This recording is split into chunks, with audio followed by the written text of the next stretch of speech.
Colleagues, before we begin our proceedings, I'd like to say a few words. Made Monday, July 20th, 2020, the application of Standing Order 17 will be suspended until Monday, September 21st, 2020. To allow members to practice physical distancing, I encourage all members to follow this and other recommended best practices during today's proceedings. Therefore, members desiring to speak and address the chair may do so from any seat in the House. That all members tabling a document or moving a motion sign the document and bring it to the table themselves.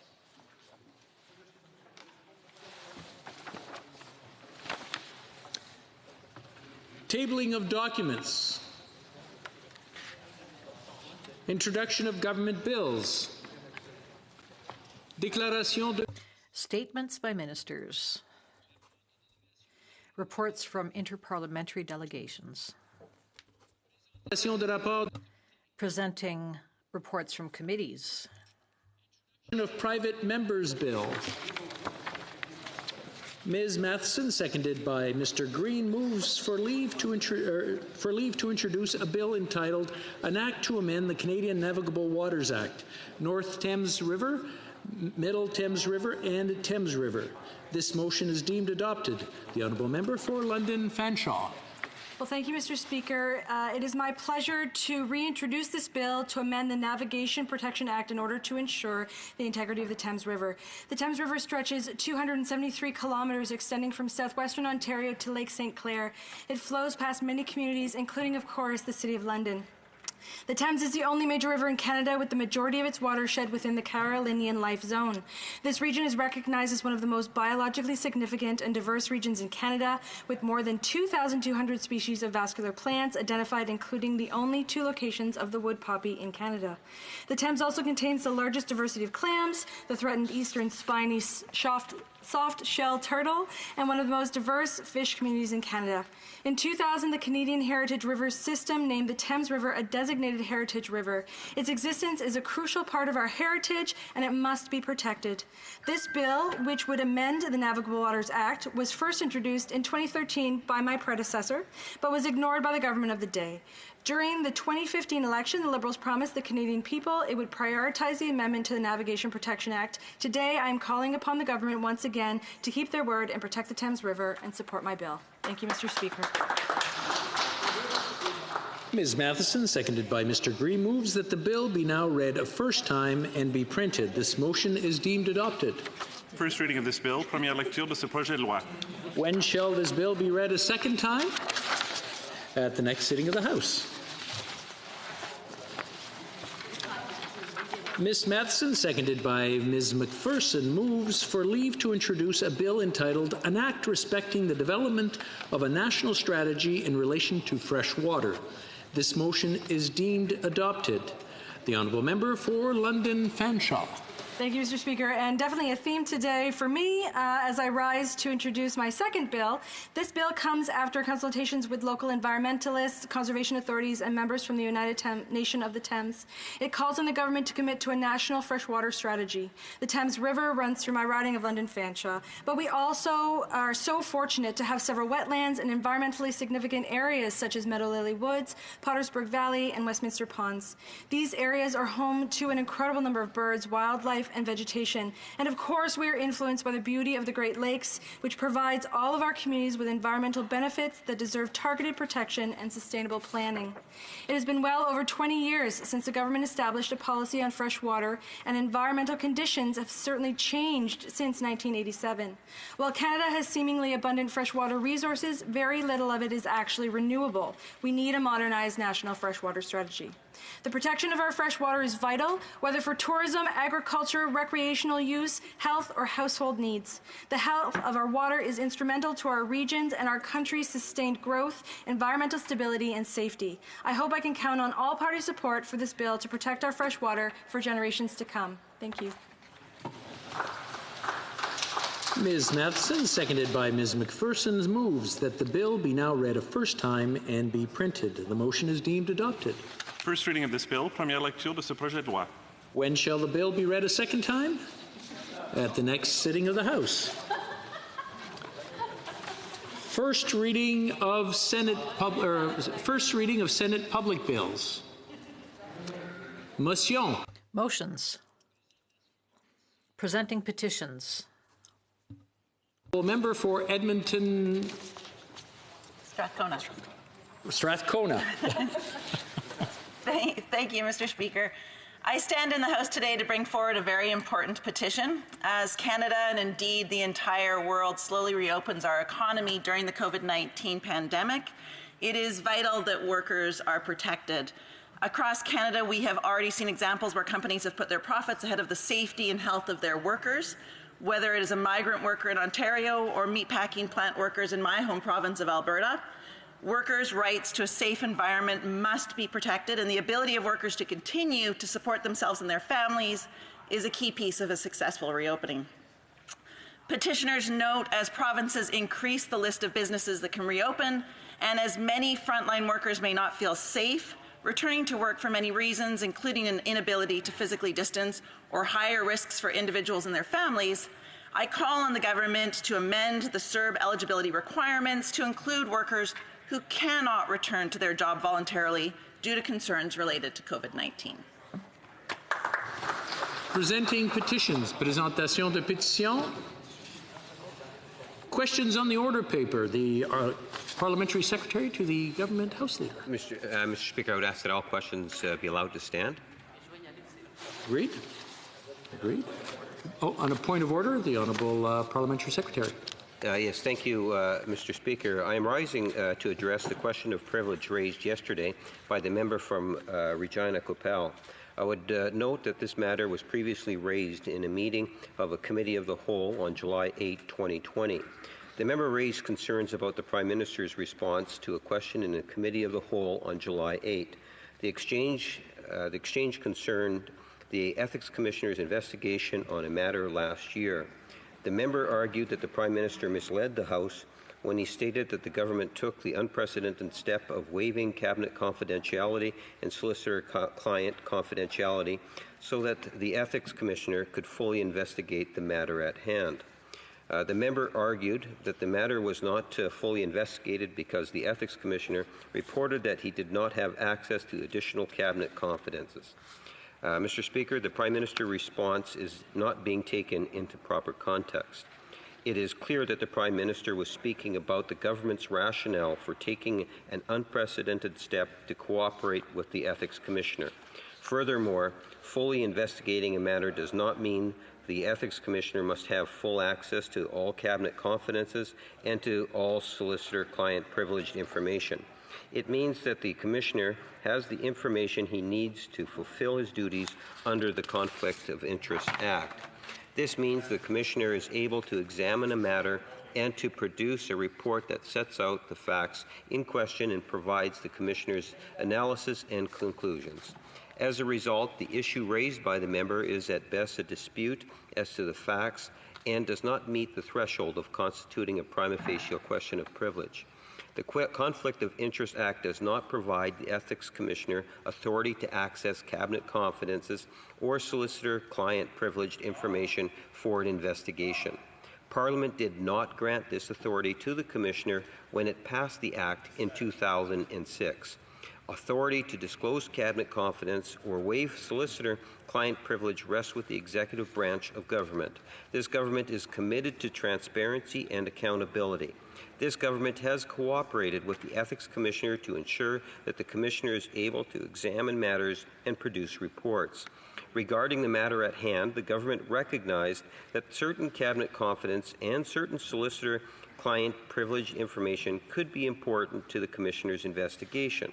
The Prime Minister's response on July 8 explains the basis for the government's decision to take an unprecedented step of issuing an order of council to authorize the disclosure of cabinet confidences to the Ethics Commissioner and to waive solicitor-client privilege. The government wanted to cooperate with the Ethics Commissioner so that he could fully investigate the matter on the merits and produce a report. And this is what the Ethics Commissioner was able to do. The Commissioner stated as much in his report when he wrote, and I quote, In the present examination, I have gathered sufficient factual information to properly determine the matter on its merits." End of quote. The member himself quoted this statement when he raised this issue on July 8. Accordingly, I submit that the member for Regina Coppell has raised a matter that is a dispute as to the facts and does not constitute a prima facie question of privilege. Thank you, Mr. Speaker. Well, thank the honourable member, and we'll take that under advisement. Orders of the day. Ordre émanant du gouvernement, projet de loi émanant du gouvernement. Government orders, government bills, Commons, resuming debate on Bill C-20, an act respecting further COVID-19 measures. For Davenport. Thank you so much, Mr. Speaker. I will be sharing my time with the honourable member for Vimy, who will be giving her maiden speech in this venerable House. Mr. Speaker, it is an honour for me to be in the House today and to speak on behalf of the residents of Davenport. It's also an honour for me to join my colleagues today to participate in this important debate on Bill C-20. And Bill C-20 includes three key parts. The first part is basically to make a number of adjustments that's going to expand the eligibility criteria around the Canada emergency wage. Part two basically is a number of changes that needs to occur in order for us to be able to provide a one-time payment to persons with disabilities for reasons related to COVID-19. And part three is basically a number of appropriate changes to certain acts that will provide some flexibility to certain time limits that were difficult or impossible to meet as a result of the exceptional circumstances produced by COVID-19. And I will be talking to part two, Mr. Speaker. This bill would allow information sharing between several federal departments and agencies and the Employment and Social Development Canada so that a one-time payment can be made to support persons with disabilities during this pandemic. So we have to allow for this information sharing to be shared between several departments in order for us to be able to deliver this one-time payment as soon as we possibly can. This one-time $600 payment will help approximately 1.7 million Canadians with disabilities who are recipients of the Disability Tax Credit Certificate, receiving CPP disability, or receiving QPP disability benefits, and/or disability supports provided by Veterans Affairs Canada. Mr. Speaker, Bill C-20 is just one part of the much larger plan that our government has dedicated to supporting Canadians with disabilities. Today, I want to talk about the evolution of our plan, the actions we've undertaken, and our government's next steps towards creating an inclusive and barrier-free Canada. In 2015, our government named the first ever cabinet minister responsible for persons with disabilities and promised Canadians that we would pass legislation aimed at removing barriers to inclusion. This signaled our commitment to do things differently in order to ensure that all Canadians have an equal chance at success. One of the key milestones of this journey was the National Disability Summit that we held in October in May 2019, in the days prior to COVID. The summit provided an opportunity for participants to exchange best practices and to create and build on partnerships. The summit allowed us to understand the next steps needed to truly realize an inclusive and accessible Canada.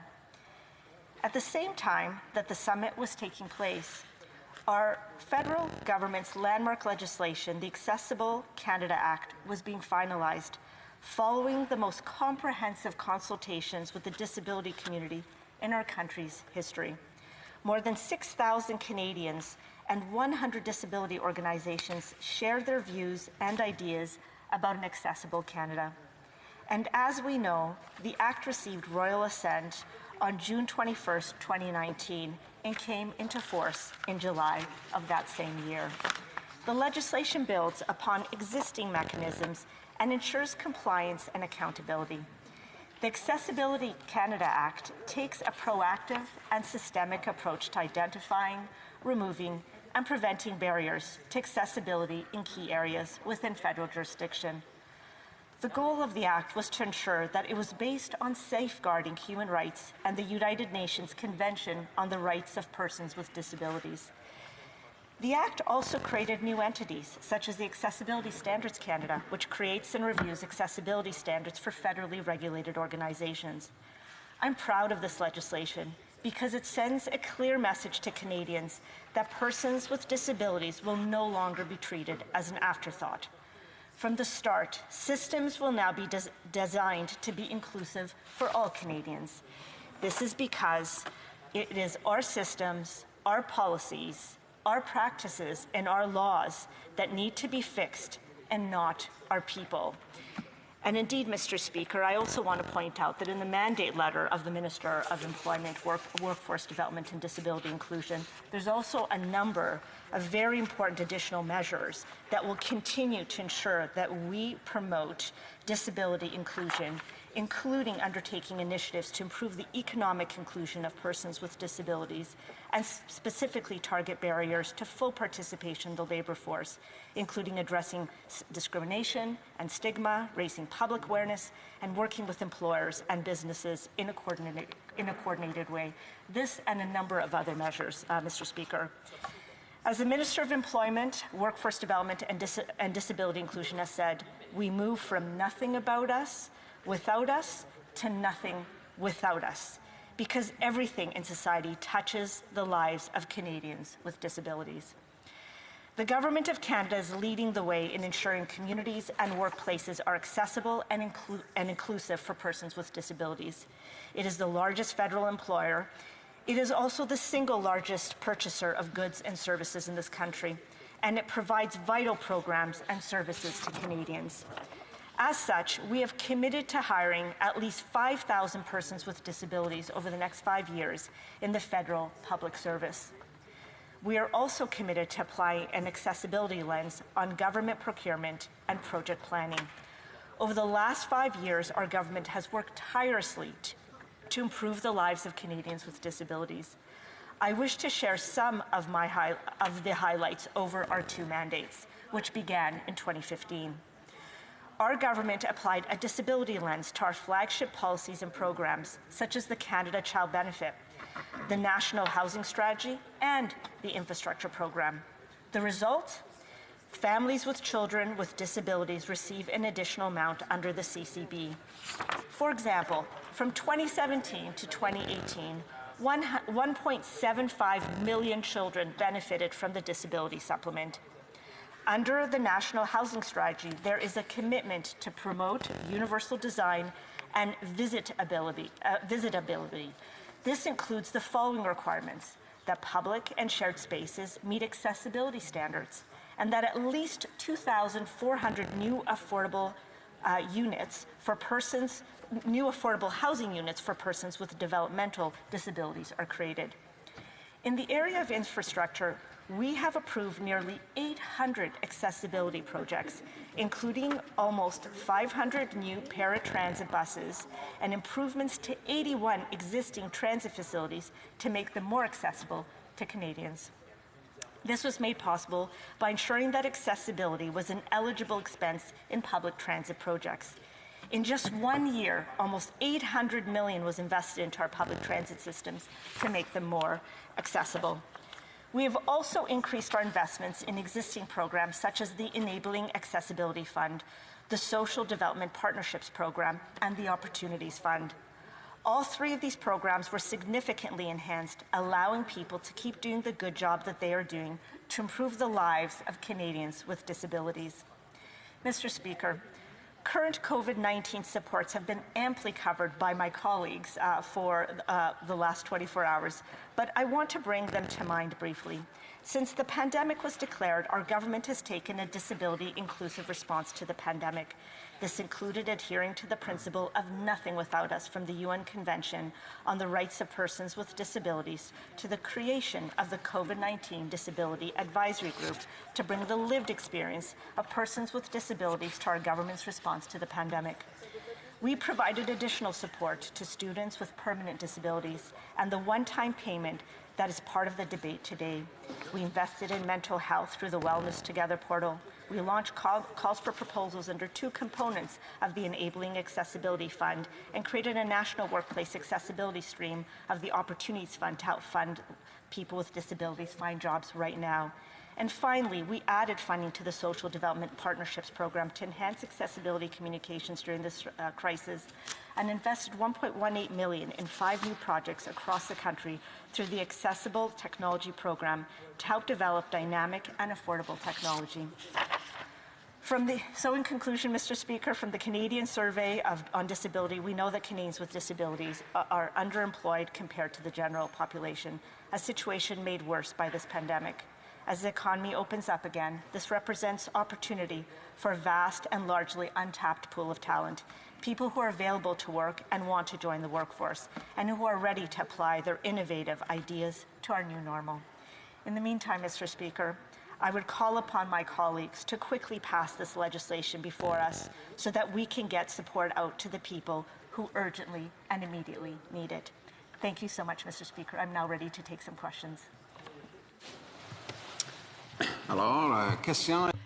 Questions and comments? For Edmonton, Manning. Thank you, Mr. Speaker. The question to the member is, what's the number of recipients of disability in Canada now? Honourable Member for Davenport. I want to thank the Honourable Member for his excellent question. I actually don't have the answer to that question. I do know that the changes that we're about to make would, we believe, benefit 1.7 million Canadians. And I think the other thing to point out, Mr. Speaker, is that the changes that we want to make is to make it more inclusive. We want as many people as possible who have disabilities, who need some emergency support, to be able to access it. And so that is the reason that we are making these changes or proposing these changes in the legislation today. Questions and comments. The Honourable Member for Battle River Crowfoot. Thank you very much, Mr. Speaker. The disability tax credit application is quite arduous, and I'm not sure if the member has had a chance to go through that with some of her constituents, but it is a very heavy bureaucratic process. It does take time. So I'm just wondering if she's aware of that process and the challenges that many Canadians have in applying for that credit, and then those who are either in the midst of applying or don't qualify, the fact that they're being left behind by aspects of this legislation. Honourable Member for Davenport. Thank you so much to the Honourable Member for his excellent question. I was listening very intently to the Minister yesterday. She spoke about the benefits that are available, or the system behind the benefits available to persons with disabilities in Canada. And she basically says that system really needs to be changed. It has to be simplified. It is not easy to navigate, and so I think that she has made a commitment to do everything she can in her power to simplify the system, to make it easier for us to be able to get benefits directly to those who immediately need it. Thank you, Mr. Speaker. Questions et observations. Questions and comments. The Honourable Member for Jonquière. Thank you, Mr. Speaker. I listened to my colleague, and she talked about social housing.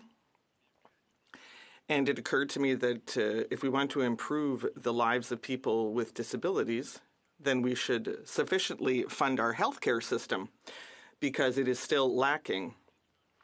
And she also talked about social housing, and Quebec is still waiting for federal transfers. So doesn't she think it's urgent that these funds be transferred if we really want to help people with disabilities? For Davenport. Okay. Thank you much, Mr. Speaker, and I want to thank the Honourable Member for his question. I think that as I mentioned, I had read a number of elements of the Minister of Employment, Workforce Development and Disability Inclusion's mandate letter, and we are going to take a number of additional steps to try to be more helpful to our disability community. In terms of healthcare, my understanding is that we have health agreements with every single province except for Quebec, and I think that we're very happy to step up to the plate and actually continue those discussions with Quebec to ensure that that persons with disabilities will have access to better health, as well as all Quebecers. Thanks so much, Mr. Speaker. Questions and comments. The Honourable Member for Kingston and the Islands. Thank you very much, Mr. Speaker. I do find it interesting that members of the opposition would question question how long it takes for these disability tax credits, given that we would be 2 months further ahead had they not been playing politics with this issue a couple months ago. But needless to say, you know, the member talked about the lower employment levels of people with disabilities. I know for firsthand, my cousin Aiden, who has Down syndrome, he has all the supports he needs to get through his education, but after that, there's a real lack of opportunity for employment. And what this bill seeks to do, in particular by the federal government looking to employ 5,000 more people with disability, is really create the environment, the economic environment for people with disabilities to really prosper to their fullest potential. I'm wondering if the member can comment a little bit on how she sees this impacting people in her own personal community of Davenport. Thank you. The honourable member. I want to thank the honourable member for his question. I think that while I would have also liked to have seen this legislation passed 2 months ago, I think that one of the positive aspects, and I think, you know, sometimes you turn lemons into lemonade, is this time I think what we did is we actually expanded who can actually apply and be able to access this one-time emergency funding. So I think that we are providing a number of avenues for more people to apply for the disability tax credit. If more people are applying for this disability tax credit, more of them will actually be able to access the one-time emergency support for those with disabilities. And I know that that's going to benefit many more people in my riding of Davenport. Thank you so much, Mr. Speaker. Going to resuming debate, and the honourable member for Vimy. Thank you, Mr. Speaker. Mr. Speaker, since the beginning of the pandemic, our government has followed the guidance of public health officials. Governments across Canada have put lockdown measures in place to slow the spread of the virus and ensure that our health care systems were well prepared. The lockdown measures governments put in place to control the outbreak meant that many Canadians lost their jobs or a significant portion of their incomes. Without question, the nature of this crisis is completely unprecedented. We are confronting a public health and an economic crisis. Canadians have managed to control the virus, and gradually and safely, our economy is restarting across our country. Canadians have made great sacrifices to get here. Businesses of all sizes closed their doors during the emergency phase, and they are still facing uncertainty. Our government acted quickly in March when we launched the first measures of our COVID-19 economic response plan. Through rapid and broad support, the government has been able to protect millions of jobs, provide emergency income support to families, and help keep businesses afloat during the worst of the storm. This support is helping Canadians get back on their feet and has prevented serious long-term damage to our economy. With the Canada Emergency Response Benefit, we are providing temporary income support to Canadians across the country who have stopped working due to COVID-19. More than 8 million Canadians, Mr. Speaker, have applied for the CERB. We provided a special one-time $300 top-up to the Canada Child Benefit for the month of May, delivering almost $2 billion in additional support to families who need it. The government also provided a special top-up payment in April through the Goods and Services Tax Credit for low and modest income individuals and families, giving on average a single adult almost $400 more and couples almost $600 more. We have worked to support our most vulnerable as well, providing support for the food banks, charities, and nonprofits that provide services to those in need. We have also provided $158 million to support Canadians experiencing homelessness and ensure that the shelters they rely on have the equipment they need to prevent outbreaks. We also know that during lockdown, home wasn't always a safe place to be. We provided funding that has helped over 500 organizations that supported women and children experiencing violence. We want to work to keep our community safe and vibrant. We know that preserving the small businesses that give our neighborhoods life is key to keeping our community strong. The Canada Emergency Business Account, or CEBA, has helped over 690,000 small businesses. Through this support, small businesses and nonprofit organizations can receive interest-free loans of up to $40,000, 25% of which is forgivable if paid back by the end of 2022. We recently expanded the CEBA so that more small businesses can access it. The CEBA is making a real difference in addressing the cash flow challenges we see businesses facing as a result of COVID. We know making rent can be a challenge for our hardest hit businesses, which is why we launched the Canada Emergency Commercial Rent Assistance, or CECRA, which provides eligible small business tenants with a rent reduction of 50%. We recently announced that we are extending the program to cover eligible small business rents for July. The program provides support by offering forgivable loans to qualifying commercial property owners, whether they have a mortgage on their property or not. The CECRA also offers another key support to help businesses through the current challenges. Overall, since the beginning of COVID-19 global outbreak, the Government of Canada has taken swift and significant action to support Canadians and protect jobs. The Canada Emergency Wage Subsidy is one of the cornerstones of the government's economic response plan. That is why, with this week's legislation, we are proposing to extend the Canada Emergency Wage Subsidy until November 21st, 2020. Furthermore, the government is announcing its intent to provide further support through the wage subsidy up to December 19, 2020. This bill would make the program accessible to a broader range of employers, and it would help protect more jobs and promote growth as the economy continues to reopen. To ensure strong subsidy support for those who need it, effective July 5, 2020, the Canada Emergency Wage Subsidy would consist of two parts: a base subsidy available to all eligible employers that are experiencing a decline in revenues, with a subsidy amount varying depending on the scale of revenue decline, and a top-up subsidy of up to an additional 25% for those employers that have been most adversely affected by the COVID-19 crisis. If businesses are experiencing a revenue drop of 50% or more, they would receive the maximum base subsidy rate. And if they are experiencing a decline between 49% and zero, their base subsidy rate will gradually decline in accordance with the revenue decrease. By removing the 30% revenue decline threshold, these adjustments would make the Canada Emergency Wage Subsidy accessible to a broader range of employers. The introduction of a gradually declining base subsidy will allow the program to be extended to more employers and to continue to support recovering businesses. As well, the top-up subsidy rate of up to 25% would be available to employers that were the most adversely affected during the pandemic, which is to say, those having experienced an average revenue drop of more than 50% over the preceding 3 months. This will be particularly helpful to employers in sectors that are recovering more slowly.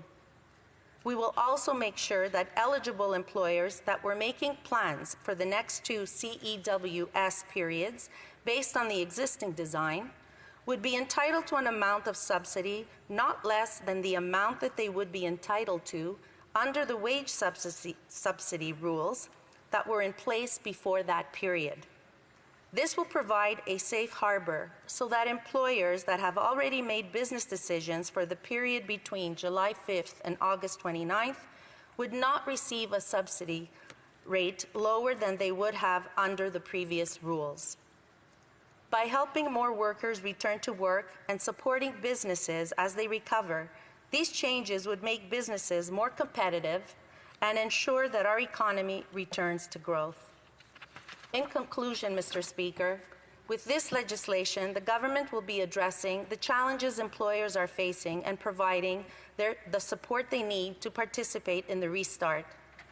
Therefore, I strongly recommend all members of the House support this bill so together we deliver on our collective commitment to be there for Canadians and help them bridge through to better times. Thank you, Mr. Speaker. I am now ready to take some questions. Questions and comments. The Honourable Member for Yorkton Melville. Thank you, Mr. Speaker. I appreciate the comments and agree with the fact that, yes, it's been 2 months since this was first presented. However, it is significantly more people with disabilities that are included now because of that time that was invested in making this bill better. One of the areas that it improves is veterans. They are included in this payment. They are facing now over 40,000, 50,000 of them without their funding. So I have a concern for what the Minister of Employment, Workforce Development and Disability Inclusion said when she presented this in the House and referred to the veterans. She actually said this is going to be incredibly complicated on the back end. So I'm concerned, do you have any idea of the process that's been put in place to do this in an expeditious manner for veterans so that they don't lose hope again in another situation where the government is not providing them something that they've been promised? Member for Vimy. I'd like to thank the member opposite for her excellent question. Our government is listening actively and working with various partners to make sure that no one is left behind. And certainly we should not forget our veterans. As we all know, this is the first time we're dealing with this. The Disability Act should have been, debated and changed 2 months ago. We lost precious time, but I am sure, and I can assure this House, that the Minister and her team and the great people of our public service are going to find the solutions that we need to make sure that our veterans have the support that they need. Questions and comments? The Honourable Member for Joliette. Thank you, Mr. Speaker. I'd like to commend my colleague who sits on the Finance Committee and commend her for her speech. I have a question that is fairly technical for her, and I should probably ask the government. So it concerns the support for persons with disabilities, which was drafted in C20. On June 1st, the Prime Minister talked about a refundable tax credit, but in C20, it talks about a type of subsidy, and when it's analyzed, it might be considered as taxable income for the taxpayer. So I'm just wondering if my colleague can clear this up. Does she know whether this tax credit will be refundable or taxable? Thank you. The Honourable Member for Vimy. Thank you, Mr. Speaker, and I'd like to thank my honourable colleague on the Finance Committee. Honestly, I do not know the details of C20. I don't know whether it's taxable or not, but I could certainly find out and get back to my honourable colleague. Thank you. Questions and comments? Member for London Fanshawe.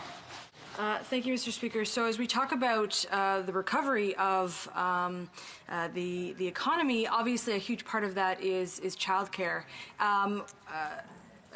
Workplaces have continually expressed the need for that national public system of affordable childcare. The government has put forward an economic recovery. However, the $625 million that has been allocated to childcare is simply not enough. They're actually calling for $2.5 billion. So I'm wondering what the member across the way has to say about that huge difference in realities and the need to do a lot more on childcare. The Honourable Member for Vimy. I'd like to thank the Honourable Member opposite for her excellent question. As being part of the Finance Committee, we have heard time and time again through our witnesses that there will be no recovery unless we have affordable and proper childcare. Our government is committed to that. I know that our various ministers have been working very closely with the partners in the various provinces. It's not an easy fix, but I know the discussions are going on, and our goal is to make sure that the affordable childcare will be in place as the recovery our economy starts to recover. Time for a short question. The Honourable Member for Desnathy, Mississippi, Churchill River. To the member opposite on her maiden speech. I recently had to do that, and I appreciate the stress that comes with that. Quick question on the HoC legislation. In the backgrounder that's produced by the Department of Finance, there's an example that talks about businesses that now qualify because of the reduction in the 30% limit. And in that example, there's no reference and no indication. In fact, it's quite clear that there's no retroactive application of this legislation for some very significant businesses that would qualify now but have been waiting over 100 days now for help in this legislation. So I'm just curious if the member believes that there should have been a retroactive component to the HoC legislation for businesses that now qualify for the benefit, but only on a go-forward basis. Member for Vimy. Thank you to the opposite member for his excellent question. I know that the CWS has currently supported over 3 million employees by helping them stay in their workforce or return to work. I am not certain whether at this moment we are looking to see whether retroactive payments are we're able to do that or not, but I am pretty certain to say that this government will do everything possible to listen. We're flexible. We weren't looking for perfection. We don't want to allow perfection stand in the way of the good. So I can safely say, and in my opinion as well, and how I stand, if there's a way to be able to go back and give retroactive payments, I'm sure that this government is willing to listen to that. Reprise de débat. L'honorable député. Resuming debate, the honourable member for Joliette. Thank you, Mr. Speaker. First, I'd like to tell you that I'll be splitting my time with my honourable colleague from Manicouagan, and I'd also like to invite everyone to visit that beautiful region this summer. It's certainly worth it, even if it's quite a distance away. I can tell you that it's very beautiful. Thank you. C20, Mr. Speaker, leaves a bitter taste in our mouth, and it reminds me what I least like about this federation. It reminds me that my nation is led by the neighboring nation, and obviously you know that I'm referring to Bill C-20, which was adopted 20 years ago. And that was the Clarity Bill, and that was led by Stéphane Dion. This bill reminded us that Quebec is subject to the will of the Canadian majority right up until the end. And I see the parliamentary secretary of the leader, and I see him clapping across the way, the parliamentary secretary, and it's quite dismaying. This parliament said that Quebec had no business even having a veto with regard to the referendum question, and even 50+1 was no longer a majority for our neighboring nation. So much for the self-determination of people. Quebec doesn't know what's good for it. And this is sort of like Lord Durham and his very sad report. And once again, the people across the way are clapping. It's really too bad. As for the Bill C-20 of today, I just want to say that we are we're talking about this bill that is good for Quebec, so the Bloc Québécois is in favor. Now, Mr. Speaker, I would just like to talk about the way this bill is presented and how it will be passed. For the past 4 months, the pandemic has been shaping our daily lives, and our normal functioning has been suspended. For 4 months now, this Parliament and its legislators have no longer been playing their role, or as this role should be played, and that is still the case with this bill. It will be adopted in a sort of a parody. It will be rushed through, and we won't have had the chance to study it seriously. I fully understand how important it is to help people who are paying the economic price for health measures, workers, businesses, people living with disabilities. But after 4 months, in my opinion, it is time to find a balance and to start emerging from this sham democracy. And I would even qualify this as practically a dictatorship on the part of the government. Here's how it works. The government tables its bill under embargo to each party, and then just a few days later, it tables it in the House, and it demands that it be passed in its as it is, with no amendments. So it bypasses the normal process of analysis and study. There's no time to go into detail. And as the saying goes, though, that is where the devil is hiding, in the details. And what worries me most about this reckless approach is that we've been passing bills for 4 months now without the House even being able to hear from the people and groups most affected by the bills that are passed. This process is too fast. It makes no sense. I'm going to illustrate this with a problem. Let's take C-17. In that bill, there was a section to support people living with disabilities. The support was for people who had applied for the disability tax credit. However, because it is a non-refundable tax credit, many low-income people do not apply for it because they do not pay tax. they know that they're not going to fill out paperwork for something they won't use. We know that too many people living with disabilities are living in extreme poverty. In the form at the time, C-17 excluded the poorest people from the aid that was announced. So the people who needed it the most were simply excluded, and that doesn't make any sense. This is the type of aberration that is normally corrected in the process of passing a bill, when committees have time to listen to the groups concerned and make their recommendations to improve the bills. In fact, groups have contacted us to complain about this criterion. The bill affected the members of those groups. They are in the best position to analyze it, and it is essential to be able to hear what they have to say about once they have analyzed the bill. So once again, Mr. Speaker, this whole process that is essential to making good laws has been suspended for 4 months. That has to change. We have to get back to a democratic process. And I might remind you that the government was adamant that C-17 had to be adopted without changes, no amendments, no improvements. So the government was acting like a dictator, even though it's in a minority situation. This is unacceptable. So we said that we were for C-17, but we needed to study and analyze it. And the government said, no, it's take it or leave it. I'm just going to go off and sulk. Luckily for people who live with disabilities, just about a month later, C-20 is now correcting the errors of C-17 by bringing in 3 more flexible elements. So first of all, people who receive a disability pension from the QPP, CPP, or the Department of Veterans Affairs will be entitled to the payment even if they have not applied for the disability tax credit. However, this does not include people who receive a disability pension from the SAEQ after a motor vehicle accident or from CNESST after a work accident. So that could be improved. Third point, people who claim the disability tax credit within 60 days will be able to access the payment even if they have not previously claimed it. And that is something that was not included in C-17. Something else for people with disabilities, and this is something I put to my colleague previously. In his June 1st announcement, the Prime Minister talked about a refundable tax credit, but in C-20, it talks about a payment out of the Consolidated Revenue Fund. So this might mean that the payment would be considered taxable income for the taxpayer, so I am asking the government for clarification on this point. Mr. Speaker, I would like to appeal to you at the same time as all my colleagues from each party in this House. We need to change the way that bills are passed.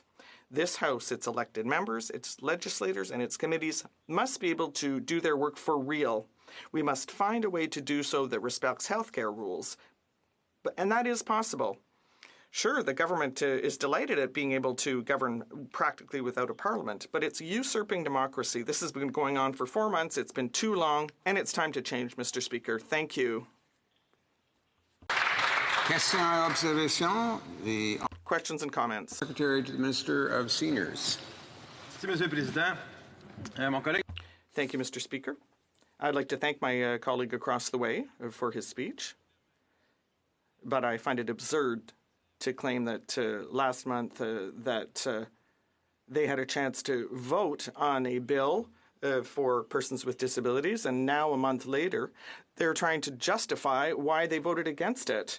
When today, we can vote for it. It's easy to say that, sure, it's not perfect, but can my colleague across the way, Mr. Speaker, doesn't he think that it would have been better to vote on it first back then to help people with disabilities? The Honourable Member for Joliette.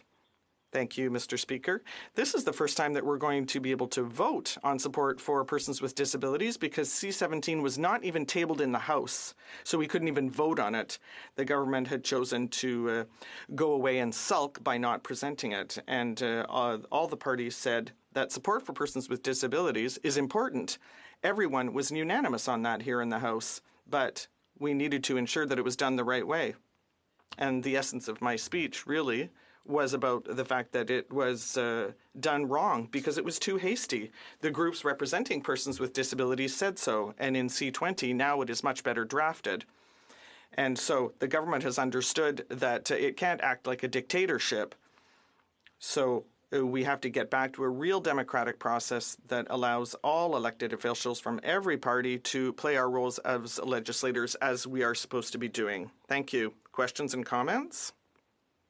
The Honourable Parliamentary Secretary to the Government House Leader. Mr. Speaker, and that's not necessarily fully accurate in terms of what the member has just, how he's responded to my colleague. The Bloc, the New Democrats and the Conservative were provided an opportunity not that long ago through unanimous consent. And unanimous consent is something that is often given for a wide variety of bills, not only with this administration but previous administrations, so it's not like it's unprecedented. There was an opportunity for us to actually see this legislation or a form of this legislation passed. Now, it wasn't necessarily the Bloc as much as it was the Conservatives, but to try to give an impression that the government did not attempt to bring forward legislation that would have seen money in the pockets of the individuals with disability is a wrong impression. And I'm wondering if he would not acknowledge that there was a genuine attempt to make that happen. The Honourable Member for Joliette. Mr. Speaker, the government has chose to bring forward a C-17 in one single block. There were 4 parts, and there were no amendments allowed. For the first part that was to support persons with disabilities, the government said, if it had chosen to ask for unanimous consent for that part, if it could have been split off, then it would have been adopted immediately because every party had said that it was in favor. So there wouldn't have been a problem. But the government said, nope, you have to leave. It's all part of this bill, this omnibus bill. And the other problem that we're seeing with the problem of rushing this bill through is that C-17, the part that was designed to support persons with disabilities, would have excluded the poorest among them because it was poorly drafted and the government was short-circuiting the democratic process of adopting bills in this House. And I hope that the Parliamentary Secretary will understand that this way of doing things has to change. It's been going on for 4 months, and that's too long. Thank you, Mr. Speaker. Questions and comments, the Honourable Member for Avignon, Métis, La Matane, Matapédia. Thank you, Mr. Speaker. I'd like to thank my colleague for his speech. I appreciated what he said. And I think that C-20 would have been the opportunity for the government to simplify the measures that it's putting in place, and because they're quite complex. And because even now it's written in very complex jargon, and we're worried that it's going to prevent certain businesses or individuals from claiming the aid that they're entitled to. For example, the rent relief program was so complicated that many people simply gave up and didn't apply. So does my colleague think that the government should have taken this opportunity to simplify the process? The Honourable Member. Thank you, Mr. Speaker. In the way that the Taxation Act is designed is that it's so complicated that even specialized engineers and astrophysicists would be unable to understand it. There are referrals, there are equations.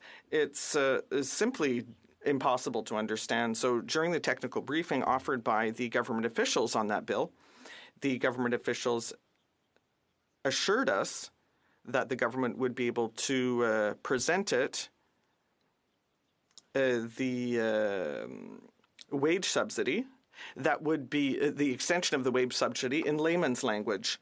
And as my colleague said, for the rent relief fund also that was impossible to understand. Thank you. Resuming debate, the Honourable Member for Manicouagan. Monsieur le Président, vous savez, quand on... Thank you very much, Mr. Speaker. You know, here in the House of Commons, we all bring our own personal baggage to the table. I'm here to represent Quebecers, my riding. I'm also the critic on families, children, and social development. And I wanted to talk about my personal experience. We're talking a lot about what's in this bill. And we all know that accessibility is a critical part of this, and it's a stumbling block. As the mother of 3 children, Well, I would say that I have an experience as the mother of a child living with a disability. And I've been here over the last few weeks, and people are saying, yes, it was possible to do something. There's been bills. I see that as a parliamentarian, but not just as a parliamentarian. Also, as a person thinking about all of these human beings who are living with a disability, who are in a vulnerable situation. It's all very well to say that we're helping these people and making things easier for them, but no, quite the opposite. We've just been delaying the help.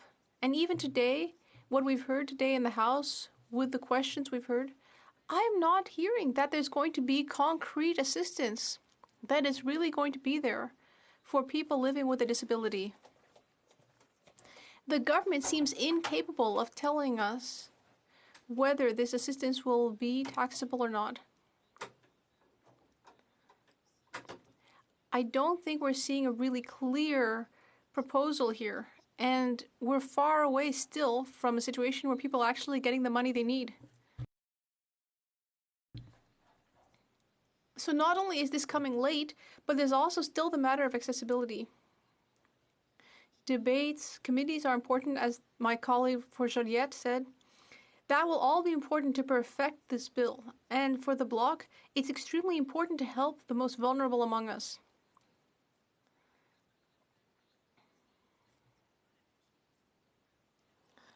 I discussed the precision or lack of precision in the bill. It's the same thing for the Canada Emergency Wage Subsidies. I have spoken with many people in my riding who can't access it. We're trying to improve it, supposedly, so people can access it more broadly. But whether in my riding or elsewhere, for example, I spoke to entrepreneurs in Gaspésie, it's not just big businesses. It's also small businesses, and for many of them, it's a real burden to fill out that application. Some weren't eligible, and now it's going to be changed, and there's going to be various criteria, which, may I say, are extremely difficult to understand and complicated. And so my fear is that this is not going to be accessible to people who may not have the resources to make the applications themselves or fill them out properly.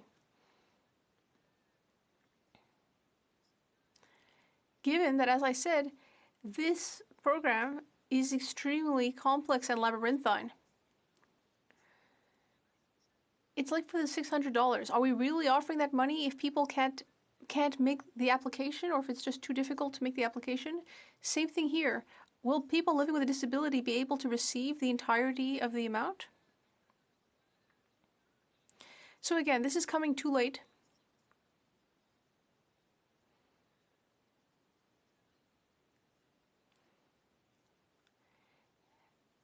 And as for businesses that formerly weren't eligible, I'm wondering whether they'll become eligible. That would be good for them, for these businesses. This is being changed today because we know that it was necessary to make some changes to the CEWS. And the question is, will some businesses be able to retroactively access that assistance? That's what I wanted to say about what's in the bill. I do have some suggestions, as you can see. And then there's some other things. We spoke about vulnerable individuals. Consider, for example, illness benefits. Some people who are currently sick, for example, with cancer, need money to continue their fight. My colleague for Salaberry-sur-Oise tabled a bill to increase the number of weeks for people who are struggling. We could have added that. We did that with C-17. In C-17, there were several different things in a single bill. Here, too, in fact.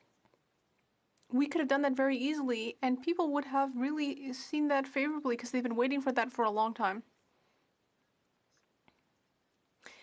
There are also other vulnerable sectors. For example, in my riding, seasonal work, the seasonal industry, people are still waiting.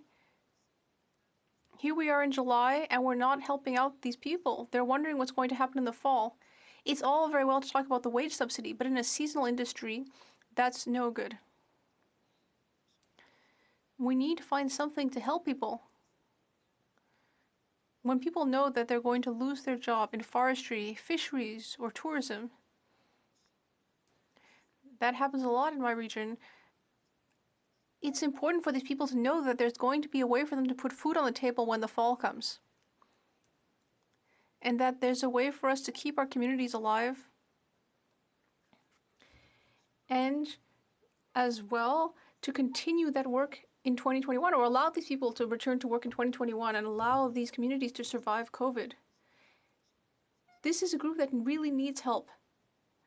And I hope that that will be done quickly and not once summer is already over. Once again, there have been too many delays. We need to help these people who are in a very vulnerable situation and who are experiencing serious negative effects from COVID. Thank you. Questions et commentaires, questions et observations. L'honorable secrétaire parlementaire. The Honourable Parliamentary Secretary to the Leader of the Government of the House. This is a substantial piece of legislation that brings in new support for individuals with disabilities. It makes significant changes to the wage subsidy program, a program that is literally, I would ultimately argue, saved millions of jobs, and to the effect that it has allowed employers to continue with those employees. One of the concerns that I have is misinformation that's put on the record in regards to the legislation itself. We've had a couple people already speak about the disability legislation aspect of it, saying that it's taxable, when in fact it's not taxable. You know, the Bloc should be aware of that. If they believe that it's taxable, show me precisely within the legislation where you get the impression that it is taxable. Because not only is it not taxable, Mr. Speaker, it's not reportable either. So this is a direct benefit for individuals with disability, and this is something in which we have previously attempted to get through the House of Commons. It's members of the opposition, some members of the opposition, that has caused the delay. This government has been aggressively trying to get it done as quickly as possible. La députée de Manicouagan. The Honourable Member for Manicouagan. Mr. Speaker,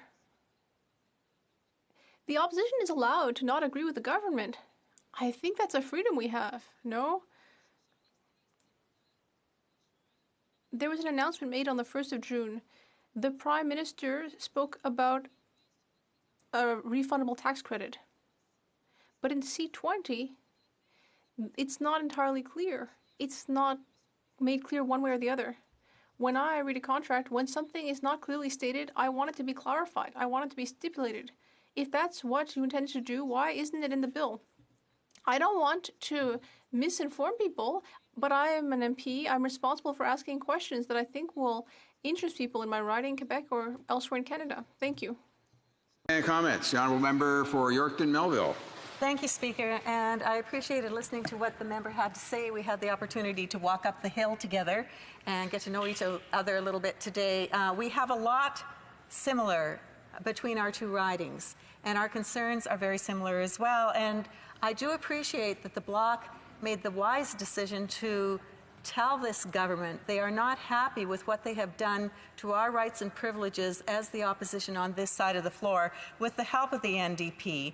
And so I would like to ask the member if she would be interested in encouraging the rest of her caucus to fully support petition E2629, which calls on this government to do the right thing and return in full to this House in September, so that we can carry on with the role that we have to hold them to account, to bring forward our own supply day motions, which have been very successful as we've worked together, and to have private members' bills. All the roles that we should have on this side of the floor have been hijacked by this government, and we need to stand together, not just as parliamentarians within this House, but every person in our riding, calling on them to do what they should do and re-engage Parliament rather than virtually no longer provide us opportunity to hold them accountable other than through this virtual thing or the Prime Minister stepping out of his door.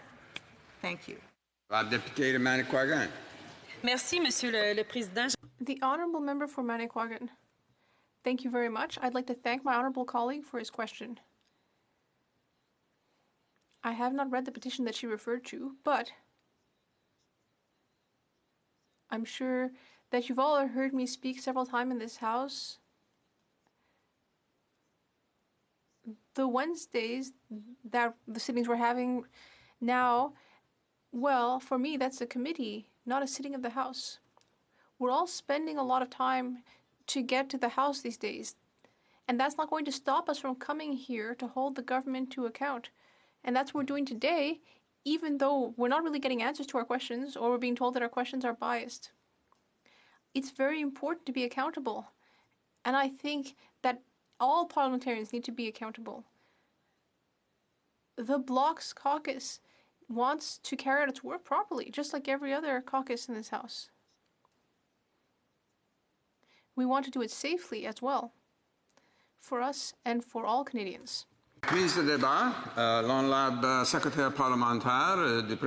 Honourable Parliamentary Secretary to the President of the Treasury Board. Thank you very much. I rise in this House today to discuss in particular Part 3 of Bill C-20 that would enact an act respecting the suspension or extension of time limits and the extension of other periods as part of the response to the coronavirus disease 2019. As you are all aware, COVID-19 pandemic has created many challenges on several fronts, both for individual Canadians and businesses, as well as for the operations of federal and provincial governments. Governments are working hard to respond to the pandemic and to protect the well-being and safety of Canadians. Today, I'd like to speak about one particular set of challenge that we are proposing to address with this legislation. And this issue has an important rule of law implications as well as significant practical implications, not only for our justice system, but also for the federal regulated sphere in which individuals are governed and businesses operate. I'm referring, Mr. Speaker, to the issue of fixed statutory deadlines. What kinds of deadlines, you may ask? Well, Canadians normally rely on the certainty of knowing that if they have a decision from a court, there is a limited time to bring an appeal. And they want to know that if they're in a process of trying to comply with the requirements, such as working with creditors, they will not be in default and subject to serious consequences, though through no fault of their own, if they continue to follow the steps set out in the law. Du jour au lendemain, l'élément de certitude can... From one day to the next, the certainty became an obstacle instead of something reassuring. If a piece of legislation does not give discretion the ability to extend the time periods, then Canadians may suffer serious consequences. Consider, for example, someone who wishes to contest the conditions for a divorce settlement but who has lost their job and is taking care of their kids at home. If the current situation means that they cannot respect the appeals period stipulated in the Divorce Act, then there's nothing more for them to do. Or consider employees of federally regulated businesses who work in essential sectors like transportation and who need valid certification. The pandemic may make it difficult or even impossible to renew their certification. Can we expect businesses to continue operations without this certification, taking on further risk by so doing? These measures will allow Canadians to have more certainty. Both individuals, businesses, and the government will be able to concentrate on continuing or resuming their activities in this pandemic context. Therefore, I'm happy to present a group of measures regarding the suspension and extension of deadlines in the context of the coronavirus response.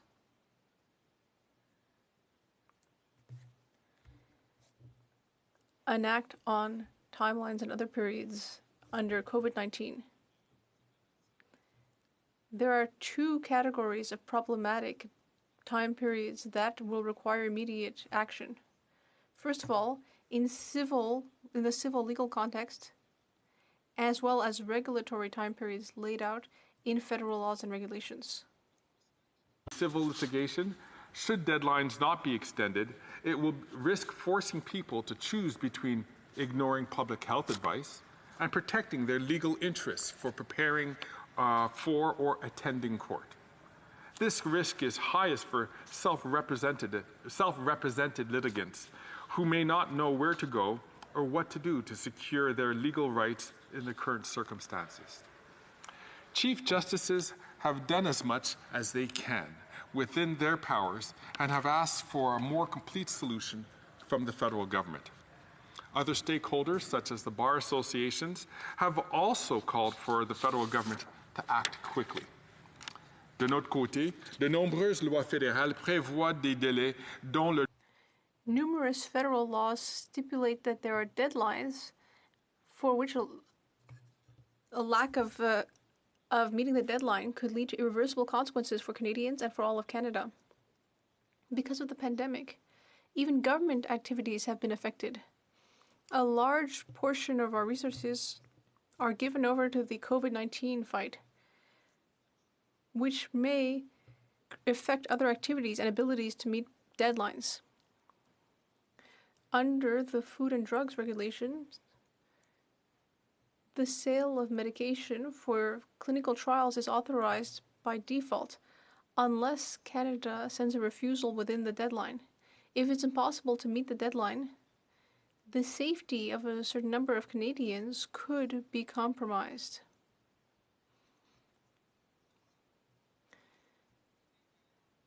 Moreover, several businesses and organizations will have more time to hold their annual meeting without having to go to the courts to ask for an extension. Those are just some examples, Mr. Speaker. There are many others.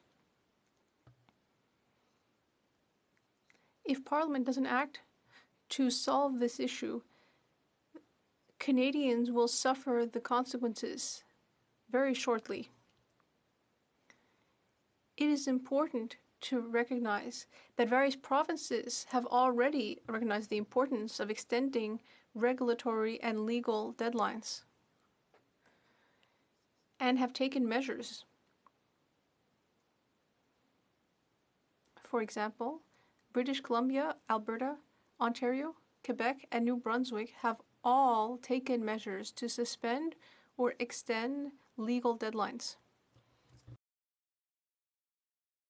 under their respective emergency legislation, and in some cases to extend non-legal deadlines. But of course, no provincial measure can resolve the issue of deadlines in federal legislation. Newfoundland and Labrador, Manitoba have also adopted legislation that seek to create similar authorities. From various stakeholders and parliamentarians on this legislative proposal and considered their comments, as you will see, from changes to the bill resulting from those considerations. The purpose of the bill is clearly set out. Mr. Speaker, it is to temporarily suspend certain time limits and to temporarily authorize the suspension and extension of certain other time limits in order to prevent any exceptional circumstances from making it difficult or impossible to meet those timelines and those time limits. It also aims to temporarily authorize the extension of other periods, for instance, the validity of licenses, in order to prevent unfair or undesirable effects that may result from their expiry in the current circumstances.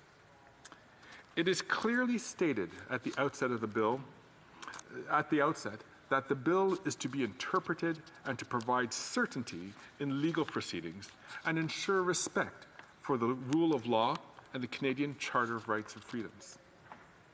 I want to emphasize, Mr. Speaker, that the bill does not apply in respect of the investigation of an offence or in respect of a proceeding respecting an offence, nor does it apply in respect of a time limit or other period that is established by or under the Corrections and Conditional Release Act. The bill is divided into two substantive parts, one dealing with civil litigation and one dealing with a limited number of regulatory deadlines. For civil litigation, the new act would itself provide for the suspension of civil limitation periods established in federal legislation. These include time limits for commencing a civil proceeding before a court, for doing something in the course of proceedings, or for making application for leave to commence a proceeding or to do something in relation to a proceeding. These provisions would apply to any court referred to in federal legislation. The suspension is for a maximum period of 6 months that starts on March 13th of this year and ends on September 13th also of this year, or an earlier day to be fixed by order of the governor in council. Forgive me. Even though the suspension of limitation periods will be automatic, the legislation is flexible in nature. Courts will be empowered to vary the length of a suspension when they feel it is necessary, as long as the commencement date of the suspension remains the same and the duration of the suspension does not exceed 6 months. They will also have the power to make orders to remedy a failure to meet a time limit that is later suspended. In addition, to deal with the possibility of unintended consequences, the governor in council may lift a suspension in specified circumstances. Encore une fois, Monsieur le Président, les suspensions. Once again, Mr. Speaker, these suspensions or extensions would only be possible for a maximum of 6 months. It's important to say that. And that includes renewals as well. Decrees can only refer to deadlines that expire on the 31st of December 2020. Moreover, the suspension allowed by a decree can only enable a timeline to continue or cannot allow it to continue after the 31st of December. Departmental orders could, however, have a retroactive effect to the 13th of March 2020 and could include provisions seeking to deal with the consequences of a failure to respect the regulations in an effort to increase flexibility. The decrees could state that they only apply if the decision makers in question consent, or could state that the decision makers could refuse to apply these changes or modify them in regard to their application. We recognize the unique nature of this legislation. As such, numerous safeguards have been built into the bill right from the beginning. First and foremost, the bill clearly indicates that the powers to make orders cannot be used after September 30th, 2020. It also ensures that no order can remain in effect after December 31st, 2020.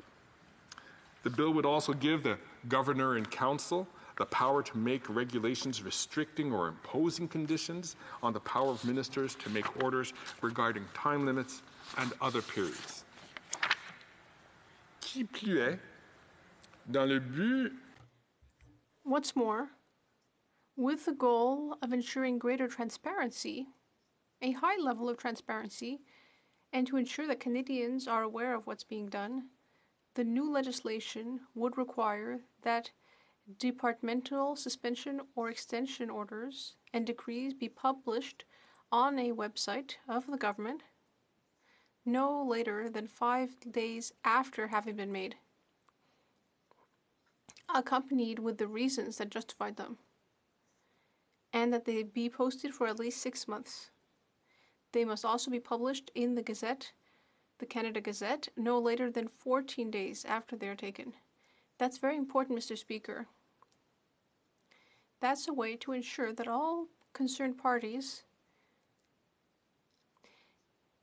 be made aware of this situation, of the extension.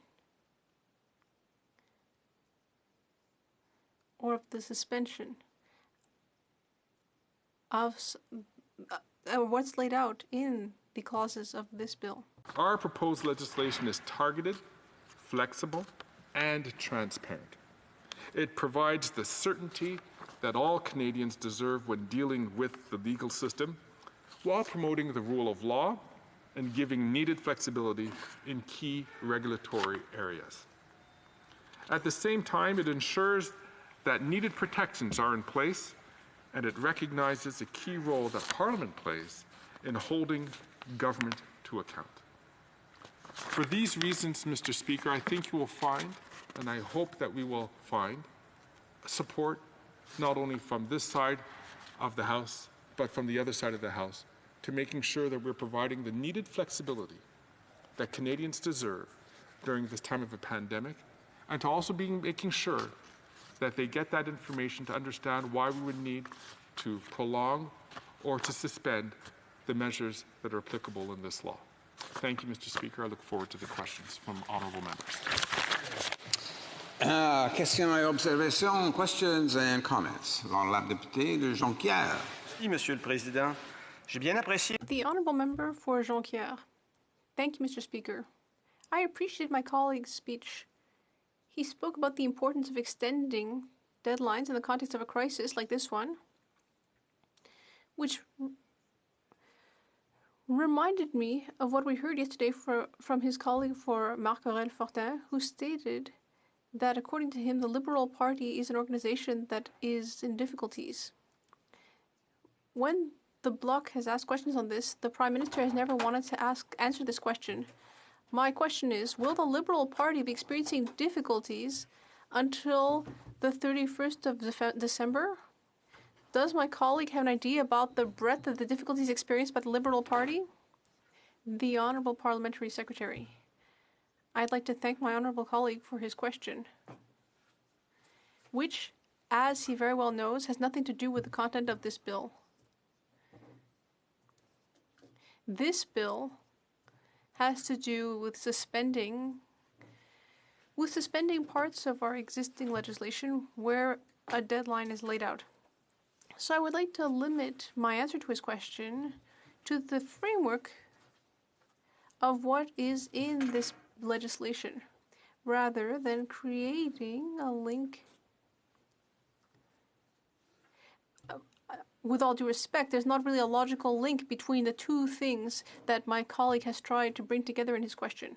What I can say is that this bill is very important to reassure Canadians that when they are engaged in proceedings, required proceedings, that at least they can know that they won't find themselves in an illegal situation because of deadlines that are already stipulated. And that is why we are proposing this flexibility to ensure that some deadlines can be suspended or extended for up to 6 months, or up to the end of this year. Questions and comments. Questions et commentaires. La députée.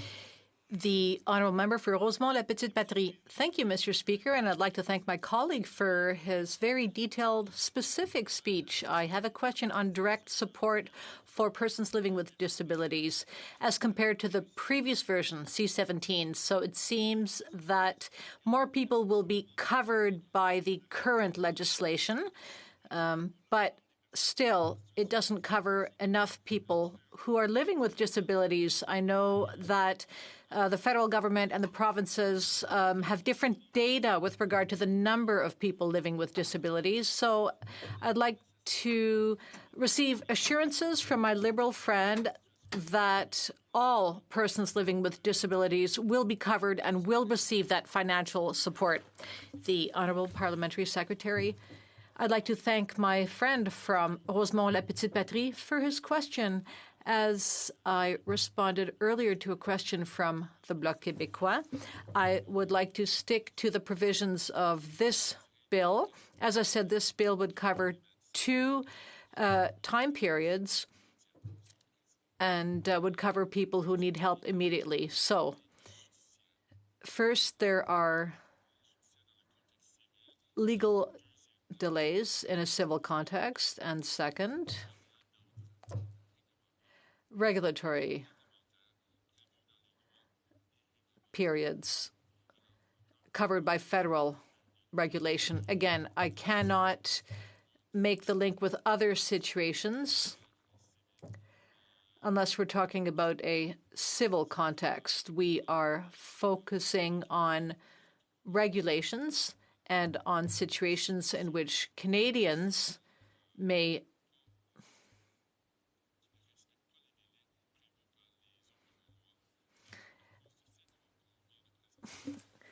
under this legislation, some provisions might be so for 6 months, there is an exception period. We will make sure that people who come in will abide by the provisions contained in the law and not necessarily in the regulations.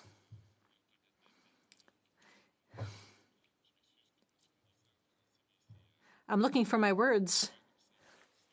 Of the positions of respecting the timelines that are already contained in previous legislation. Questions and comments? The honourable member for Châteauguay-Lacolle. Thank you very much, Mr. Speaker. Thank my honourable colleague for his very interesting speech. I always learn something when the member for Hull-Elmer gets up to address this House. And it struck me that something that we would think, deadlines and time limits and legal technicalities that would be, not normally the subject here at this House, during this confinement that we have experienced because of coronavirus, already a terrible and difficult time for people. Imagine if someone is also going through a divorce or going through a court hearing, and now the outcomes are in jeopardy. So I would just like to understand from the member a little bit more about.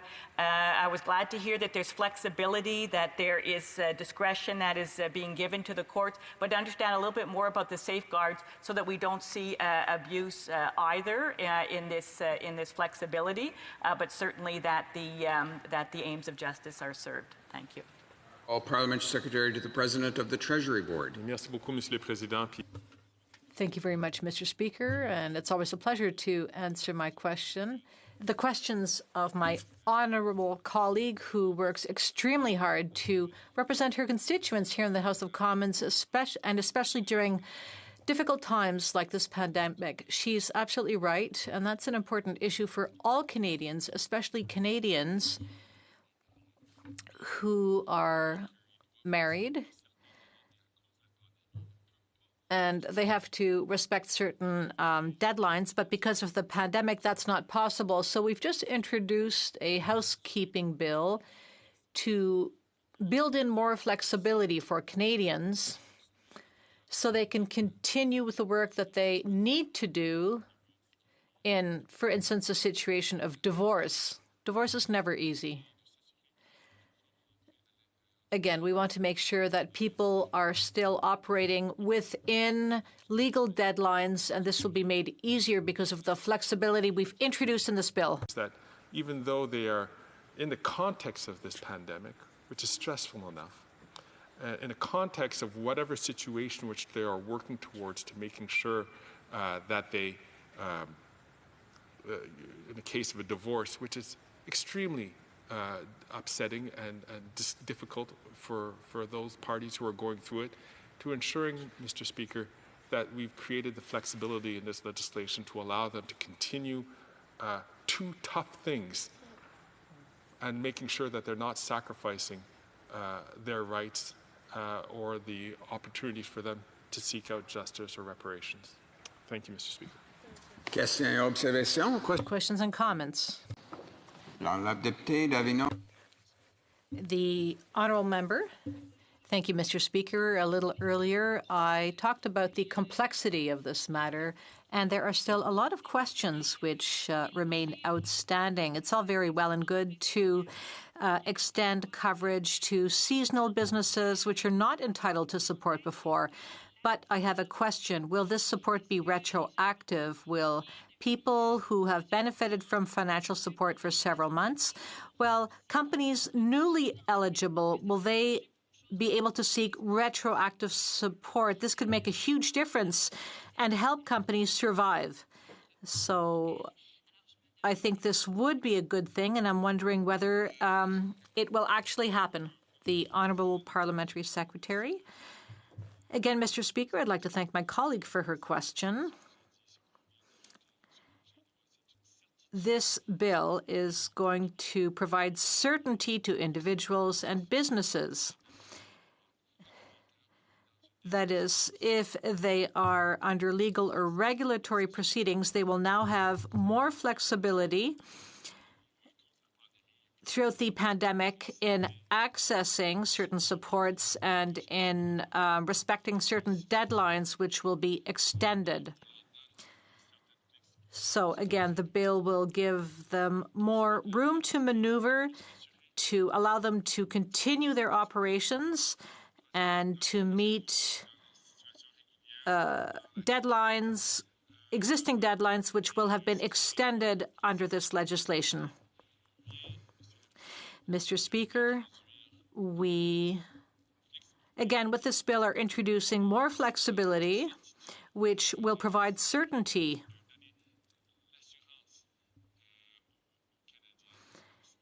to Canadians, individuals, or businesses,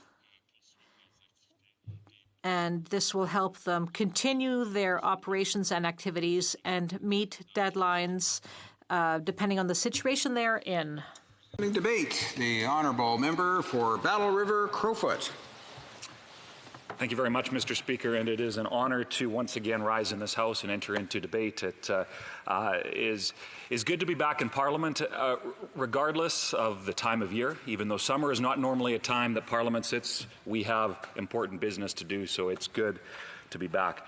Now, Mr. Speaker, I'm going to hope in my 10-minute speech cover a whole range of subjects, but I want to bring up something that constituents talk to me on a regular basis about, and that's trust and the deterioration of trust that has taken place between Canadians and their government. Now, on October 21st, Canadians sent a minority Liberal government to Ottawa, strong Conservative opposition and two other parties as well. And throughout the last number of months, we've seen not the attitude of a Liberal government that clearly got their hands slapped by Canadians for a series of ethical failings, among other things, but rather a government that seems to be clear on maintaining the aura of not even just a majority rule, but it seems that this current Prime Minister feels that he has the divine right to rule this country in whatever regard he feels the whim of the day. And Mr. Speaker, that has caused a deterioration of trust. And when I hear from constituents time and time again, each and every day, whether it be email or phone or even being stopped in a grocery store, there has been a deterioration of trust between the institutions of government and Canadians. And that trust is a sacred thing, builds the very foundation of what our democratic process is all about. Now, we've seen a number of ethical violations. In fact, this current Prime Minister is the only Prime Minister to have ever been found guilty of ethics violations, not only once, not only twice, but now it would seem that he's well on his way to a third. Yet we have investigations stymied. We have documents that are not being released. Cabinet confidence is not being waived. And although I note that the Parliamentary Secretary to the House Leader made an impassioned defense about why the Prime Minister didn't mislead the House earlier when it came to saying that they took unprecedented action to release everything. Well, the facts simply speak for themselves. There is so much more to the story than what we are learning. And with the current scandal, we find ourselves in the midst of the WE scandal. We find once again, that a Prime Minister doesn't know the line. Seems to wander back and forth between politics and government, and even seeing his family and friends benefit from the power that was entrusted to the government to govern the country.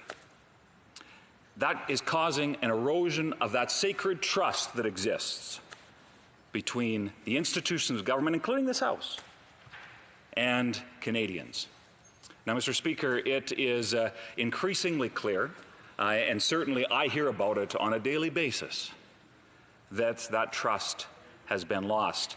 And as we continue to find out more, in fact, in question period yesterday, I asked the Minister of Diversity, Inclusion and Youth a question about if she knew about the Prime Minister's conflict of interest. And it wasn't an hour after question period that an article came out where it was revealed that she had met with only a few days prior to this announcement.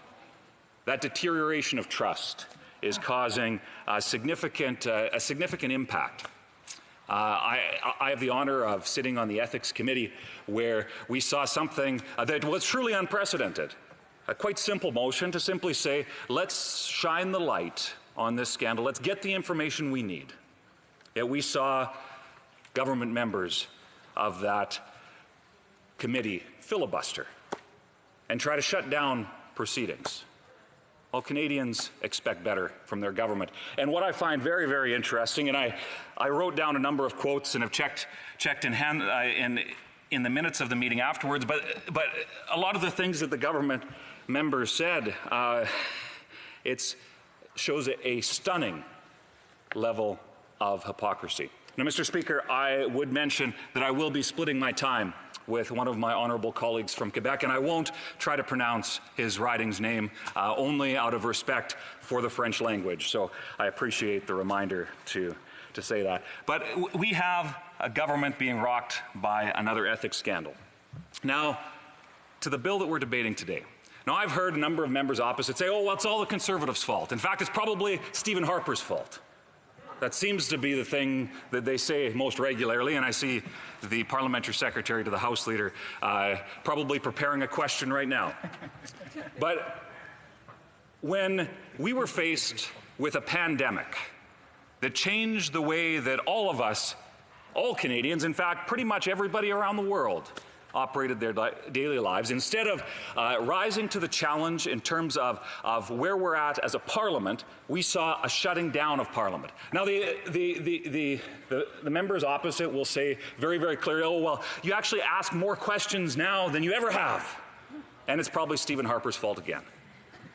But the reality is, in fact, what is very, very clear is that this government emphasizes style over substance. Yes. There's lots of questions. Yes, we admit that. And we were happy to work within the context of ensuring that there was democratic accountability. But we saw a shutdown of all other aspects of Parliament, including committees. In fact, it was only a few days ago that we saw the opening up of a few other committees. And the Ethics Committee only met for the first time this past Friday, after a number of months' breaks. And I'll tell you, when I tell my constituents that I'm on the Ethics Committee, my constituents, their first comment is, wow, that either must be really busy, or does the Prime Minister actually allow you to do anything? Well, it's unfortunate that and I will refer, that we attempted to open up, to allow the Ethics Commissioner to come to the Ethics Committee here shortly after the committee was struck in this new Parliament, and the Liberal members voted against having the Ethics Commissioner come and speak to committee, to have an honest dialogue about what was found to be a violation, second violation, of the Prime Minister in terms of ethics rules. So, Mr. Speaker, there are so many aspects of the ethical failings of this government. The Cottage Chronicles, as my constituents have continually referred to them as, where the Prime Minister would make an announcement, and we saw quite often an announcement with few details, clarification on those details later in the day, And then a whole host of questions that would remain on any of the programs that have been announced, and in some cases, months and months delays as to actually seeing those programs implemented. Now, regarding the bill at hand, specifically with the disability, thank you, specifically regarding the disability portion of this, Conservative support making sure that those in our country that need support get it.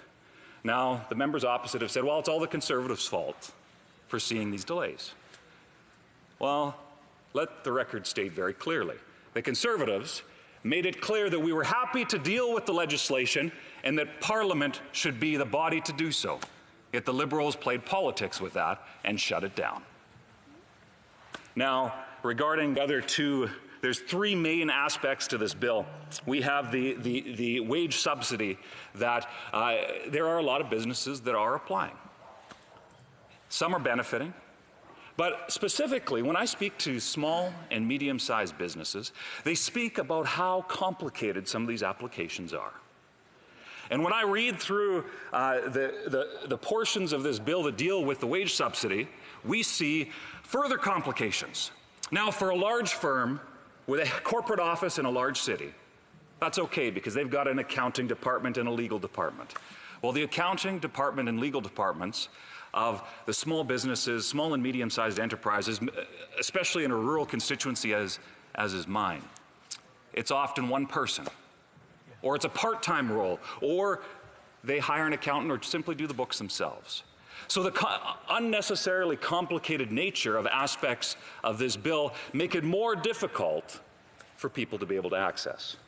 And a brief comment on the justice elements of the bill. Certainly, the times that we find ourselves in, I think it's necessary to have a look at these. But I would note that deterioration of trust, which I mentioned at the beginning of my speech, when reading aspects of what the justice portion of this bill, the thought in the back of my mind was, are they trying to sneak something into this that would have that negative impact on Canadians?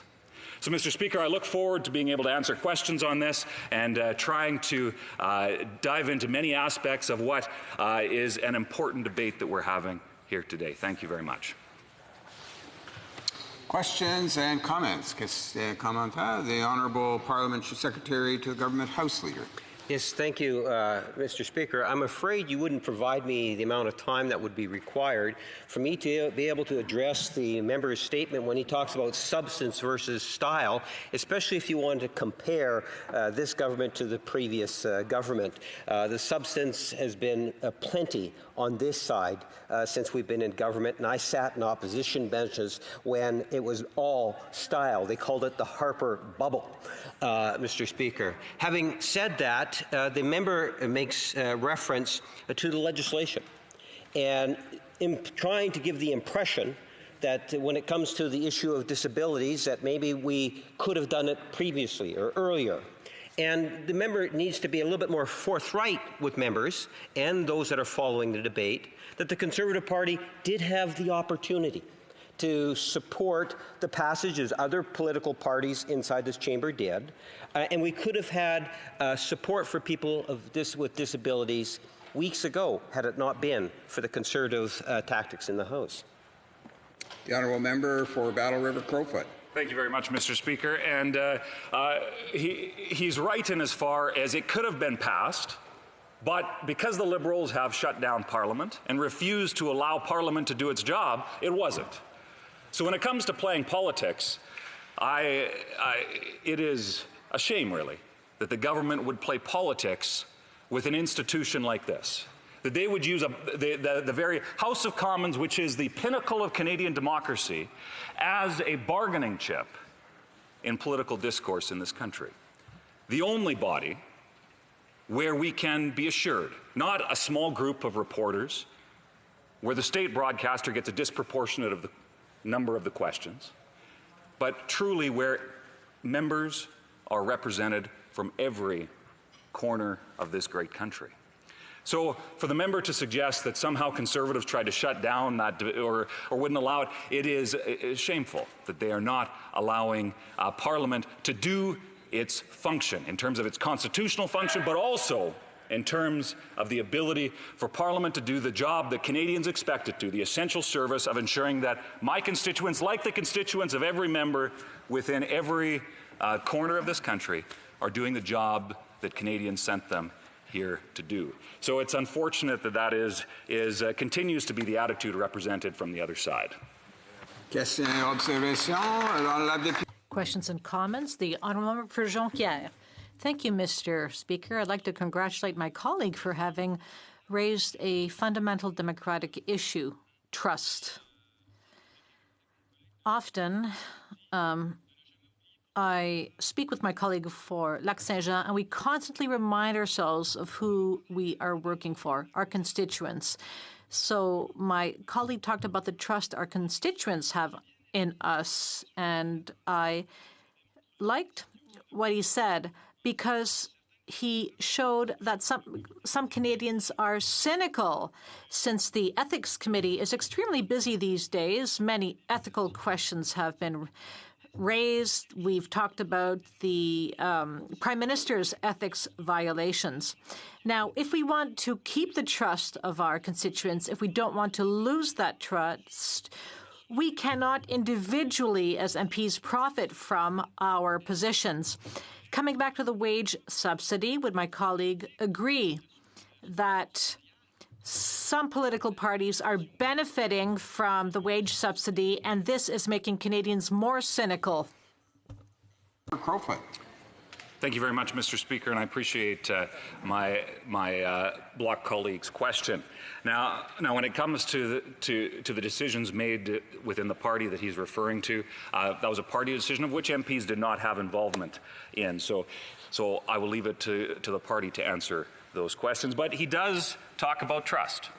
And during the Ethics Committee last week, the honourable member who spoke before me from, I believe it was Hall-Elmer, made the comment that democracy is fragile. This comment was made in the Ethics Committee last week. And although I see one of the other committee members sitting across the way, I fail to remember her constituency name, made the comment, a number of comments around the stereotype of politicians.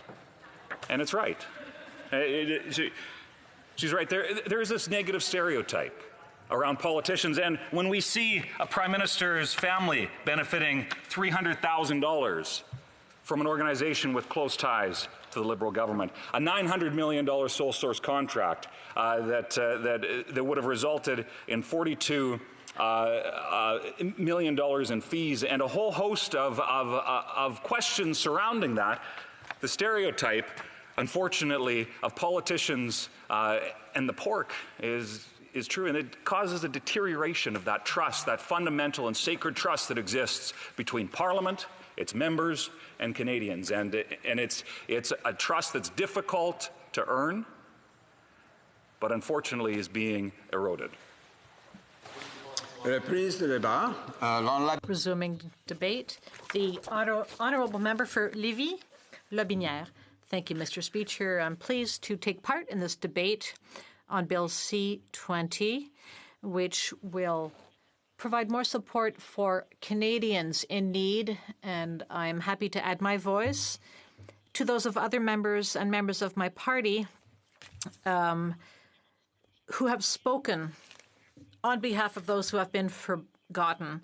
To begin, I would like to offer my deepest condolences to people who have lost loved ones because of COVID-19, and I would like to thank all essential workers, frontline workers, and those who still today are helping vulnerable and sick people because of this virus, which makes us all feel powerless. Unfortunately, we still need to be resilient. We'll have to be resilient past the summer because we're still in a period of uncertainty and there will be new surges of the pandemic. Businesses, big and small, all kinds of people, our lives have been upended by the pandemic. Even though I approve the measures which are being debated today, I am nevertheless indignant with regard to the Liberal government. First of all, it took too long to close the borders as soon as the virus first appeared here. The Conservatives are the ones who called on all visitors to the country, anyone coming into the country, to go into quarantine. And in fact, Conservatives were the first to call for an increase in the wage subsidy program. It went from 10 to 75%. Conservatives were also the first to call for the loosening of CERB rules so that volunteer firefighters would also be eligible. Conservatives were also the first to call for the farm sector to be designated as essential infrastructure. You might remember, Madam Speaker, that during the last economic crisis in 2008, the Conservative government was in power, it had a majority, and it helped Canada to balance its books while stimulating economic growth and helping Canada to emerge as the strongest G7 country after the crisis. Now, given the scope of COVID-19, so many people are desperate. They're afraid for their future, the future of their children, and future generations. And I understand their fear and concern. We have a Liberal minority government, and it's been spending like a drunken sailor since 2015, and we all together have had to work hard to find consensus. But we also have denounced fraud, which is being committed under these various programs.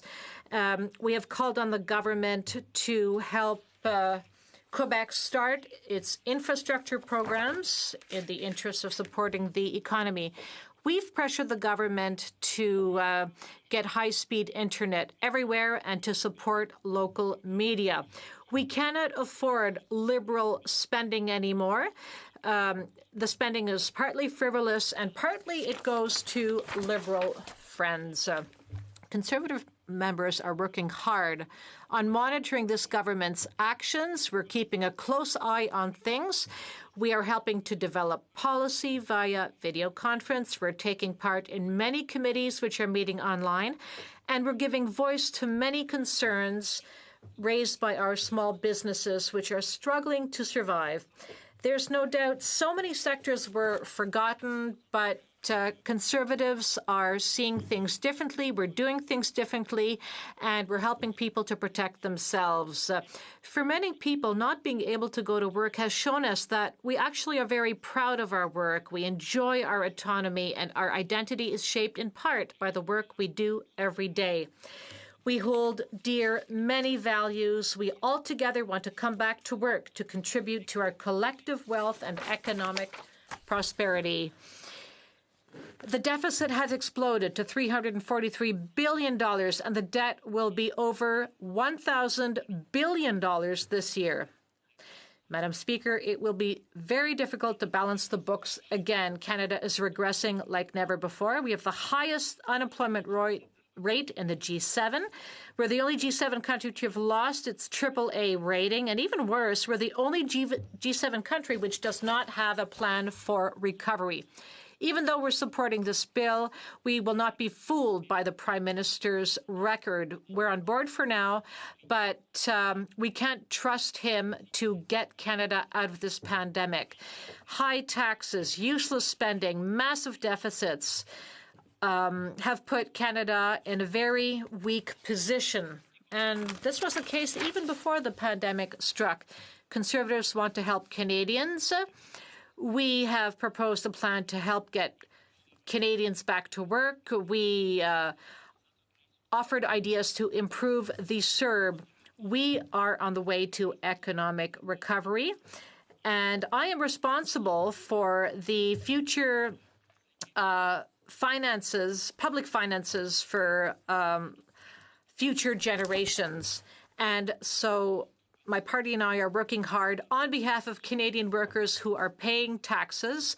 As you know, the Conservative Party is the only party which is able to replace the current government, but that is not the issue right now because we want to work together to help Canada get through this pandemic. I have the privilege of being a member of the Access to Information and Ethics Committee. The committee has sat through this pandemic, but the Prime Minister seems to believe he is above the law. On Friday, July 17th, I would not have wanted to be a Liberal Member of Parliament. This is the third time the Prime Minister has been found guilty of ethics violations, and Liberals are engaging in obstruction. The Liberals were, in fact, systematically blocking the work of the Ethics Committee, thus preventing Canadians from finding out more about the close connection between the Prime Minister and the WE charity. We want to find out what's really going on. This is a new Liberal scandal, and Canadians have the democratic right to know the truth. I doubt that this time our Prime Minister is going to lift cabinet confidentiality. Madam Speaker, the media have taught us that 3 members of the Prime Minister's family were paid a total of $300,000 to speak at WE charity events. Some of these amounts were paid out during the first mandate of the Liberal government. Since 2016, the Prime Minister's mother spoke at 25 events and was paid $250,000, and even the Prime Minister's brother was paid to speak for the WE charity. As well, the finance minister is involved. He also did not recuse himself from the contract given to the natural resources minister and the chief of staff of the Prime Minister also helped raise funds, $400,000 for the WE charity. Madam Speaker, we are in a pandemic, and therefore we have to take exceptional measures. We are not going to let the Prime Minister, his family, and his friends receive benefits and enrich themselves during these difficult times. This Prime Minister is like a spoiled child, and he only apologizes when he's caught red-handed. We will keep a very close eye on him. We will hold him accountable, and we will get him to work with us to help Canada's economy reopen, because the other side sometimes seems to forget they are a minority government. Questions and comments? The Honourable Member from Abitibi James, Nunavik. No? I hope I'm sorry. Avignon, Matane, Métis, Matapédia. My colleague addressed the matter of ethics, and obviously there was the private island, there was SNC Lavalin, and now we've got the WE scandal. So we're thinking that perhaps the Prime Minister should subscribe to the Ethics Commissioner's bulletin. What does my colleague think? Perhaps the Prime Minister should step down for a while? The Honourable Member for Lévis-Lotbinière. Thank you, Madam Speaker, and I'd like to thank my colleague for her question. In an ideal world, it would be ideal that the government should step down, but I'd be very astonished if he did that. But I would like to thank the Bloc Québécois if they want to stay with us on the Ethics Committee for the next days, because we think that the committee is going to sit tomorrow, and we think that there is going to be filibustering again, and we want the Bloc Québécois to stand in solidarity with us to try and get to the bottom of this matter and find out everything about this ethics scandal once again. Thank you. Questions and comments? The Honourable Parliamentary Secretary. Madame la Présidente, je remercie. Thank you, Madam Speaker. I'd like to thank my honourable colleague for his comments today. A few weeks ago, the opposition had the opportunity to support a bill to support persons with disabilities, people who are in trouble. And today the question is very simple. Will the opposition support the government on the provisions in this bill? Because they're very clear. They are designed to help people with disabilities and to increase the wage subsidy. So will you support the government? Yeah. Yes. The Honourable Member. Thank you, Madam Speaker. As I said in my speech, we will be supporting this bill because it provides scalable assistance for persons with disabilities.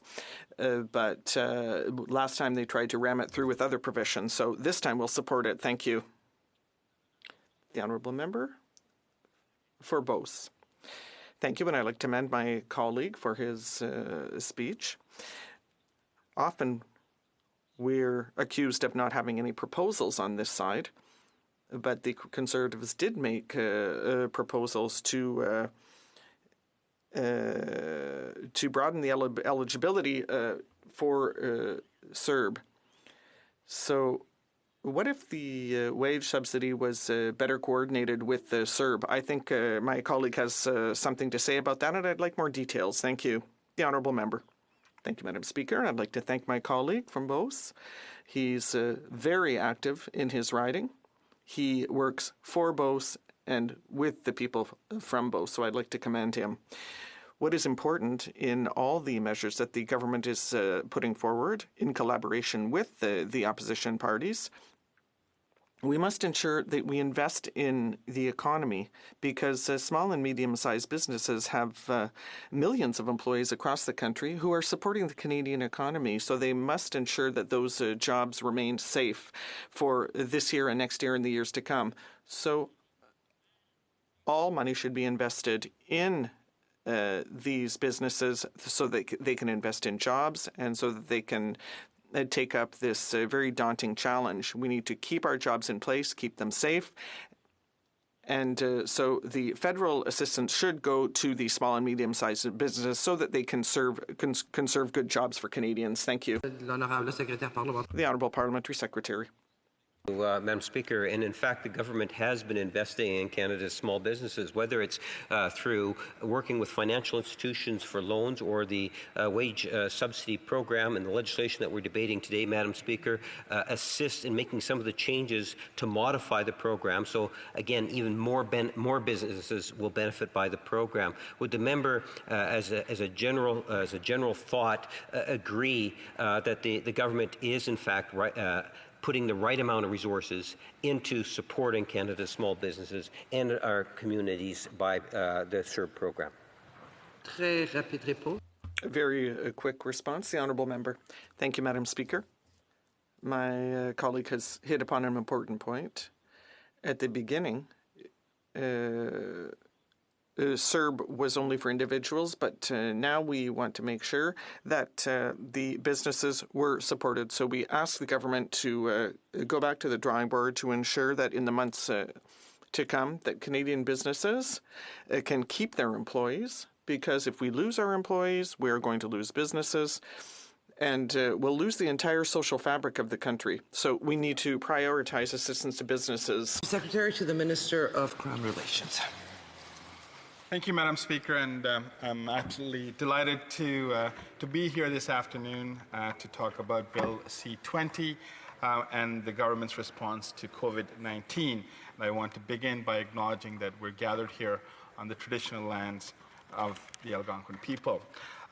Before I go on, Madam Speaker, I want to take a moment because as usual, we never meet in July, and this is a very important week for me personally and the entire Tamil community. So I want to just take a moment to acknowledge the horrific events of Black July that started on the evening of July 22nd, 1983, where armed mobs who were armed with the electoral list of Tamil homes went door to door in Colombo, Sri Lanka, and beat and killed over 3,000 Tamils and looted their homes and businesses.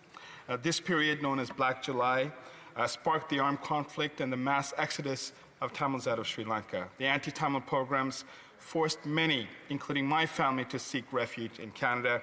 The government of Pierre Trudeau at that time enacted a special measures program to assist over 1,800 Tamils to settle in Canada. And today, this community is over 300,000 strong, and I'm so very proud to be part of this community from coast to coast to coast. And with that, I want to take a moment to reflect on the most vulnerable in our society, and particularly as a result of COVID-19. And I would be remiss if I don't acknowledge the refugees who are in many camps around the world, who are struggling in cramped conditions in UNHCR tents, or are displaced altogether. There's over 80 million refugees or displaced peoples around the world and over 30 million refugees, and I want to recognize them and all those who support refugees both abroad and in Canada, and particularly those who are vulnerable in Canada who've come in search of freedom, but who are unfortunately struggling with COVID-19, as are many, as all of us are across the globe. This pandemic has had a very profound effect on all of us, but none more than our seniors. And I want to just talk about long-term care homes in my province of Ontario, but also locally at the Altamont Care Home in Scarborough Rouge Park. We lost 52 residents to COVID-19 and one staff member. So we've lost 53 people as a result of COVID-19. This is just in one home. There are 4 other homes, including Orchard Villa in Pickering Uxbridge, Holland Christian Grace Manor in Brampton South, Hawthorne Place Care Centre in Humber River Black Creek, Eatonville Care Home in Etobicoke Centre. And all 5 MPs who correspond to these homes have written to both Premier Doug Ford as well as the Prime Minister. Of the Premier, we're asking for him to initiate public inquiry similar to that of IPRWASH to make sure that we don't make the mistakes that we made in long-term care homes. Some 80% of deaths associated to COVID-19 pandemic is a result of people who are living in long-term care homes. These are our seniors. And it is a national shame, Madam Speaker, and I would say that we have failed our seniors, those who are in long-term care homes. And I'm saddened to stand here today to even talk about it. But the report from the Canadian Armed Forces who were deployed to these 5 care homes really does shed a light on what we need to do. And I want to emphasize and ask the Premier of Ontario to make sure that we do right and we get to the bottom of this. Equally, Madam Speaker, the 5 colleagues, including myself, we wrote to the Prime Minister seeking national standards for long-term care homes. And I realize that there are challenges in terms of jurisdiction. As a federal government, we are not directly responsible for long-term care homes. Nevertheless, as a government that is responsible for Canadians, to Canadians, it would be incumbent upon us to take some leadership and make sure that we have national standards of care for all of those who are in long-term care homes. As a government, we regulate everything from plastic bags to toothpaste to all kinds of consumer products. And for the life of me, it's hard to imagine why we can't have some form of minimum standards set for long-term care homes. I think it's long overdue, and I believe that conversation needs to take place. And I look forward to working with the government as well as our friends across the aisle to ensure that this does not happen again. I also want to note that the government just recently announced $19 billion towards a Safe Restart program, and this is part of our government's response to COVID-19. And this $19 billion will go in part towards supporting long-term care homes, especially the deficiencies that are outlined in the report by the Canadian Armed Forces. So we're hopeful that the immediate response in case there's a second or third wave will be mitigated by the additional financial support that our government is giving to the provinces, and in turn that should filter in towards long-term care homes. Madam Speaker, I'm also want to address another issue that's been quite troubling to me, and that is the issue of systemic racism. I know I've spoken about this many times in this House and with many of my colleagues, including colleagues across the aisle. And I want to acknowledge that a couple of weeks ago, Many of us got together and wrote a letter that was signed by many members, led by our member for Hull Aylmer, and of course supported by people like my friend from Hamilton Centre, where we highlighted the need for the government to address the issues of systemic racism. One thing that COVID-19 has shown us is that there is a racialized impact of COVID-19, whether it's people who are working in the front lines as workers at hospitals, or those who are working as cashiers or working in other restaurant industry, for example, are racialized people, and there is a significant impact of COVID-19 towards racialized people. It is in places like the United States and England, we have specific numbers that speak to this racial divide. But in Canada, we don't keep those type of statistics, and I believe that that's one of the things that we really need to do, is gather that information and to make sure that we connect the dots between race, between poverty, between health services, and I hope that this is an opportunity for us to learn and again mitigate in terms of the second wave. But with respect to overall systemic racism, it's very clear that racism affects many people and it affects them differently. Anti-Black racism is profound in our history. It continues. It's the social results are very, very obvious. The numbers kind of speak for themselves, whether it is with respect to the social determinants of health or towards issues of incarceration or issues of education streaming. There is a profound impact on Canada's Black community, as well as Indigenous peoples who have, since Confederation, have been rendered to be second-class citizens in all aspects. Of course, this conversation was sparked by the tragic killing of George Floyd at the hands of the Minneapolis police. But of course, in Canada, we've seen our share of these tragedies, including the brutal attack on Chief Alan Adam at the hands of the RCMP, and the death of Chantal Moore.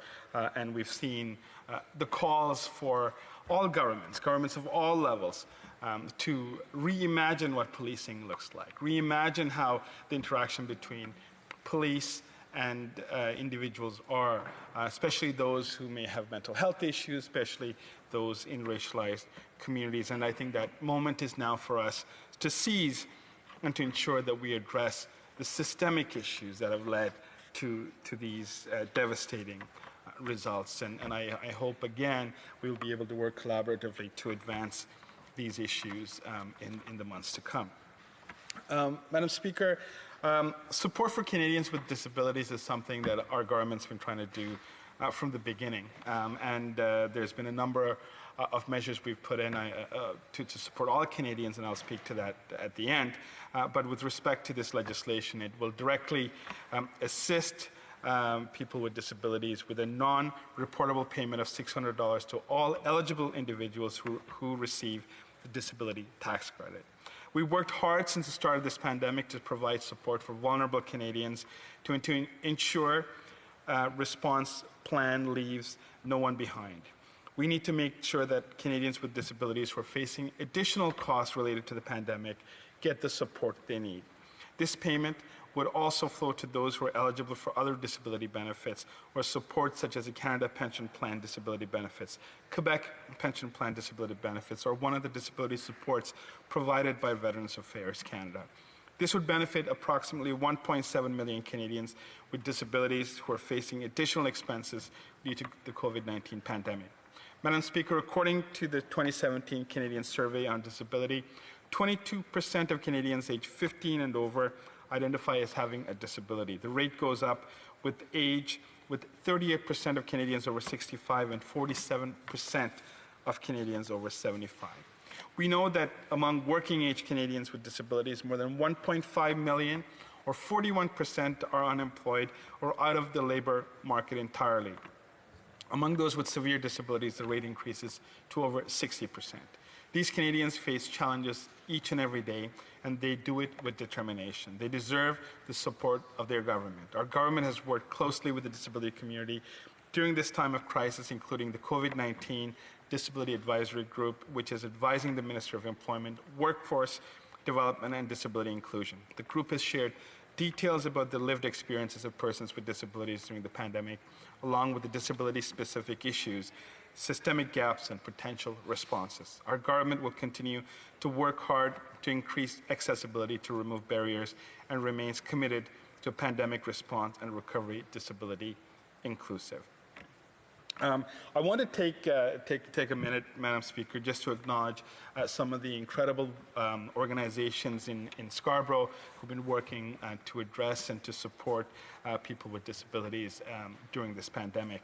And I want to start by thanking the South Asian Autism Awareness Center, who do magnificent work with young people with autism who are on the spectrum.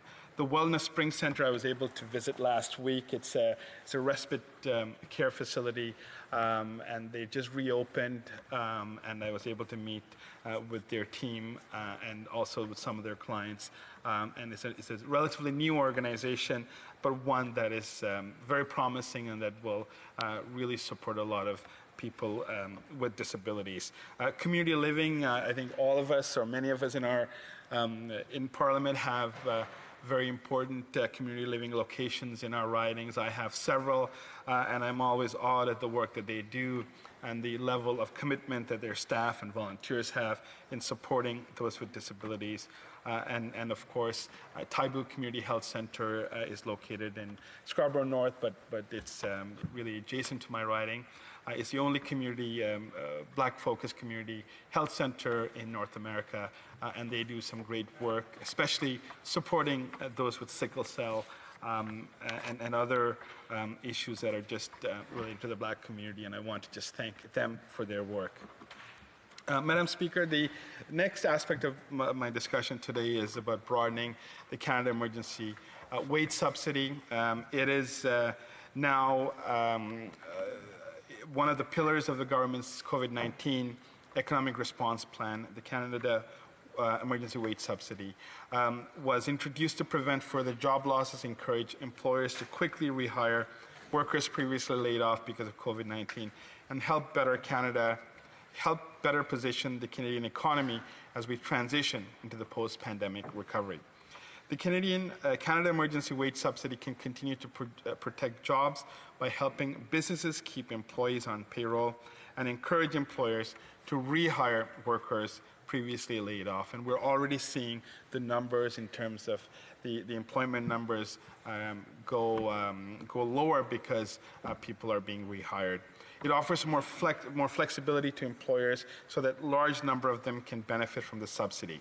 Employers of all sizes and in all sectors of the economy may be eligible. Since we first launched this program this spring, about 3 million Canadian employees have had their jobs supported through the Canada Emergency Wage Subsidy, and that number continues to grow. To help support these Canadians, our bill would redesign the Canada Emergency Wage Subsidy to tailor it to the needs of more businesses. This bill will extend the program to the end of 2020 with the intent to provide further support into the end of the year. The wage subsidy would be made more accessible by making the base subsidy available to all eligible employees that are experiencing any decline in revenues. This will allow businesses, big and large, that have been struggling throughout this pandemic to get access to the support for the first time and to help more Canadian workers get support as a result. This will remove any barriers to growth that firms currently using the Canada Emergency Wage Subsidy program. By removing the threshold for support, they will know that they have support as they work to grow, invest, and rehire workers. Our government is also proposing to introduce a top-up subsidy for eligible employers that have been most adversely affected by the COVID-19 crisis. The redesigned wage subsidy would help position employers and workers for a strong rebound in the post-pandemic recovery. And I just want to talk about this program in relation to my experience with the 2008 financial crisis. At that time, I just opened a law firm a couple of years earlier. I had about a dozen staff. And one of the toughest things I had to do at that time, because the economy was contracting, was to lay off staff, and I lost a couple of really, really good people that I was never able to get back. So I think from my experience, making sure that companies are supported to keep their staffing levels is critical to the long-term viability of our economy. And it would be so important that the Canadians are able to continue to work, continue to receive a paycheck, because ultimately that is the best form of support any government could give. And I'm very pleased to say that this program has helped dozens of organizations in my riding, and I'm sure across many of my colleagues as well. This is just part of our overall response to COVID-19. I just want to say a thing or two about the Restart program. I know the City Councillor in Ward 25, Dr. Jennifer McKelvey, as well as Mayor John Tory, Mayor of the City of Toronto, and others have been speaking to us over the last several weeks about their challenges with the city budget and the $19 billion that the federal government is giving to the provinces will inevitably support them with their restart, and I really want to thank them for their advocacy. The other programs we have, as you know, Madam Speaker, is the Canada Emergency Response Benefit, the Canada Emergency Student Benefit, the GST rebate that came out back in April, as well as OAS, GIS top-up, as well as the Canada Emergency Business Account. These are all supports we've given individual Canadians, making sure that they're able to sustain the challenges that they have, the financial challenges that they've incurred over the past 4 months. And I want to conclude by thanking all those who've been working in the front lines, who have been heroic in their efforts. They never set out to be heroes, but they are our Canadian heroes, and I want to thank the Canadian Armed Forces for the work that they did in my riding. I want to thank all the frontline workers at the hospitals and in all the different areas, including trucking, including as cashiers at grocery stores, and of course Dr. Eileen DeVilla, who is the Medical Officer of Health in the City of Toronto, for her tremendous leadership. And I look forward to questions from my colleagues. I am thankful for this opportunity once again, Madam Speaker. Thank you. Other commentaires? The Honourable Member for Edmonton Lake. Secretary Fuan, and his speech, he mentioned a wage subsidy is very, very important, of course, for small businesses to survive. There's no doubt about that. But seems like with the new bill, it's a lot of complications, and you probably need a master's degree in mathematics to understand it, plus a few accountants if you're able to afford to hire them. So I give a case to the parliamentary secretary. So if a business lost an average revenue drop of more than 50% over the last 3 months, it can get a top-up to its wage subsidy benefit to reach a final top-up number. Then, if you add into the calculations with the base wage subsidy, which is if you have lost under 49% of your revenue, you are up for another set of calculation. So the question to the member is, if you lose 60% of revenue, what will be the wage subsidy percentage that you'll be receiving in order to be able to survive? Secretary. I want to thank my friend from Edmonton Manning for that question. I know he's a big advocate of small businesses, and I know many in our House are. The fact is that all of these supports, Madam Speaker, is not meant to help each and every one who may be affected. It is supposed to help as many as possible, to have the widest net possible in order to get the support. With the existing wage subsidy program, we had a lot of criticism. I had a lot of employers who came up to me and said, look, we don't meet the threshold. What this does is open it up, allow more flexibility to the program, and hopefully will widen the net so that more employers can continue to keep Canadians employed. Thank you. Honorable député de Shefford. The Honourable Member for Shefford. Thank you very much. I'd like to thank my honourable colleague for his speech, especially since he touched on the matter of seniors. That's a file that I've spoken about several times during the pandemic. We need to improve the situation. We can't allow seniors to fall through the cracks. However, our opinions differ on the means to do so, Madam Speaker. With the health system, which is of provincial and Quebec jurisdiction, for years, there has been no increase in federal health transfers, as Quebec and the provinces have been requesting, even though that request has been unanimous. Wouldn't you think that it's time to increase the transfers? Currently, our seniors are only getting a single $300 check. Shouldn't the government respect its own election promise and make a long-term increase to help for seniors with an increase in the OAS? Merci pour la question. Thank you for the question.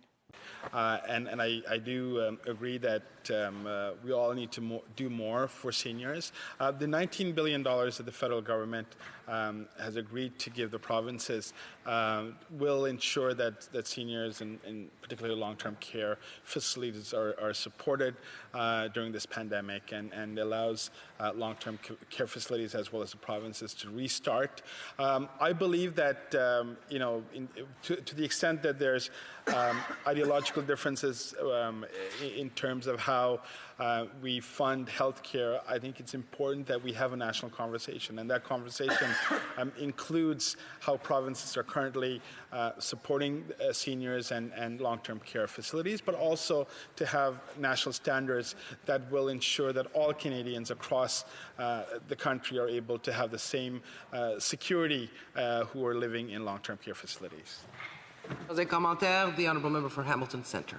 Thank you very much, Madam Speaker, and I want to congratulate the member from Scarborough Rouge Park for providing a very comprehensive outlook on the response to COVID, even going beyond the bill that's here today. He raised very important points around the experiences of people around the world, quite frankly, in refugee camps. He spoke about anti-racism, he spoke about peoples with disabilities, and of course the economy. But one of the things that have been missing is the impacts of COVID on families that are trying to work their way through immigration. And so we know that currently there are people who have been waiting not 12 months, not 18 months, but close to 2 years. This is a situation that happened well before COVID, but now during COVID has become much more apparent in terms of the impacts that it's having on families who have been separated throughout this crisis and this critical time. So my question through you to the honourable member is, what is he and his government doing to help prioritize family reunification in this time of crisis? Parliamentary Secretary.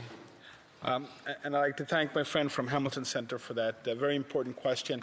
And I had a chance to speak to the Minister of Immigration just this afternoon on a number of issues, particularly relating to refugees. And I know the commitment is there to ensure that there is a level of focus on family reunification. Just before the pandemic hit, family reunification in Canada was just around 12 months. I believe it may have increased because of COVID-19, and I know the commitment is there from the minister to ensure that those numbers are sustained. With respect to, one of the concerns that I continue to have is the number of refugee cases that are being prolonged because of this. I think it's something that really does put people in limbo, and I'm hopeful that the government will, and the IRB, who's an independent body of the government, will move towards ensuring that cases are fast-tracked and decisions are rendered sooner than later. This is an overall disruption to many elements of our justice system, and I think the bill before does help us in advancing some of those issues within the criminal justice system. The Honourable Member for Denity, Mississippi, Churchill River. My honourable colleague, the Parliamentary Secretary for Crown Relations, comments about struggling through the challenges of owning a law practice back in the in the prior recession. As a former small business owner as well, myself being an accountant, him being a lawyer, I can probably appreciate that perspective. One of the things in regards to the change in the HoC legislation is there's many companies that now qualify with the removal of the restriction to have lost 30% of your revenue. As a small business owner, I can empathize with those business owners that are struggling with that decision and have been for several months. In this legislation, there's nothing that goes back and helps these businesses that have been doing this for 120 days already, struggling to hang on to their employees. Do you believe that there should be a retroactive component to the changes in the HoC legislation that help those businesses that now are eligible but weren't prior? Parliamentary Secretary. That's a very, very important question, and I think my friends framed it really well. The fact remains that a lot of the measures that we've put into place, the economic supports that we have had from day one, is working. We've had, in terms of the health numbers, are relatively low in relation to other countries. In terms of supports for individuals as well as businesses, have been tremendously well received. And as I indicated earlier, yes, there are people that may not have qualified. The purpose of the government intervention right now with the extension of the wage subsidy is to make sure that there is a lifeline for businesses to continue to what we believe is a safe restart and full recovery of our economy. But we need to bridge those businesses up until that time, and this is one additional support that will do that. Is it going to help everyone? No, probably not. It's not retroactive because we're looking forward. We're looking to make sure that those businesses are given the supports they need to get to the end of the pandemic, and we will reevaluate these programs continuously, and we'll come back as and if required. The Honourable Member for Jonquière. Thank you very much. I'd like to thank my colleague for his speech. And I would like to come back to the question that was posed by my colleague for Shefford. In his speech, my colleague said that we've let seniors fall through the cracks. That might surprise anyone who's familiar with the last 20 years of federal policy. In 1997-98, the federal government with Paul Martin cut $2 billion in federal transfers for healthcare. And since then, healthcare transfers have never risen to an acceptable level. Today, it's a little more than 20%. The lion's share of health costs are taken on by the provinces. So to hear a member say that we've let seniors down, well, I really think that they need to look within. It's the federal government that has let seniors down. 5 seconds. For the Honourable Parliamentary Secretary, 5 seconds. I would disagree with that comment, Madam Speaker. Resuming debate, the Honourable Member for Hamilton Centre. Thank you very much. I'm sorry, just a reminder, we're starting the 10-minute rounds, so the questions after the Honourable Member's speech will be 5 minutes. Thank you. Thank you very much, Madam Speaker. I rise today with mixed emotions. I rise with mixed emotions because the last time I had the honor and privilege to provide a statement to this House, I believe that we could have done better by Canadians. You'll recall that during our debate for how we were going to proceed over the summer, I tried to lay forward what I thought was a compelling path forward to ensure that nobody gets left behind in this country.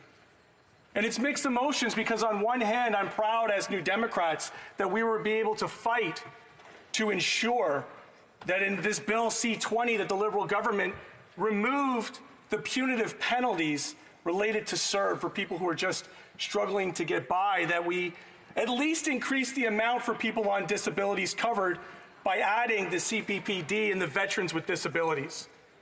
I'm proud that we've given some kind of grace period to allow more people to apply for the disability tax credit, because we know, in fact, that at almost every step along the way, it seems to be that the response of this government has been this unnecessary obsession with means testing instead of universality that continues to leave critical people behind.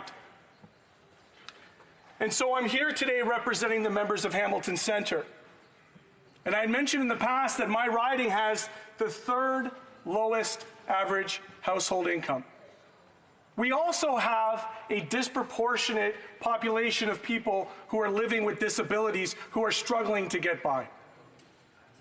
And if you recall the evolution of the supports that we had during COVID, that the first response of the Liberal government was to come up with a patchwork EI system that left so many people out that the panic in this crisis, the prospect of facing the end of the month without the ability to pay for your rent was not just something felt by people living in poverty, but people who were facing poverty perhaps for the first time.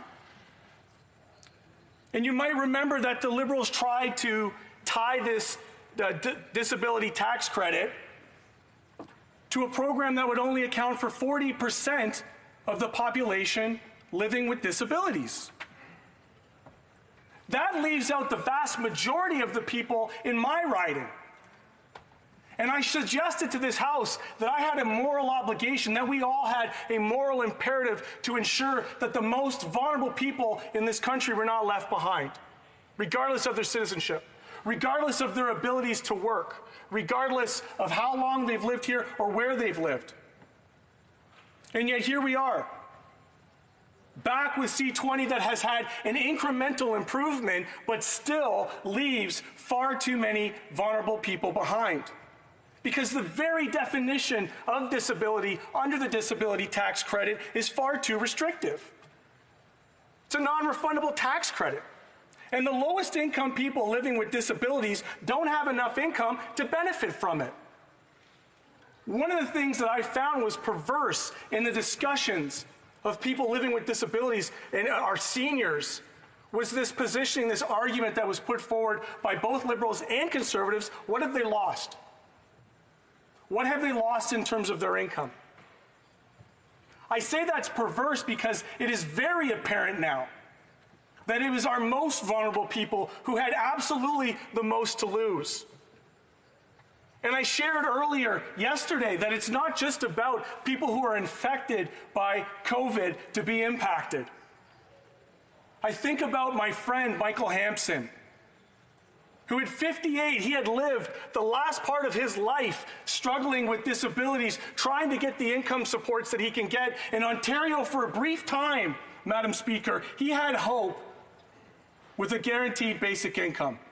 For the first time in his life, he would have told you that he could live with dignity because he wasn't living in the deep legislated poverty of the Ontario Disability Support Program, ODSP, which many of my residents are sentenced to live with in poverty under the current rates that both the Conservative and the past Liberal governments have had on social assistance in Ontario. So when we come back here and we ask, like, what did they have to lose? They literally lost lives. Seniors sentenced to live in subpar, substandard long-term care facilities. That we know the vast majority of the people who died from COVID were connected to these facilities.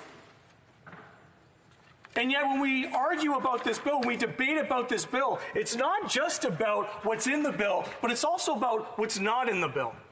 Who do we continue to leave behind? Why are we still trying to do this patchwork, piecemeal, incremental approach, which we heard from the admission of the previous speaker, is designed to get as many people, but not everybody? Why can't we have universal supports?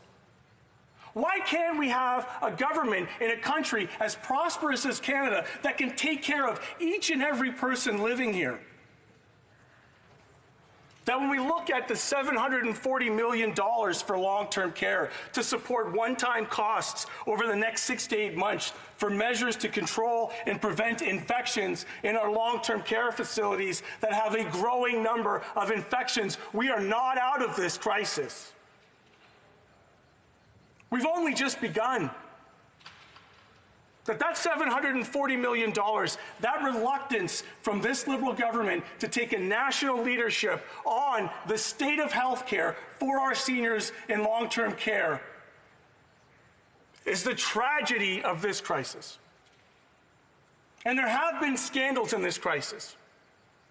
And I would suggest to you that as bad as that's not the true scandal. It's a scandal, but it's not the true scandal. The true scandal remains the Liberal government's ineffective way in which they delivered or managed the national emergency stockpile supply, where we ought to have had millions of critical PPEs that would have protected Canadians on the onset of this, where we took direction from medical professionals that masks weren't required in the beginning, and I have to say, in my gut, I wonder why.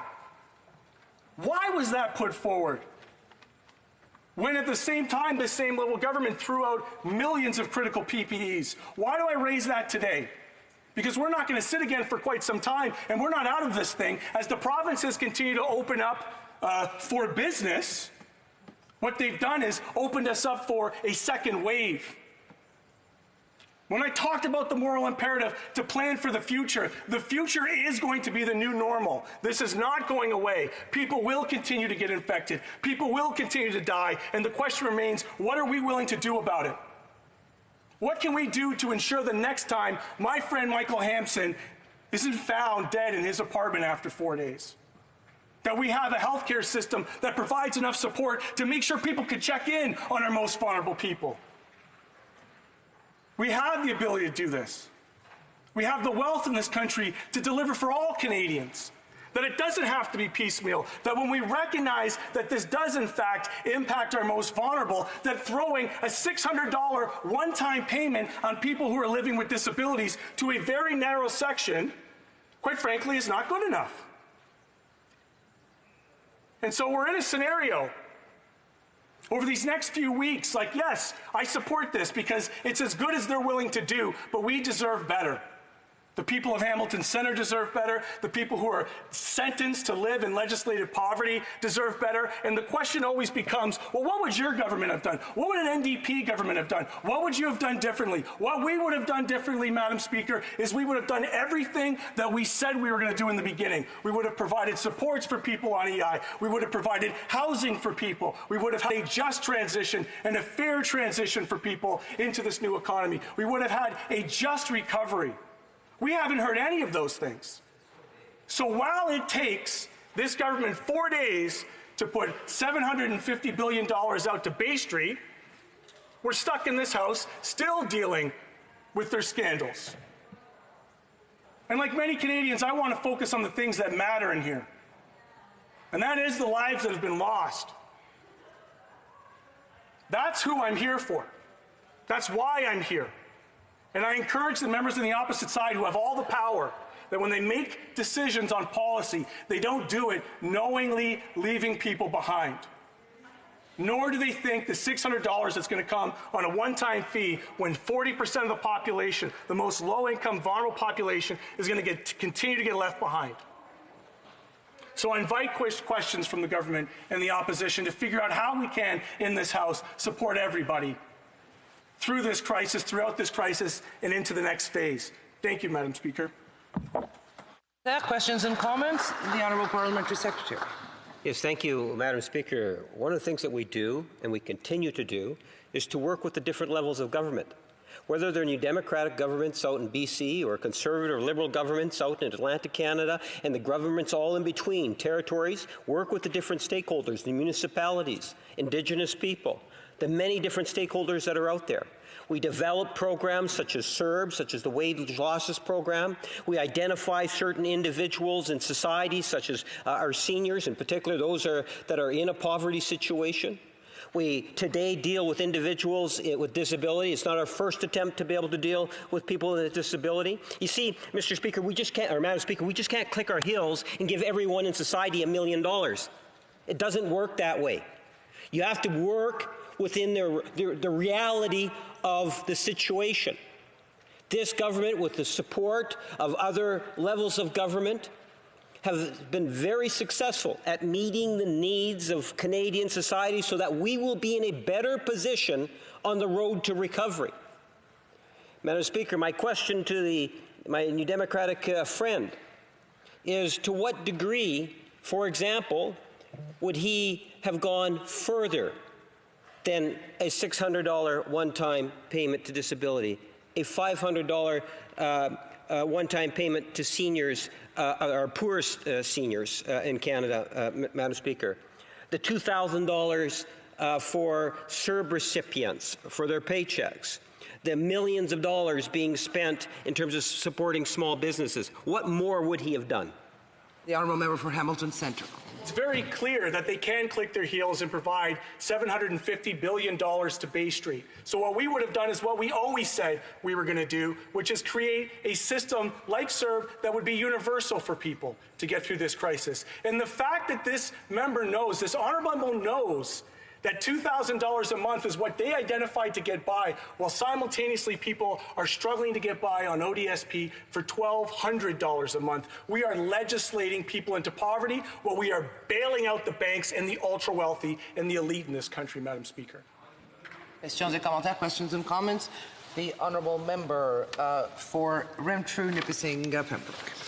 Thank you, Madam Speaker. I'm wondering whether or not the member who just spoke so eloquently has any idea of what percentage the wage subsidy actually amounts to. For example, a company that has had a downturn or a loss of 60%. Any rough idea? Member for Hamilton Centre. No, I don't, actually. I've been paying attention to the people who are struggling to get by in my community, and I can share with you that every step along the way, much like the CERB application, the wage subsidy application was also a boondoggle in terms of being able to provide clear direction to who qualifies, who doesn't qualify. If you're a sole proprietor, do you qualify? The vast answer to that has been no. If you're an incorporated company. So again, it's the lack of clarity. Not only does the public not know, not only do businesses not know, but their own senior members didn't know. How do we know that? Because they were online coaching people on how to apply on parameters that may or may not have met the suitability of the programs that they put forward. Questions from the honourable député de Rosemont-la-Petite-Patrie. Merci beaucoup, Madame. The honourable member for Rosemont-la-Petite-Patrie. I'd like to thank my colleague for his extremely passionate speech. Yes, just take a moment to put on the earpiece. Thank you.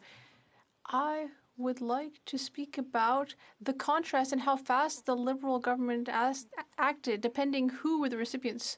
When it was a matter of awarding a contract without a bid for tender to an organization that had the Prime Minister's mother and brother on the payroll, things went really quickly. When it comes to whether to give money or not to companies that are cheating and that are using tax havens, it takes a 24-hour period. But when it comes to helping self-employed Canadians, it takes weeks. We need to fight for weeks. When it comes to helping students, same thing. It's the 21st of July, and yet people living with a disability still haven't received direct assistance from the federal government. So I'd like to ask my colleague how he would compare the Liberals' speed of action depending on who are the recipients. Well, it's very apparent that the Liberals seem to, it's like they can't help themselves from helping themselves in this regard. That they can click their heels, and they do it quite often. And this is apparent because when we originally passed the motion to support seniors and people with disabilities, it was supposed to be without delay.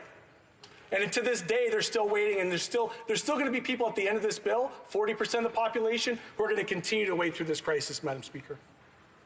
Reprise du débat, resuming debate, the honourable member for Saint-Laurent. Merci, Madame la Présidente. Je vous remercie de m'avoir accordé le temps pour... Thank you very much, Madam Speaker. Thank you for allowing me to rise to speak to Bill C-20. Since the very beginning of the COVID-19 pandemic, and in the context of the Economic Response Plan, our government has done its best to support Canadians and their businesses. The measures and programs implemented since March have enabled our citizens to feel safe and have given them some financial stability during a period of total uncertainty. Many of my constituents have contacted me to express their satisfaction with our government's response to the pandemic. They asked me to thank the Prime Minister for his daily updates and for how much we were helping them financially during this crisis. Although they are in quarantine and isolated, Canadians have not felt alone during this pandemic. because we have been with them from the very beginning. The Canada Emergency Response Benefit, more commonly referred to as CERB, allowed those who lost their jobs due to COVID-19 to continue receiving an income in order to pay for life's necessities. This taxable amount of $2,000 per month was offered to Canadians because in these extraordinary times, nobody should have to worry about being able to feed their family, about possibly losing their home, about paying their bills. Millions of dollars went towards food banks, homeless shelters, and women's shelters across the country to help the most vulnerable during these times, as not everybody was eligible for the CERB. Afin d'encourager les entreprises, to encourage businesses to keep their employees on the payroll and to prevent further job losses, our government introduced the Canada Emergency Wage Subsidy, a subsidy that has so far kept 3 million Canadian workers on their employers' payrolls. While this program has already helped millions of Canadians, Part 1 of Bill C-20 proposes amendments to the Income Tax Act to make the wage subsidy available to even more Canadian businesses, to help the employers that are hardest hit by this virus. Part 1 also extends the wage subsidy program until November 2020 and gives the government the option to extend it again until the very end of 2020. some may argue that as the economy is beginning to reopen and businesses are starting to rehire workers, this program may no longer be necessary. However, it's important to note that our businesses and workers are still facing significant challenges and uncertainty. The changes that our government is proposing to the CEWS would provide better targeted support to those who need it most. These changes would extend the subsidy until December 2020, ensure that all eligible employers facing a loss in revenue can qualify, introduce a top-up subsidy to those who have been the hardest hit by the pandemic, and ensure that those who are currently using the program can continue to do so and receive support even as they recover. The redesigned CEWS, the wage subsidy, would help employers rehire workers quickly as the economy improves and better position themselves for the future. Madam Speaker, many of the businesses in my riding have heavily relied on the Canada Emergency Wage Subsidy, and they need it to continue for the next while until they have a better idea of what this second wave of the virus will look like. Businesses thrive when there is stability, and the CEWS provides some level of stability to our economy. I wanted to take some time to talk about another part of the Act that is very important to me. Part 2 of this Act amends the Pension Act, the Department of Veterans Affairs Act, the Veterans Wellbeing Act, and the Children's Special Allowances Act to authorize disclosure of information in order to administer a program that would get more help to people with disabilities in the form of a one-time $600 tax-free payment. Ceci fait partie d'une série de mesures visant à aider les Canadiens. This is part of a series of measures to help Canadians with disabilities pay for additional expenses that occur as a result of the COVID-19 pandemic. When this additional assistance for persons with disabilities was first announced, only those eligible for the disability tax credit would have been eligible. Bill C-20 seeks to expand the scope of those who will be able to receive these payments. That represents 1.7 million Canadians who will have access to it. Recipients of the disability tax credit or the Quebec Pension Plan disability benefit or disability benefits provided by Veterans Affairs Canada will be the group that is eligible for this payment. Social Development has the authority to issue a one-time payment to these groups, but strict confidentiality rules prohibit the Ministry of Veterans Affairs and others from sharing any information with other government departments, hence why amendments to these acts are required. If the proposed legislation is enacted, eligible Canadians would receive the payments automatically. Canadians with disabilities are some of the most vulnerable, and they are often the first to be let go in times of economic hardship.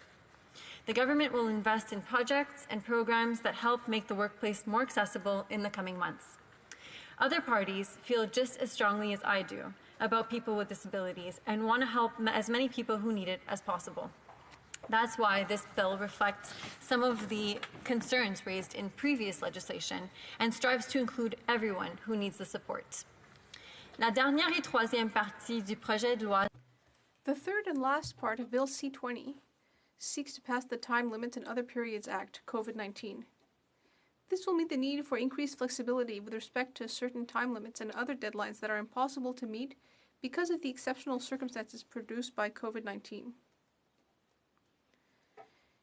In particular, the passage of Bill C-20 would suspend, for a maximum of 6 months, some procedural delays relative to proceedings before the courts. In addition, the bill would temporarily allow ministers to suspend or extend, for a maximum of 6 months, the time limits for specific acts or regulations. This is extremely important, because failure to meet these deadlines could have a significant impact on individuals, businesses, and the government. The flexibility is necessary in order to ensure that Canadians are not penalized for things that are out of their control during these extraordinary times. In these exceptional circumstances, Canadians and businesses may be unable to meet numerous time limits currently set out in federal legislation, including those for civil court cases and some key regulatory matters. Of course, giving such powers to the government does not happen in usual times, and that is why these powers would have a limit. They are to be used only in the context of COVID-19 and would no longer apply after September 30th, 2020, and would no longer have any effect after December 31st, 2020. Madam Speaker, at the end of the day, Bill C-20 would help the government better help Canadians, and Canadians have never needed the help more than they have during this pandemic, at least not in my lifetime. We must continue to support Canadians as they try their best to make it through these tough times, and we must help our businesses survive so that people have jobs to go back to once this pandemic is over.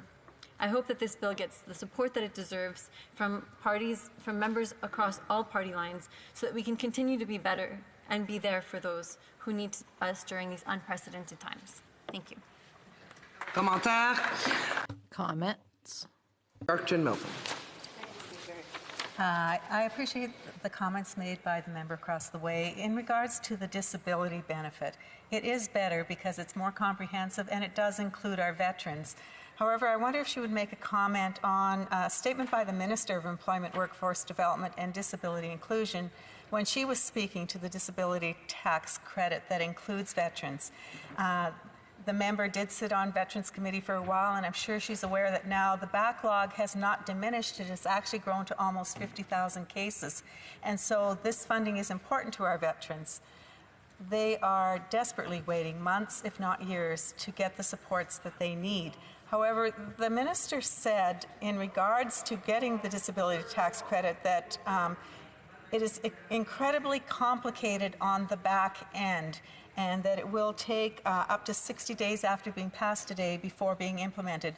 I'm sure she realizes how this makes veterans shudder, and just wondering if there were ways that could make this process simpler. Would that not be better to get the money out the door as quickly, in this case, as they did say with the CERP? Member for Saint Laurent. I'd like to thank the honourable member for her question through you, Madam Speaker. And obviously, yes, I did sit on the Veterans Affairs Committee for a year in the past, and I saw what hardships they were going through, and it's, obviously the backlog was very big, and it still is.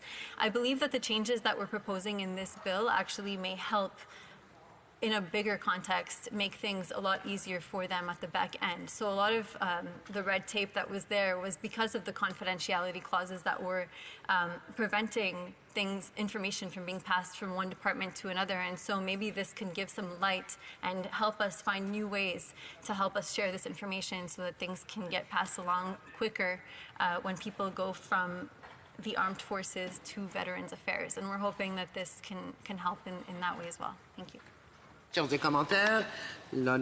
Questions and comments? The honourable member for Avignon, La Matane, Métis, Matapédia. Thank you, Madam Speaker, and thank you to my colleague for her speech. I'd like to know, in Bill C-17, the CERB was included, but it's been excluded in C-20, yet the wage subsidy is being extended. That's great. It'll cover more businesses. But several businesses in my riding have a tough time keeping their operations going because their employees would rather work from home. So I think that CERB could have been changed to incentivize employees to come back to work. So I'm just wondering whether CERB was excluded from this bill and what will happen with the CERB eventually. The honourable member. Thank you, Madam Speaker, and I'd like to thank the member for her question. This bill specifically is to get support out quickly for those who need it. Clearly, there are other issues going on right now, and some people might be comfortable receiving the CERB, and so we might look at other ways to incentivize people to go back to work. But again, this bill has a very specific scope, and the CERB issue is not over yet. A little later on, we'll come back to the CERB. Questions and comments. The honourable member for Drummond. You're moving around a lot. Thank you, Madam Speaker. I'd also like to congratulate my colleague for her speech. To follow up on veterans and processing delays, same thing is happening in my riding. There's a veteran who's been with the armed forces for many years, and he's been waiting for an extremely long time for support. He was injured while serving, and we've asked questions. Ultimately, we were told that Mr. Vizina was in contact with someone from the department. I believe it was in June that we finally managed to get through, but before that, it was in 2018. We were told that the delays he's experiencing are normal delays. So my question to my colleague is it normal for a veteran who served his country and who needs his government's help now to wait for 2 years for support and to hear that this is normal? If this is normal, if this is normal, how can we improve the situation? A brief answer, the member for Saint Laurent. I'd like to thank the member for his question. Clearly, every veteran has risked his or her life for our country, so it's very important that they receive the support they deserve and they need. I'm sure that the minister responsible is working very hard to improve the way things work in the department. For Denete Mississippi Churchill River. Thank you, Madam Speaker. I still have trouble saying that sometimes as well. Madam Speaker, since the beginning of the pandemic, as the official opposition, we've been offering solutions to ensure that gaps are filled in programs imperative to restarting our economy. For example, on March 9th, we as Conservatives called for a mandatory quarantine for travelers. On March 25th, it was announced. On March 21st, we called for an increase to the CEUS program. On March 27th, it was announced. On April 6th, we called for an increase in eligibility to CEBA. And finally, on May 19th, it was announced. Madam Speaker, there's a pattern here. When this government actually listens to Conservatives, Canadians get results. When it does not, like ignoring our practical plan to make CERB more flexible with back-to-work bonus, Canadians lose. Since April, our party has been offering solutions to simplify the Canada Emergency Wage Subsidy. And yet, here we are in the middle of July, looking at changes to this program through new legislation. This will require businesses of all sizes to hire accountants, lawyers, and consultants to figure out if they might even qualify. Now, I digress here for a second, but as a former public practice accountant that up until a year ago was actually practicing and served many small clients, I can assure you that this would have made for a very busy summer for me. Madam Speaker, I want to take a few minutes just to consider some examples from my riding in northern Saskatchewan where there are still some concerns with this legislation. Cameco, a uranium mining company, announced on March 23rd that their Cigar Lake operation was being placed in safe care and maintenance mode for 4 weeks. This was to protect the health and safety of Cameco employees, their family members, and Cameco's partner communities in northern Saskatchewan. On April 13th, as the effects of the pandemic persisted, Cameco announced that it was extending the temporary production suspension indefinitely until a safe and sustainable restart was possible. The precautions and restrictions put in place by governments and local public health agencies, the increasing significant concern among leaders in the remote, isolated communities of northern Saskatchewan, and the challenges of maintaining the recommended physical distancing at fly-in, fly-out sites with a full workforce were critical factors Cameco considered in reaching this decision. Cameco's president and CEO Tim Gitzel said, and I quote, "The global challenges posed by this pandemic are not abating. In fact, they are deepening. We therefore need to stay vigilant and do everything we can to keep people and families safe. We are especially sensitive to the situation in the remote, isolated communities of northern Saskatchewan that are home to a sizable portion of the workforce at Cigar Lake." End quote. Cameco firmly believes that the proactive decisions made to protect its employees and to slow down the spread of COVID-19 were necessary decisions, and they are consistent with the company's values. Madam Speaker, during this period, Cameco, for the benefit of its employees and the northern communities where they live, continue to pay 75% of the salaries of its employees and have advocated for infrastructure investments in northern Saskatchewan to support the Indigenous and northern business that make up the uranium mining supply chain while the uranium production is suspended. Clearly, Cameco recognizes that corporate social responsibility, partnerships, and community matter. Early in the pandemic, Cameco created a COVID-19 relief fund and put out a call for organizations who were in need to apply. Cameco supported 67 community projects in Saskatoon and northern Saskatchewan through this $1 million fund. Madam Speaker, this company is vital to employment and the economy of Desnethé, Mississippi, Churchill River, where it employs hundreds of northerners. They have voluntarily chose not to apply for the Canada Emergency Wage Subsidy until they have clarity regarding their eligibility for the program. I spoke with Cameco yesterday, and their finance team is analyzing the legislation and the background provided by Finance Canada to determine if the changes offered provide the clarity they seek. Madam Speaker, this is 120 days since they first suspended operations to keep their employees and the northern Saskatchewan communities safe, and Cameco is just one example of many companies who have waited too long for the answers they need. To compound this, in the background provided by the Department of Finance on the Canada website, there is no provision for retroactive application of these new rules.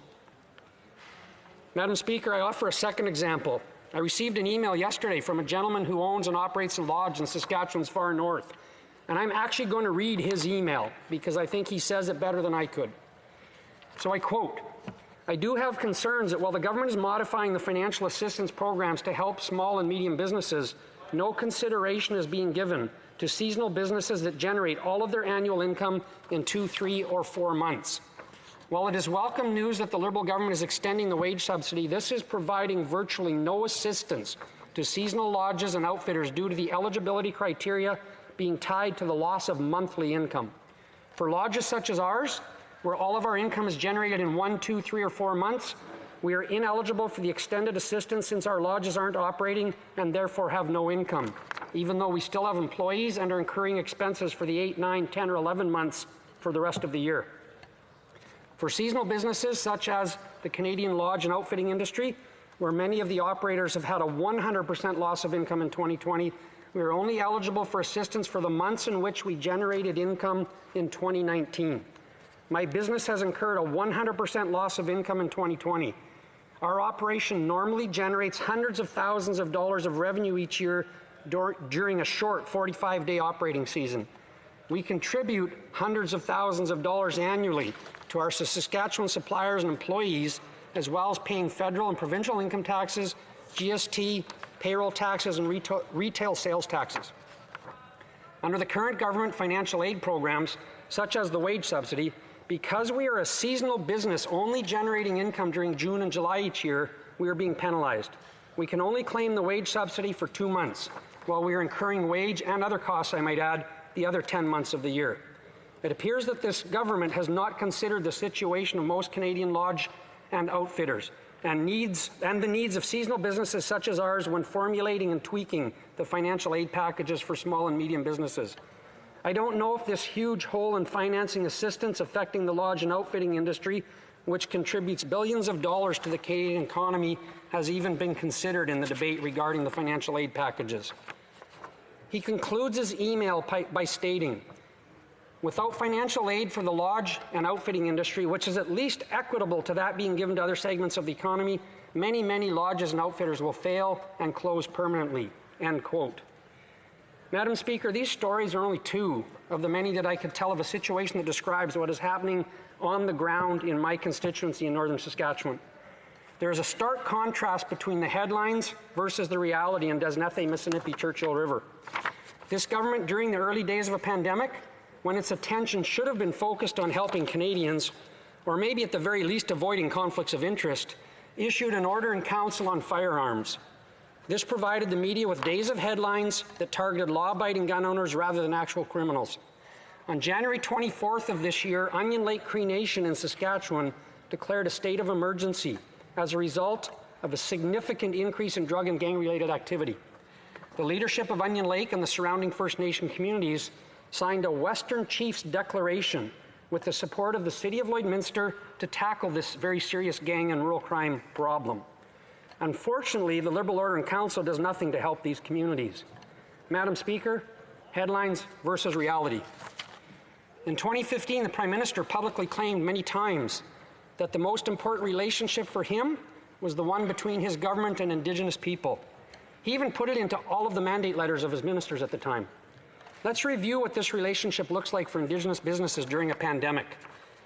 First Nation businesses that operate under a very common and limited partnership structure were initially left out of CEWS.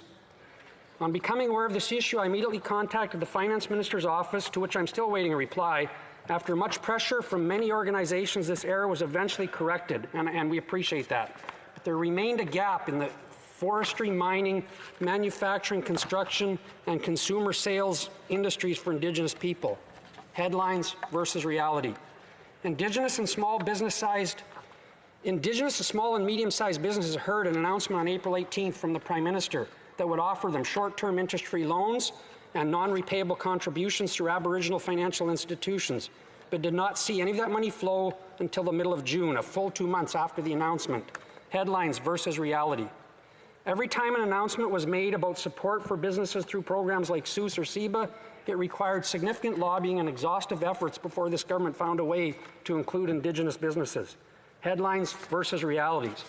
Being treated like an afterthought during a global pandemic does not strike me as putting a high importance on a relationship. Madam Speaker, again, headlines versus realities. I'm sorry, but it's time for questions and comments. Questions et commentaires. The Honourable Parliamentary Secretary. Yes, thank you, Madam Speaker. The reality is that the wage subsidy program has assisted in wage subsidies for close to 3 million Canadians. That has literally saved hundreds of thousands of jobs, Madam Speaker, and has provided an opportunity for many employers to keep the employees that they had, as opposed to having to let them go and potentially put their business at jeopardy. The government has also provided, by working with financial institutions, the opportunity to have more access to capital dollars, which is also important for small businesses. I'm sure the member would recognize that Canada's business community is diversified just as much, if not probably more, than most economies in the G7. And as a direct result, even though our target is to hit 100% in terms of supporting small businesses, that there are going to be situations that are truly unique, and there are going to be situations that will be more challenging for the government to be able to assist. Would the member not agree that through small businesses that we have great diversity, and that great diversity has allowed us to be able to grow as an economy during difficult times and in the recovery ahead? Honourable Member for Desnethe, Mississippi, Churchill River. Thank you, Madam Speaker, and I appreciate the question, and it opens up an opportunity for me to talk a little bit about about the limited partnership situation in my riding. This is something that I advocated for back in March already. And in my riding, there are a number of very, very successful businesses, Indigenous-owned businesses, that operate under this limited partnership model. It's a very, very common business structure for Indigenous business across this country. And the fact that they were left out, there's a very, very clear example right in my local community. It's called the Metal Lake Tribal Council, and they operate an investment arm called Metal Lake Tribal Council Industrial Investments. They have a sawmill. They have some other very significant businesses, and the dividends from those businesses flow back to the 9 First Nations that make up the Metal Lake Tribal Council. One of those First Nations, Madam Speaker, is the same First Nation that on the week I was elected, I was in touch with the Minister of Indigenous Services office because they had declared a state of emergency over a suicide crisis. Madam Speaker, the flow of dividends from these Indigenous businesses to these communities is essential to them providing health, education, and social support in their communities. And for them to be considered an afterthought in the provision of the wage subsidy is frankly appalling. The fact that we had to stand up and shout and scream as members of Parliament and as Aboriginal business organizations across the country in order for that change to be made. And I appreciate the change was made. Let's give credit where credit's due. But weeks or months later, for them to operate in that uncertainty when they're dealing with what they're dealing with. Today, that same First Nation, Madam Speaker, is dealing with a 5-year-old child on the bottom of a lake that they can't find.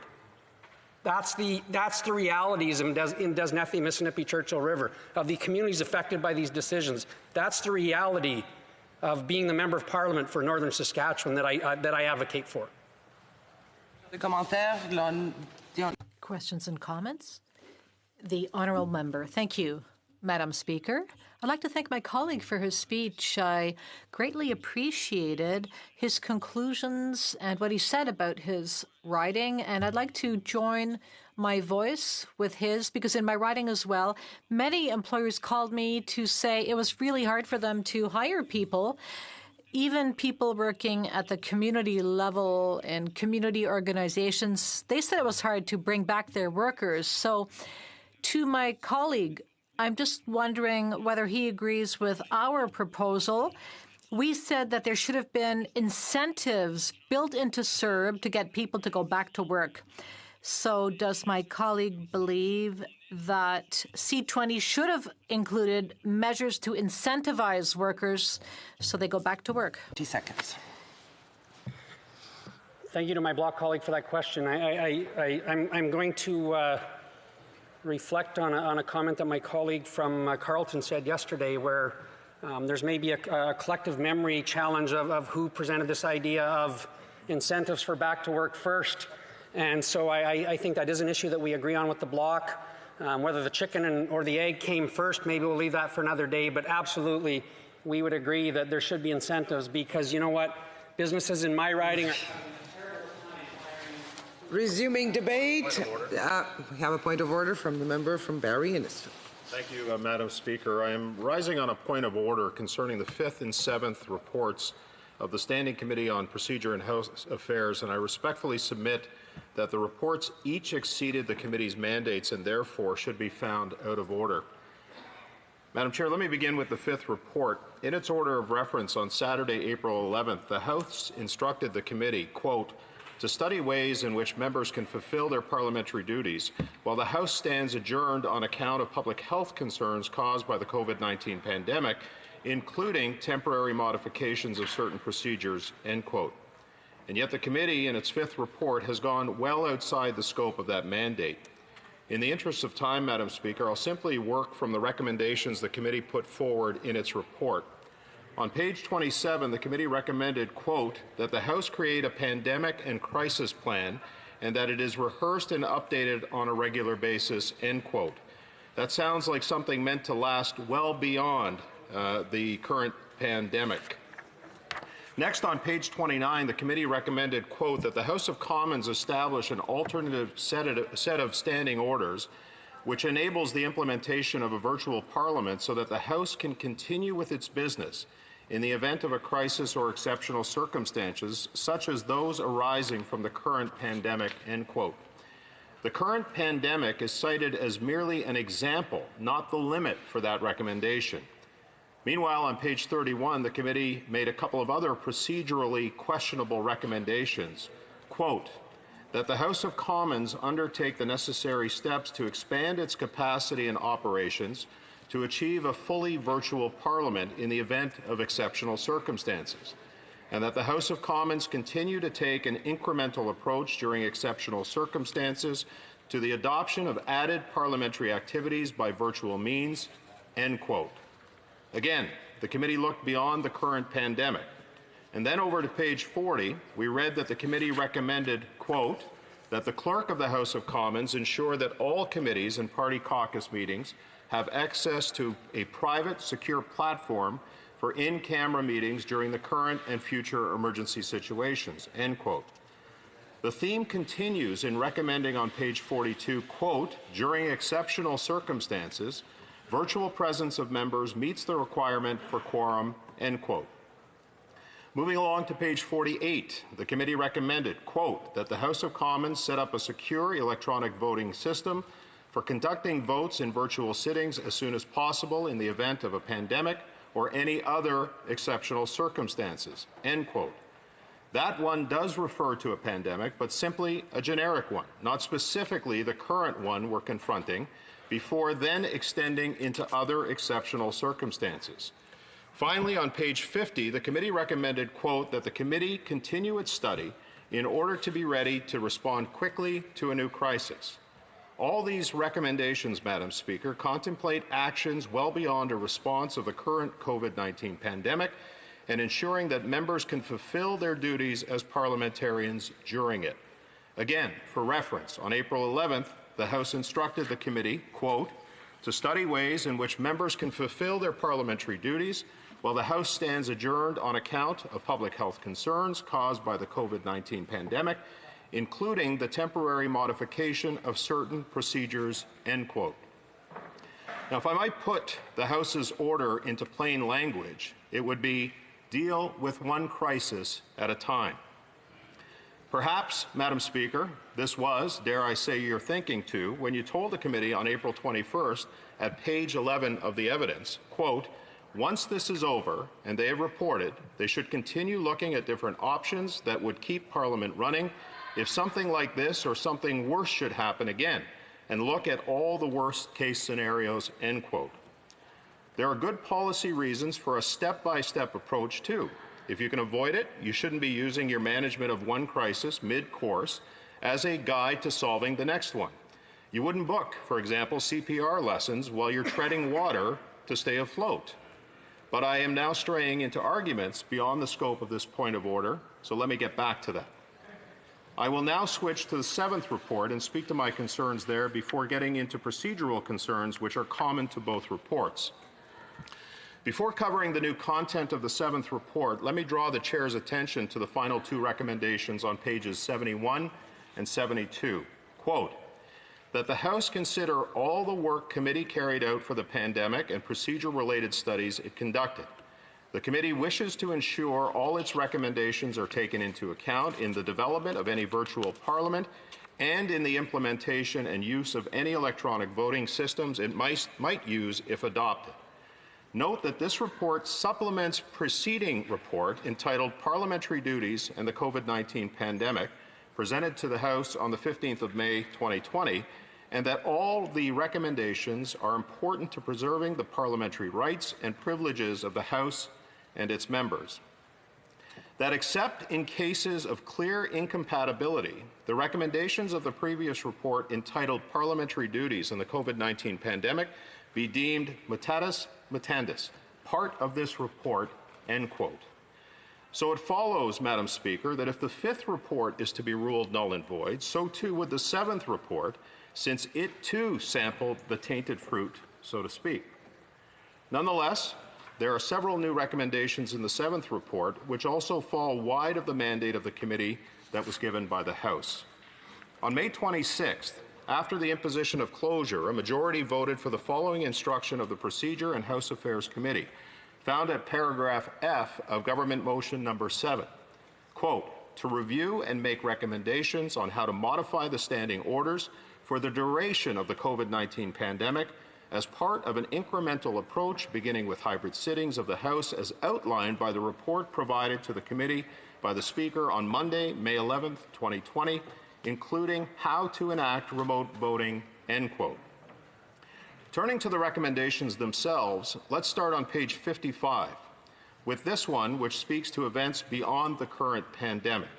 Quote, that the House of Commons adopt a gradual and progressive approach to setting up a virtual or hybrid parliament so that the House may continue its parliamentary proceedings in the event of a pandemic or exceptional circumstance, end quote.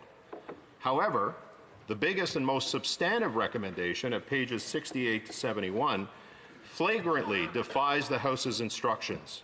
Here, a proposed new and permanent Standing Order 1.2 is recommended by the committee.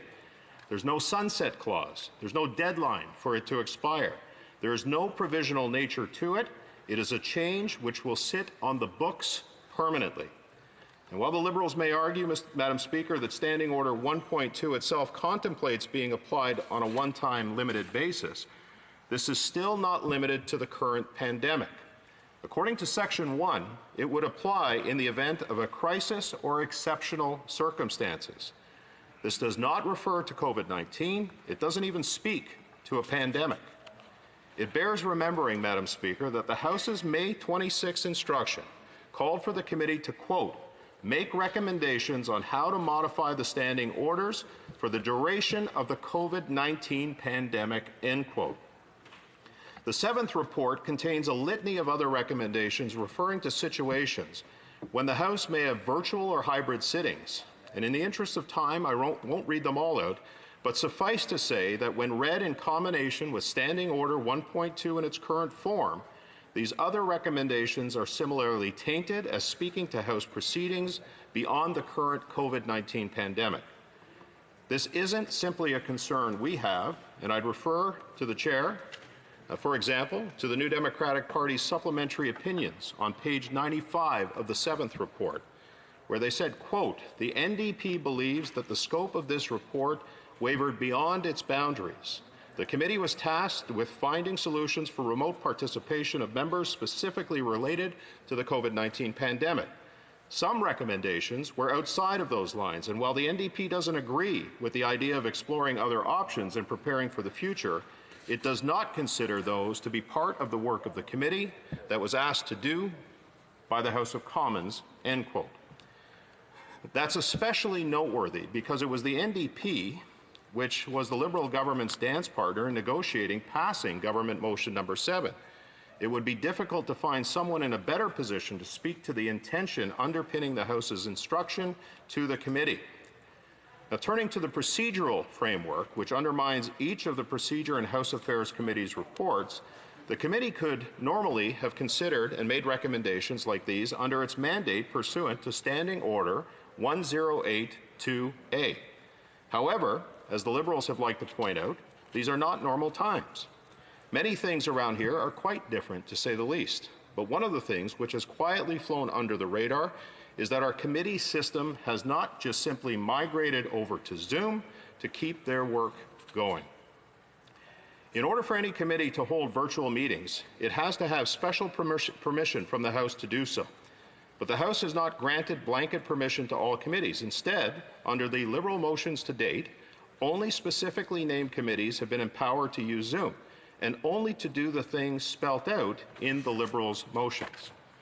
That approach extended to the Procedural and House Affairs Committee when subparagraph MI of the House's order on April 11th provided that, quote, during the period the House stands adjourned pursuant to this order, the provisions applying to committees enumerated in paragraph L shall also apply to the committee. However, the committee may consider motions related to the adoption of the draft report in this topic, end quote.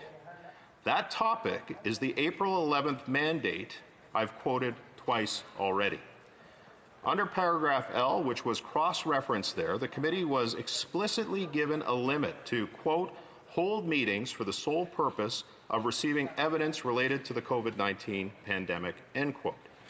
These provisions were, of course, renewed by subparagraph F3 of the House's order on April 20th, which was in effect when the committee adopted its fifth report. To simplify the procedural point here, committees meeting virtually are not allowed to do as they please within their range of activities, their usual range of activities. Similarly, for the seventh report, the committee only held virtual meetings because it was authorized by the House on May 26 to do so as part of the House's instruction to study procedural changes, quote, for the duration of the COVID-19 pandemic. And while the government might respond to my point of order by saying that committees are masters of their own proceedings, it just isn't as simple as that, Madam Speaker. Page 1058 of the House of Commons Procedure and Practice, 3rd edition, explains, quote, it is useful to bear in mind that committees are creatures of the House. This means that they have no independent existence and are not permitted to take action unless they have been authorized or empowered to do so by the House. The freedoms committees have is, in fact, a freedom limited on two levels. First, committees are free to organize their proceedings as they see fit, provided that their studies and the motions and reports they adopt comply with the House's orders of reference and instructions issued by the House, end quote. Boroneau's Parliamentary Procedure and Practice, 4th edition, puts it more bluntly at page 469, and I quote, a committee is bound by and is not at liberty to depart from the order of reference, end quote. Meanwhile, citation 762 of Beauchesne's Parliamentary Rules and Forms, 6th edition, states that, quote, committees receive their authority from the House itself, and the authority of the House overrides that of any committee. Boss and Gagnon write at page 978 that, quote, the House delegates certain powers to the committees it creates in order for them to carry out their duties and fulfill their mandates. Committees have no powers other than those delegated to them in this way and cannot assume other powers on their own initiative, end quote. The next page adds, quote, in the absence of specific instructions from the House, it is up to each committee to define the exact nature and scope it will undertake, end quote. As Mr. Speaker Milliken said on March 14, 2008, at page 4182 of the debates, quote, inherent in the power the House grants to its committees is the basic principle that each committee will respect its mandate, end quote. In the present case, Madam Speaker, the committee could, under the House's instruction, only address the issues within its precisely defined mandate while it was holding meetings by video conference. So because the committee included recommendation in its reports, which could have only been decided under Standing Order 1082 at a physical meeting rather than under the special orders of April 11th and May 26th at a virtual meeting, I want to turn to how this distinction has practical, meaningful consequences. And I should first pause to note that even if the Chair finds that the May 26th order offered more latitude than the April 11th order, the committee nonetheless reached back to incorporate the fifth report's procedurally flawed recommendation into its seventh report. Nothing the House decided on May 26th cured the defects of the report made under the April 11th order. Also, I would note that the committee itself, on page 5 of the seventh report, refers to the report being adopted under April 11th and May 26th orders of reference, and not Standing Order 1082. Now, on to the consequences of the committee's choices. Page 991 of Boss and Gagnon states, quote, the Speaker of the House has ruled a report or a specific part of a report to be out of order when a committee has gone beyond its order of reference or addressed issues not included in the order, end quote. Those authors at page 1001 speak directly to my concerns regarding the recommendations I cited from the fifth and seventh reports. Quote, committees are bound by their orders of reference or instructions and may not undertake studies or present recommendations to the House that exceed the limits established by the House, end quote. In support of these propositions, I would refer the Chair to, for example, the rulings of Mr. Speaker Lemieux on June 9, 1928, at page 571 of the journals. Madam Speaker, Sauvé, on June 29, 1983, at page 26,943 of the debates. Mr. Speaker, Francis, on June 13, 1984, at page 4,624 of the debates. Mr. Speaker, Bosley, on December 14, 1984, at page 1242 of the debates, and on February 28, 1985, at page 2,603 of the debates, and again, Mr. Speaker, Milliken, on April 2, 2009, at page 2,301 of the debates.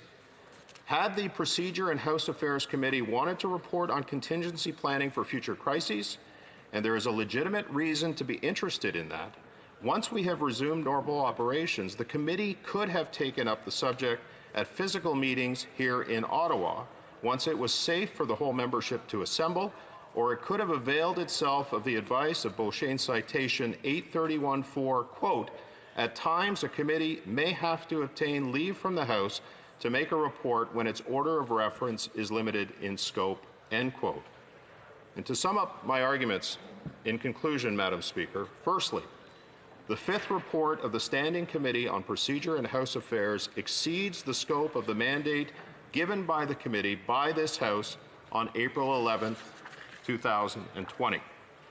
Secondly, the seventh report of the Standing Committee of Procedure and House Affairs incorporates from the fifth report the same procedurally flawed recommendations and also includes new recommendations which also exceed the scope of the mandate given to it by the House on May 26, 2020.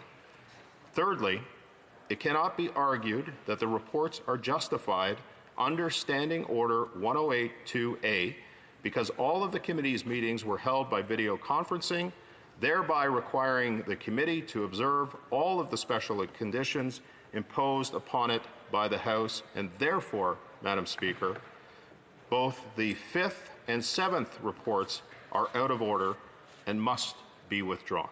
Thank you, Madam Speaker.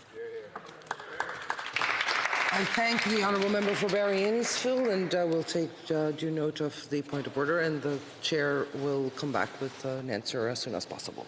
Thank you. Resuming debate, the honourable member for Fredericton. Thank you, Madam Speaker.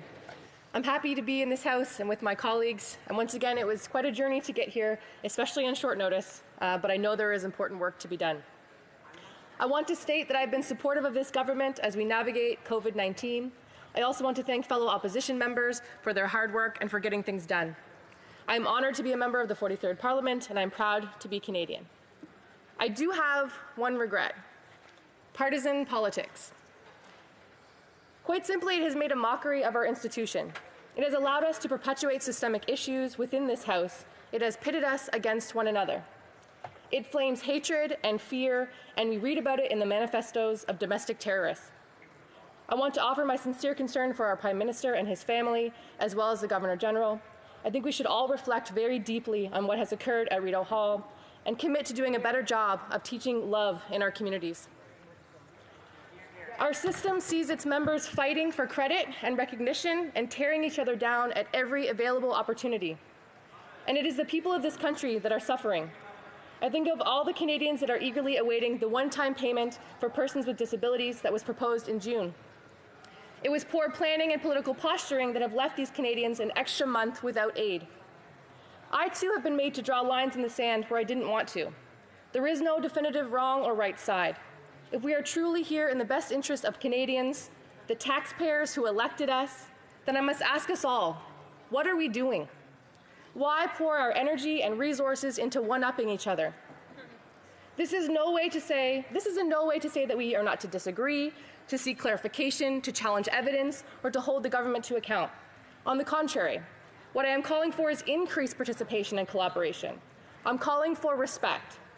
Call it decorum, or call it human decency. On that note, I'd like to speak about some of the specifics of Bill C-20. The most important thing we can be doing right now and in the coming months is ensuring Canadians have the resources they need to meet their needs. I applaud the move of this government to support wages for Canadians. I question the complexity of the system they have devised, and I'm particularly concerned that the ongoing lack of clarity around the details of this program will make business owners vulnerable in audits and investigations to come. It is essential that 1 year from now or 7 years from now, we remember that these programs were evolving in real time and that Canadians that access the wage subsidy, the emergency response benefit, the emergency student benefit, etc., did so in good faith, based on the information that they had available to them at the time. Heavy-handed, retroactive penalties will be the wrong approach. I am pleased to finally see the one-time payment for persons with disabilities being passed, hopefully. My home province has the highest rates of disability in Canada, many of whom live in rural communities. The nature of New Brunswick as Canada's only bilingual province means that many Francophones living with disabilities are also trying to find adequate resources in their mother tongue. This funding is a step forward, but it should never have taken this long. I would like to read an excerpt of a letter to the Minister responsible for disability inclusion from a newly formed group, the New Brunswick Coalition for People with Disabilities. And I quote, "Day after day, during his daily briefings, the Prime Minister hardly ever mentioned people with disabilities. Then when a promised payment of $600 failed to get approved at the House of Commons, we told ourselves maybe we should let the adults hash it out. But then we said no. No, we will not sit quietly anymore. This is what has been expected of people with disabilities for too long. Let's be honest here. The Prime Minister said that COVID-19 has exposed some uncomfortable truths about how we look after our seniors. The truth of the matter is, should we not also be embarrassed of the way we have been treating people with disabilities in this country?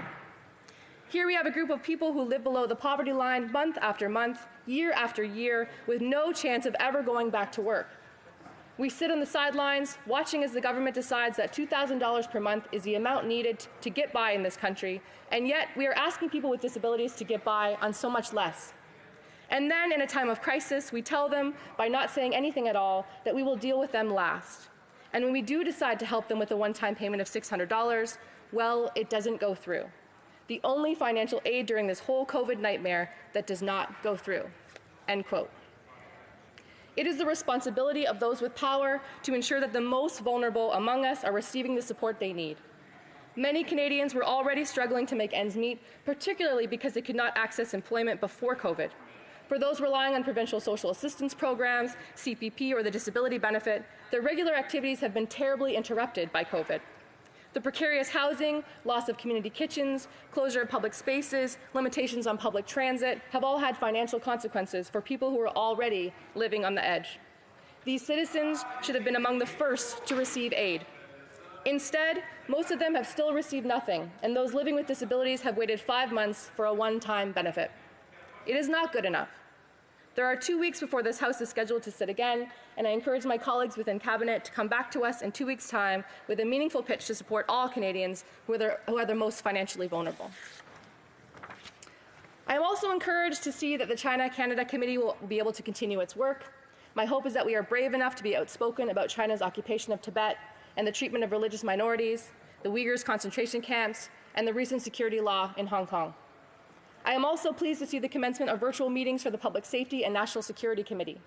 We have incredibly important work to do as parliamentarians, and the more we enable this activity virtually, the better served each of our constituents will be.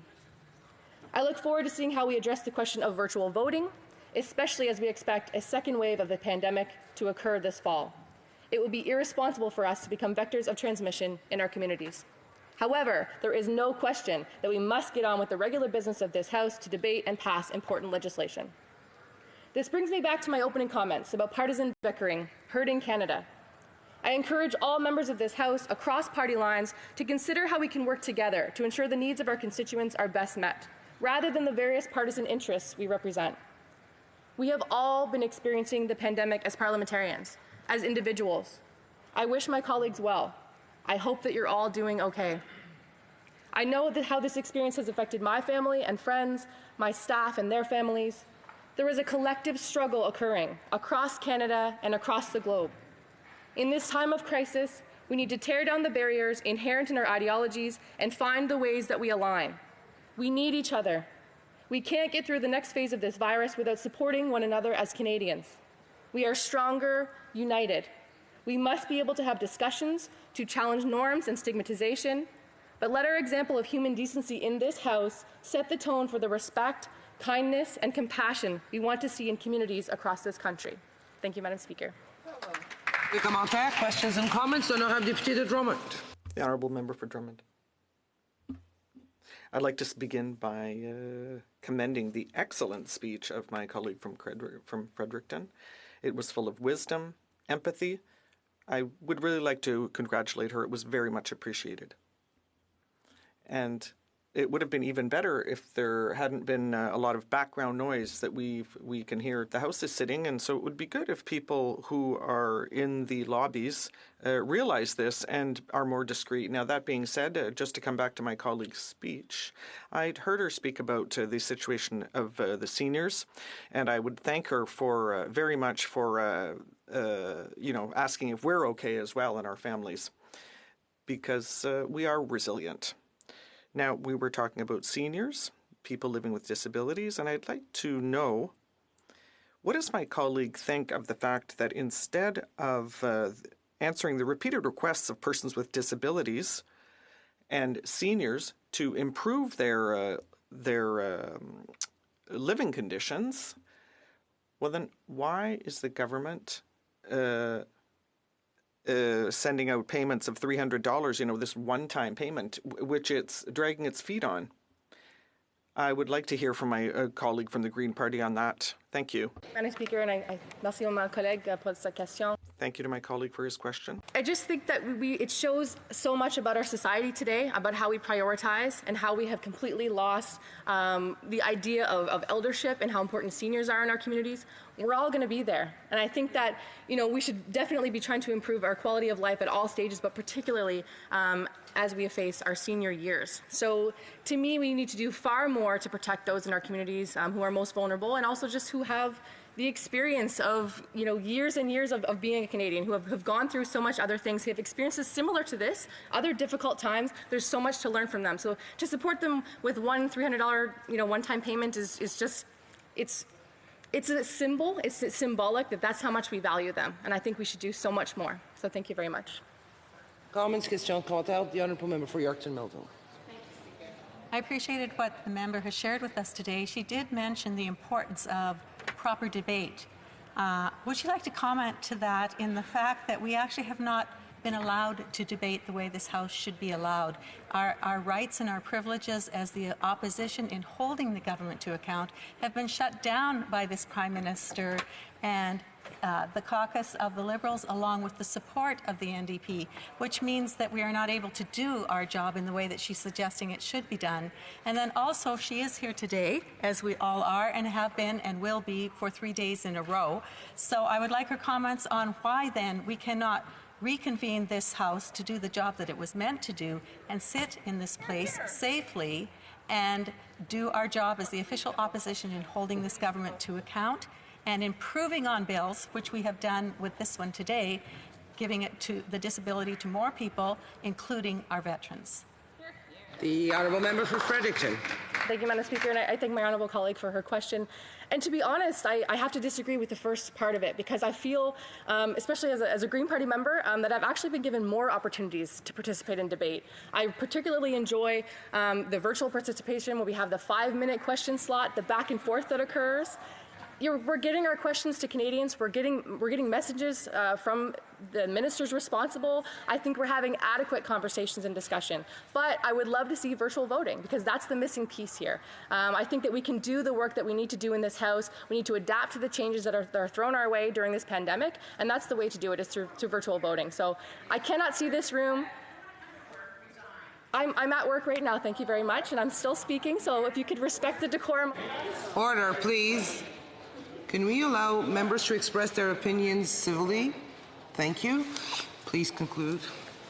Thank you. And so I guess the end part of that would just be, we cannot have this room filled with 338 MPs. It's already quite filled at the moment. And I feel that each of us have our own individual lives and families and communities to return to, and it would be very irresponsible of us to have everyone return. So without the virtual voting, without having everyone have the equal opportunity to represent their constituencies, this is the way it has to be, and I'm very supportive of that. Thank you. Une dernière question très brève. A last very brief question, please. The honourable member for Avignon-le-Métis-Matane-Matapédia. Thank you, Madam Speaker. And I'd like to thank my colleague for her speech. It was very touching. And I also think that we could modernize our ways of doing things. We're doing so with the hybrid parliament, and perhaps we should also go to virtual voting as well. I think that could help us do our work in our ridings, and it could also help young mothers, young families who want to get into political careers, but who also want to stay at home with their children. If you want some time for an answer, I would have to turn it over to the honourable member for Stevenson Richmond East. Madam Speaker, I'll see if I can actually finish my speech within 5 minutes. I believe in helping Canadians. I also believe this is not and should not be a controversial statement. After all, each of us gathered here today have come together as elected members of Parliament to be representatives of the larger body of Canadians and act in their best interests. So, how should our government best help Canadians in this unprecedented time? Well, let's review. At first, this government believed that the goal would be best accomplished through a massive power grab, shamefully trying to use a public health crisis to give themselves the powers to raise taxes, debts, and spending without parliamentary approval until January 1st, 2022. When this failed, they reverted to more tried and true strategy of reckless spending and handouts, telling bureaucrats to bypass necessary checks and balances. Many of the programs developed for aid were ill-conceived and poorly implemented. Parliament needed to be recalled multiple times to correct programs, as outlined by my esteemed colleague from Descente, Mississippi, Churchill River, all the while racking up a deficit of $343 billion, which will push our national debt over $1 trillion, and the only G7 countries that will receive a credit rating drop. Of course, this culminated in scandals. As we are all aware, the Ethics Commissioners is investigating the $912 million contract to We Charity and organizations with close ties to the Prime Minister's families. The Prime Minister, it's the only Canadian Prime Minister formally found to have broken ethics laws, let alone the only one who have achieved it multiple times.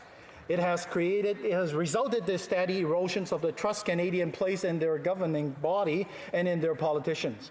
It makes Canadians question the integrity of government's leadership. They do not believe programs in bills like C-20 will help them in time of their needs, and not just another way to line up the pockets of some certain friends. The Prime Minister promised sunny ways. He says sunlight was the best disinfectant. Now we're in the middle of summer, and there is plenty of sunlight to disinfect any dirty laundry. All he now has to do is agree to subject himself to such exposure by appearing before committees and cooperating honestly with the Ethics Commissioner to the fullest. Or else he has failed to live up to his words, once again becoming another example why Canadians doubts on measures in C-20. I would remind my esteemed Liberal colleagues, too, of their duty to hold higher standards. If they stand behind such incompetence and corruption, are they not complicit to the degradations of Canadian governments and the betrayal of public trust? Surely, they too must feel some tinge of betrayal from the actions of their leader. The trust they had placed in him to make Canada a better place for their constituents eroded, no longer able to hold their heads high and take pride in what they represent, because many find what they represent to be mere sponsorship scandal type, underhanded politics, a lust for power and greed to line one's own friend's pocket. What I would like to see is a change of mindset in our government and a restoration of the honor of the governing party. We must work together towards economic recovery. As the current Prime Minister has stated, Conservatives are not our enemies, and they are now neighbours. The government ought to do the neighbourly thing and listen when the Conservatives give voice in Parliament to the outcry of citizens impacted by the economic downturn resulting from COVID-19 pandemic. While we encourage nonpartisan efforts to help Canadians and wait for the government to accept them, Conservatives will continue to press government to implement the back-to-work bonus and plan to make the Canadians Emergency emergency response benefit more flexible and generous so that workers can earn higher wages as businesses gradually open. This will truly improve the situations of Canadians in need and help place our economy on the path of recovery. Thank you, Madam Chair. I thank the honourable member for the effort to respect the time. Il est maintenant temps pour les déclarations des députés. It is now time for statements. Montreal Sikh community, inspired by the tenets of the religious tradition established by Guru Nanak, places the highest priority on the values of sharing and helping others. These values are lived out every Sunday in gurdwaras through Langar community kitchens. They have also been in clear evidence during the pandemic. The Sikh community of Montreal has provided over 63,000 individually packaged snacks to healthcare workers at the Montreal General Hospital, the Centre Hospitalier de l'Université de Montréal, the Jewish General Hospital, and to staff in seniors' homes. It has also provided 450 hot meals to staff in the Jewish General's ICU and emergency department. The community has donated over $13,000 to both l'Hôpital du Sacré-Cœur de Montréal and the Lakeshore General Hospital for essential equipment. To members of Montreal's Sikh community, we thank you for your generosity and inspiring example. Very good. The honourable member for Prince George, Piss River, Northern Rockies. Thank you, Madam Speaker. 2 weeks ago, I was honoured to speak to a group of recreational fishermen and women at the Public Fishery Alliance rally in Vancouver. Special thanks to organizers Peter Cron, Dave Brown, Fred Helmer, and Chris Boss, and many others. According to Phil Morlock of the Canadian Sport Fishing Industry Association, more than 8 million of us fish recreationally every year and spend $10 billion annually. And yet we have a federal government bent on shutting us down. The PM in Fisheries and Oceans Minister must stop punishing British Columbians for their failures. Their June 19, 2020 decision to further restrict fishing opportunity is another blow to British Columbians and communities. Their 2020 Fraser-Chinook plan ignored viable, balanced proposals and ignored input from experts with years of experience that would have upheld conservation values while providing public fishing opportunity.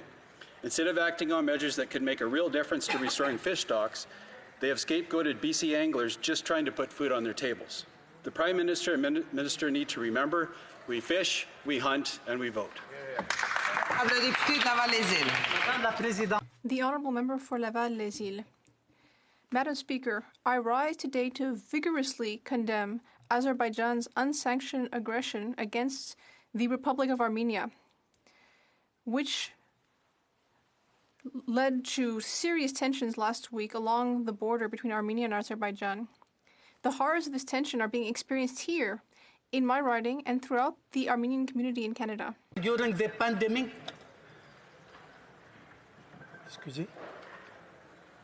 ignoring UN call for a ceasefire during the pandemic backed by Turkey, threatened to bomb a nuclear power plant in Armenia, destroyed PPE factory that was producing essential equipment for Armenia fight against the COVID-19 pandemic, and intentionally targeted innocent civilians. I joined the Foreign Affairs Minister in his call for an immediate ceasefire. Nous devons toujours rester vigilants. We must always remain vigilant and condemn all aggression toward the international community, especially during this difficult period. Thank you, Madam Speaker. L'honorable député de Manicouagan. Madame la Présidente, la population... The Honourable Member for Manicouagan. Madam Speaker, people living in the regions of Quebec have once again been taken hostage by Air Canada and the government's inaction. Since the 30th of June, we have learned that Air Canada, which is significantly subsidized by the federal government with taxpayer money, has decided to indefinitely suspend 30 regional routes which were creating links in the regions of Quebec, and to permanently close service centers in the east of Quebec, for example in Gaspé, Montjoly, and in my riding. Since this announcement, the government has not shown any leadership to support Quebec, even though Quebec is looking for solutions. Even the Minister of National Revenue, the member for Gaspésie-les-Îles-de-la-Madeleine, who is seeing her constituents hit hard by Air Canada's blackmail, hasn't said anything. This eloquent silence characterizes the government's lack of action in the file. Since the announcement, the Bloc Québécois has been supporting a consensus of people who live in the regions, mayors, officials, and the government of Quebec. It is time for the federal government to support durable solutions so that the regions not be cut off from major centers as they are currently. Mr. Speaker, the economic vitality of Quebec's regions is at stake. Thank you. The honourable member for Davenport will go on. L'honorable député de Beauce. Monsieur le Président, les Grands Prix du tourisme de la... Thank you very much. I would like to congratulate the recipients of a tourism prizes in my riding, the Marlande Sainte-Marie Blueberry Farm and the Saint Paul de Comelin Church, as well as the Harbor Gardens of Saint-Simon-les-Mines. In the innovative initiatives and tourist attractions, history, arts, and culture categories. I would also like to seize the opportunity to invite you to visit Beauce this summer and visit the Beauce Parkway, which goes along the beautiful Chaudière River. You will see that this is a magnificent region. In Beauce, there is the word beau, beautiful. That shouldn't be forgotten. And I would also like to congratulate the Destination Beauce team, which has done a lot of work to promote our region. And without wanting to offend any of my colleagues, I would say Beauce is the most beautiful region in Canada. I will look forward to seeing you there. L'honorable député de Dorval-Lachine-LaSalle. Mr. Speaker, I would like to take this moment to reflect on a vulnerable segment of our population that has seen its situation getting worse during the pandemic, victims of violence. Extreme isolation has caused an increase in domestic violence and child abuse. In the past months, we have seen news of the worst outbreaks of atrocities against children across Canada. Pendant le confinement, les femmes victimes de viol... During the lockdown, women who are victims of domestic violence have had to remain with their abuser because they haven't been able to go to shelters. I would like to tell the victims that they are not alone. There are resources that are at your disposal, and many of them are posted on our government's website. Let us not forget the collateral victims of COVID-19. Let us pursue our efforts to avoid further family tragedies. As members of this society, we must continue to remain proactive and not let anyone fall through the cracks. Thank you very much. The Honourable Member for Gatineau. Thank you. The National Capital Commission recently unveiled its highly expected studies on a 6th interprovincial link between Gatineau and Ottawa. So this is a further step towards the realization of the project. And we know that the project will meet the current needs and future challenges. One of these challenges is the increase in the demographics of our region, as well as the end of the Alexandra Bridge's useful life and the limits of the Chaudière Bridge. Having the 6th link will also enable further development, including sustainable mobility, as well as active transport like bike lanes and bringing together communities all along the Outaouais River. People living in Gatineau have been waiting for this for decades. Now, today, we must take action. The member for Saskatoon-Brestwood. Thank you, Mr. Speaker. We are blessed to live in a country that is governed by democracy. Though we often disagree, Canadians can trust that the will of the people continues to drive decision-making in our country. Unfortunately, the same cannot be said about the people of Hong Kong, including the approximate 300,000 Canadians that are currently living there. As new so-called national security laws sound the death knell for freedom and democracy there, police forces are raiding the offices of pro-democracy groups and censoring anyone who dissents. We cannot stand idly by as the Chinese Communist Party wages war against freedom and democracy. Canada must stand beside those brave women and men who are fighting back against dictatorship in Hong Kong. Thank you, Mr. Speaker. L'honorable député d'Orléans. The Honourable Member for Orléans. How amazing our graduate did this year. And today I wanted to highlight 2 of the 2020 graduates in Orléans who has earned awards for their outstanding dedication and academic excellence. Please join me in congratulating Kinsley Jura from St. Peter's High School, who won the Lawrence Scholars Foundation Awards worth about $100,000. Et Angéline Lafleur. and Angeline Lafleur, who recently graduated from the Garneau Catholic High School, who received 2 scholarships totaling $105,000. So, as we are now well into our warmest time of year, one of my favorite summer traditions is to visit our local farms and market, and to pick up my own fruits, or to bring baskets of local goods home. Je suis privilégiée de It's a privilege to have in my riding 5 local markets. I would like to thank Pooh Farms, Orleans Farms, the Navin Little Market, Just Food, and the Orleans Farmers Market for all their incredible work. Thank you. The Honourable Member for Bow River. Thank you, Mr. Speaker. The government's fiscal snapshot revealed they're running a deficit of $343 billion this year, and for the first time, the net debt will reach $1 trillion and over. I've spoken to my constituents across my wondering where'd all that money gone? Many fell through the cracks and couldn't qualify for benefits that might have saved their livelihood and businesses. Many of these gaps could have been addressed without substantial cost if the government bothered to listen to the Conservatives instead of shutting down Parliament. Spending enormous amounts of money and keeping our economy on life support is not a recovery plan. It will not fix record unemployment. I've spoken with business owners across my riding. They're ready to create jobs, prosperity again. They will tell me they need to give Canadians incentives to work, not punish and disincentivize productivity. Get our energy sector firing, support our agriculture producers and supply chain, lower taxes. That's a recovery plan, not spiraling debt and deficits. The Honourable Member for Lethbridge. A member of this place once said, and I quote, "It's hard not to feel disappointment in your government when every day there is a new scandal," end quote. These are the words of the current Prime Minister, a sentiment that is shared now by many across this country. We are standing at a precipice, a day of choosing. Will the Prime Minister choose to recommit to his 2014 goal of restoring trust in Canada's democracy, or will he continue to evade accountability, keep Parliament shut down, and only answer questions if and when he deems them important?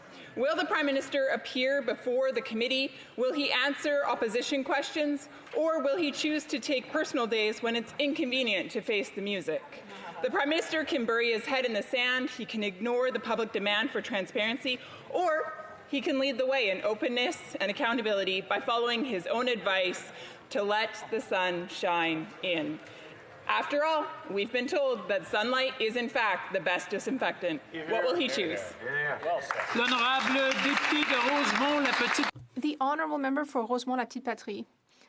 In June, millions of workers were on the edge of a cliff because of the upcoming end of CERB. Thanks to NDP pressures, that direct assistance was extended for the summer. But August is coming up, and several economic sectors are not going to see a recovery anytime soon.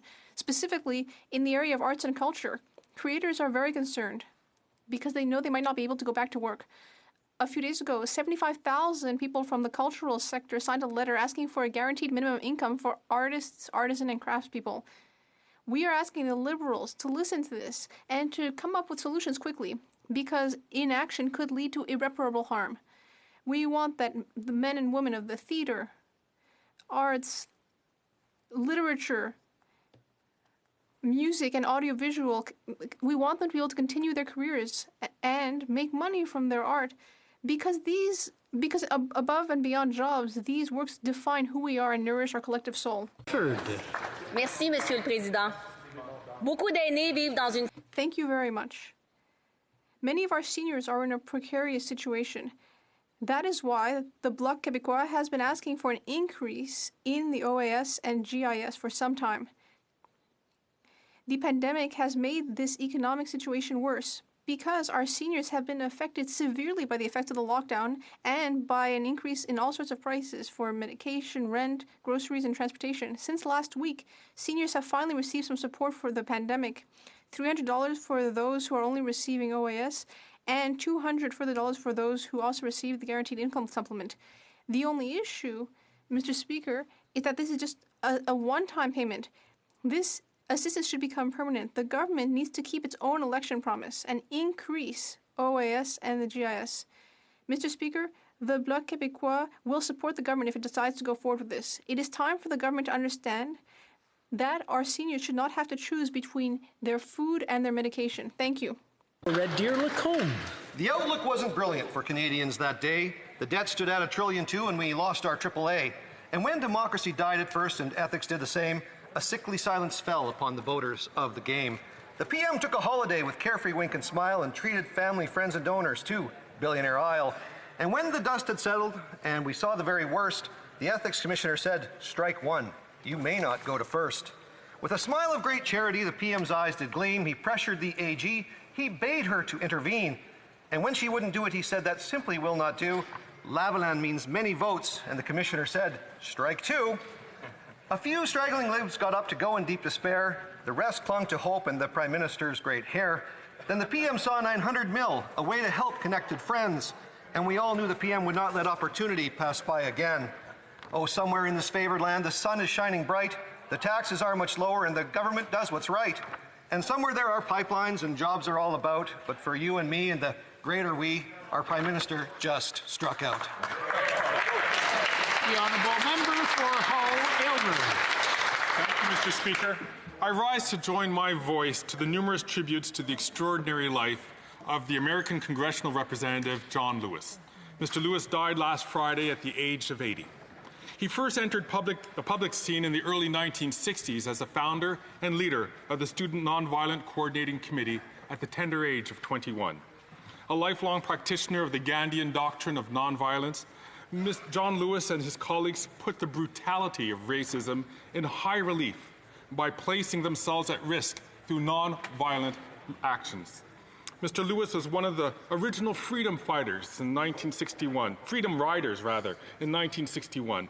He took part in activities which he knew beforehand would lead to his being clubbed, beaten, gassed, arrested, and run a much higher risk of being killed. Mr. Lewis was one of the speakers at the March of Washington in 1963. He was in the front lines of Bloody Sunday, the 1965 march in Selma, Alabama. Author, activist, politician, conscience of the U.S.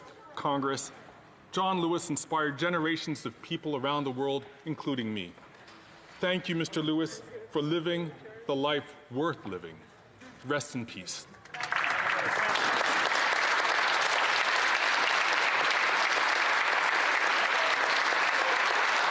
The Honourable Member for Davenport. Mr. Speaker, my riding of Davenport will be home to one of the new modular housing initiatives being built across Toronto through a partnership between the City of Toronto and the federal government, with the goal of providing stable, affordable, high-quality housing and support services to individuals experiencing homelessness in Toronto.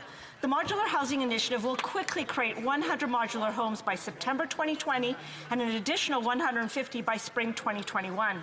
At a total cost of almost $50 million, 40% will be supported by CMHC's Affordable Housing Innovation Fund. This project is a truly rapid, innovative, and cost-effective way of tackling housing issues in our cities. Not only is it a dignified response to supporting people experiencing homelessness, but the cost of modular housing with social service supports is half the cost of providing a simple shelter bed. Restarting the economy after COVID will take innovation and creative ideas, and modular housing should be a key addition to our infrastructure proposals as a model that can be multiplied across the city and country to house more of our vulnerable populations and supply affordable housing. Thank you, Mr. Speaker. Hear, hear. Before moving on, I just want to remind everyone that the SO31s are 60 seconds, not 65, not 70. And I just wanted to point that out because they seem to be crawling up, and I wouldn't want to cut anyone off when they've got something so important to them that they want to bring forward in an SO31. So just keep that in mind and time them so that when we come back next time, you'll be all ready. Oral questions, question orale, the Honourable Leader of the Opposition.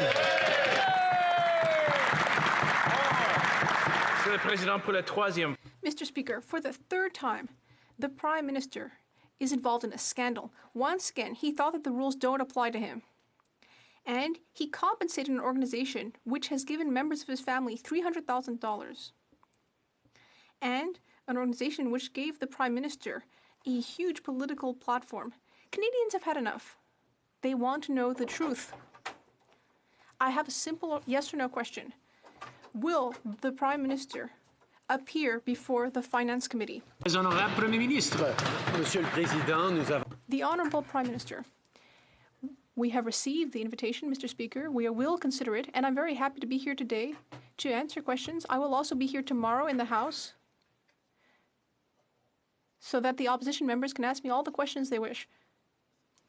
As I've already said, it was the independent public service that made the recommendation of the WE charity to deliver opportunities to students. I should have recused myself from that discussion. I did not, and I'm sorry. Le chef de l'opposition.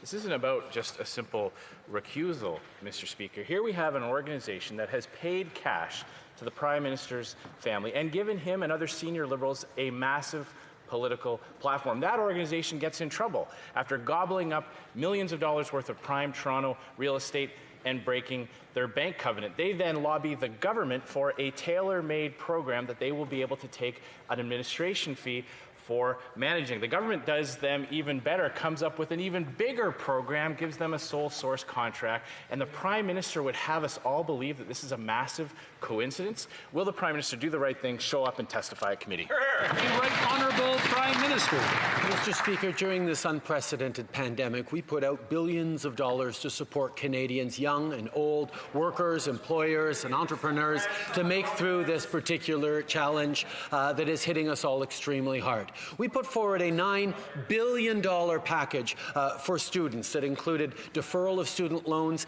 that included direct support through jobs, through Canada Summer Jobs and jobs in COVID-affected sectors. We've continued to look for ways to encourage volunteerism. We will continue to stay focused on the things that matter to students and to all Canadians. Honourable Leader of the Opposition.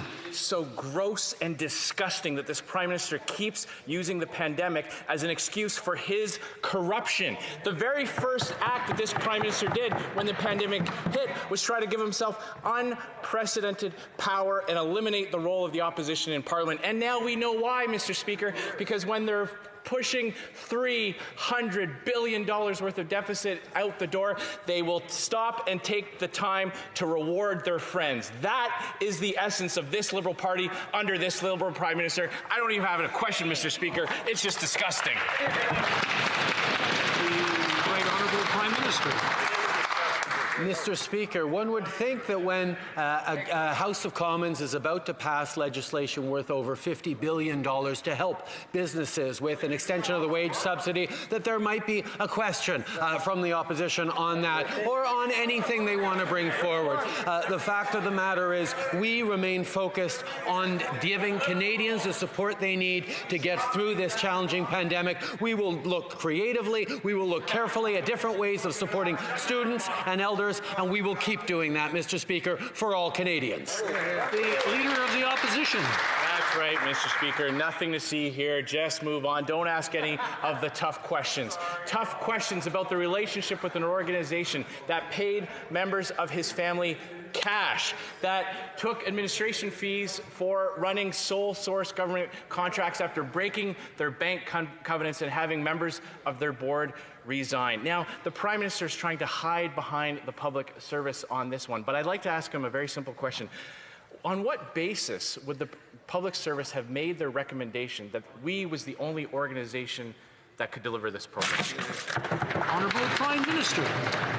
Mr. Speaker, when we came forward with the idea of supporting young people who would want to be involved and serve their community across the country, we as a government came forward and looked to see young people serving their country. The public service took a look at the ways they could deliver that program and determined that the WE organization was the only one that could deliver that program as ambitious as it was for this summer. That was the recommendation made by the nonpartisan public service. Of course, as I apologized for, I should have recused myself because of the connection with the families, but that doesn't take away from the fact that the public service recommended that organization. The Leader of the Opposition. Well, Mr. Speaker, here's what the Charity Intelligence Watchdog said about that claim. quote, "I'm not sure how you would assess the charity's track record or capability to do this if they had not previously done such work in the past." His explanation just doesn't hold up. But there are two camps developing in the Liberal Party, Mr. Speaker. On the one hand, we have the Foreign Affairs Minister, who wisely took a barge pole and separated himself from the scandal, saying that it was a mistake and he didn't know anything about it. Then we have the Deputy Prime Minister, who had no problem showing Liberal faithful that she was willing to defend her leader. I would ask the Deputy Prime Minister, what would it take for her to lose confidence in the scandal-plagued Prime Minister? The Right Honourable Prime Minister. Mr. Speaker, every step of the way, our government has been looking to support Canadians through this unprecedented pandemic. Yes, we put out tens of billions of dollars, hundreds of billions of dollars into the pockets of Canadians, workers, families, entrepreneurs, people working all across the country who were challenged with this pandemic. And we looked for ways to support students as well, through some summer jobs, through creating new jobs in various industries, but also through encouraging volunteerism and service to this country. We will continue to look to ways to support Canadians right across the country through this difficult time.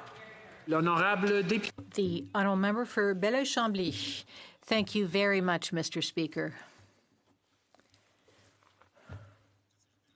Am I bothering anyone?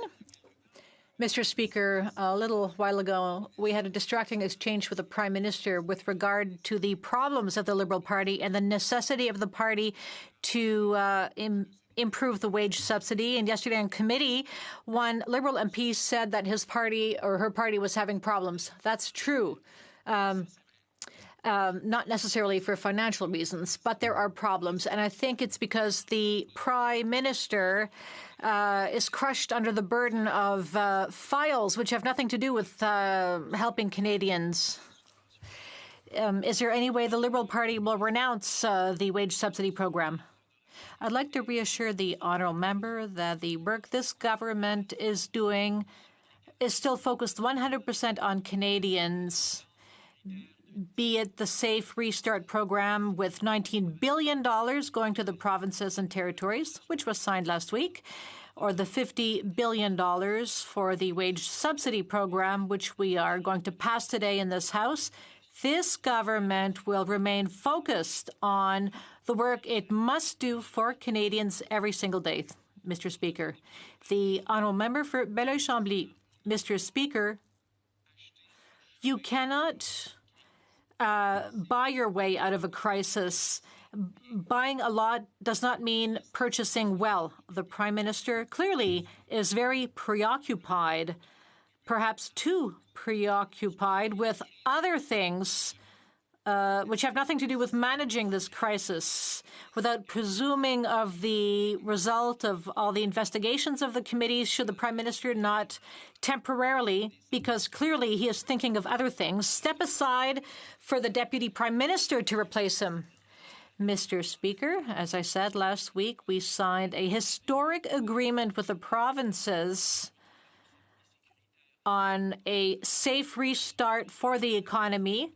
And today we are making available more help for businesses. $50 billion will go to businesses with the wage subsidy program.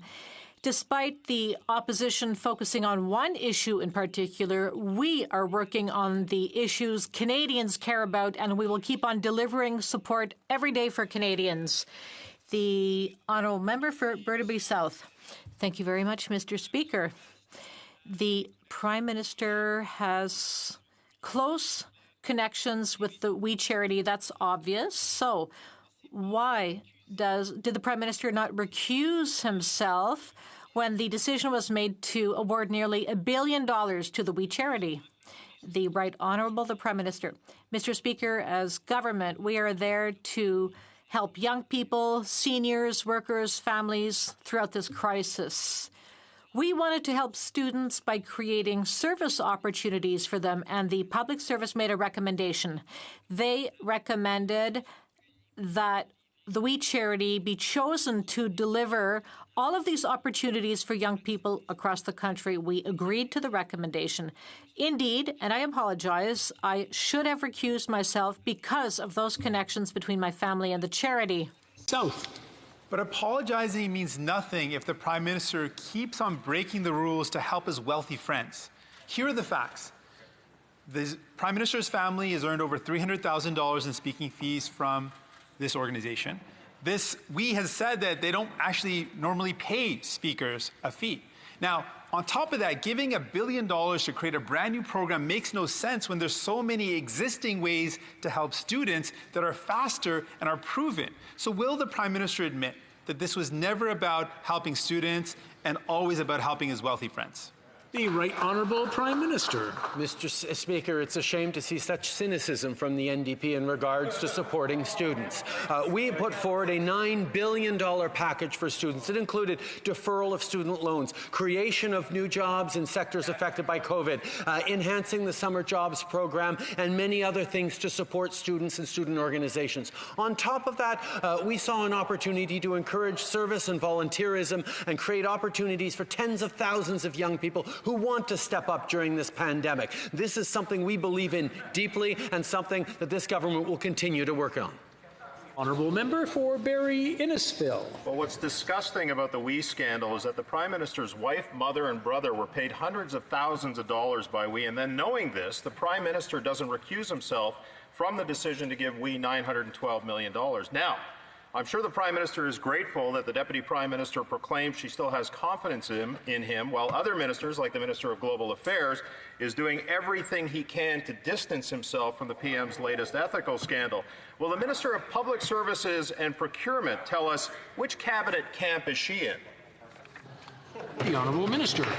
Mr. Speaker, what's clear is that our government is focused on delivering for Canadians. We know that this is a very unprecedented and challenging time. We know that Canadians are struggling. We know that COVID-19 has impacted all Canadians and disproportionately certain communities, and students are no exception.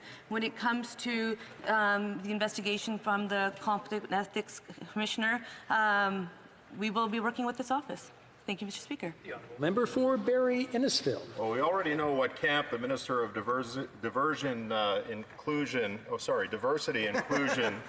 and Youth is in. But the Prime Minister's family was on the WE payroll when the decision was made by the Cabinet to award a sole source contract of $912 million. Mr. Speaker, my question is for the Minister of Innovation, Science and Industry. Which camp is he in? Is he in the camp of the Deputy Prime Minister's confidence in the Prime Minister, or is he in the camp of the Global Affairs Minister who is distancing himself from the Prime Minister's latest ethical scandal? The Honourable Minister. Speaker, our government's focus is clear. It's on Canadians and delivering for Canadians, and that's what we do on this side of the House. The Conservatives can choose to play their politics of division. That will not be our focus. We are in the midst of a pandemic. We are not out of the woods yet. We need to deliver for Canadians. That's exactly what we'll do. The $9 billion program, the suite of programs we put forward for students, was the right thing to do, and I think it's really great that we're talking about legislation today, debating legislation that's going to help small businesses, that's going to help communities, that's going to help people with disabilities. No matter the delay the Conservatives cause, we will remain focused on Canadians. Thank you, Mr. Speaker. The honourable member for Lobinière. Thank you very much, Mr. Speaker. The close connection between the Prime Minister and the WE charity is giving off an odour of hypocrisy. The Prime Minister is under investigation by the Ethics Commissioner for the third time. Several ministers are becoming impatient. So, does the minister still trust the Prime Minister? Our government will keep on working for Canadians. We will make sure that they have the programs and the resources they need. With regard to the investigation, we will work with the Commissioner's office. Thank you. The member for Lévis-Lobinière. Mr. Speaker, the Prime Minister seems to be muzzling his own ministers. I would have liked the minister herself to answer. The Deputy PM still seems to be confident in the Prime Minister, but not the Foreign Affairs Minister. What about the Transportation Minister? Does he still trust the Prime Minister? The Honourable Minister. Mr. Speaker, as I said, we're in a crisis and we will keep on delivering for Canadians. We're going to make sure they have the programs and resources they need during the pandemic. We are all pulling together, and we will make sure that Canadians have what they need. Thank you, Mr. Speaker.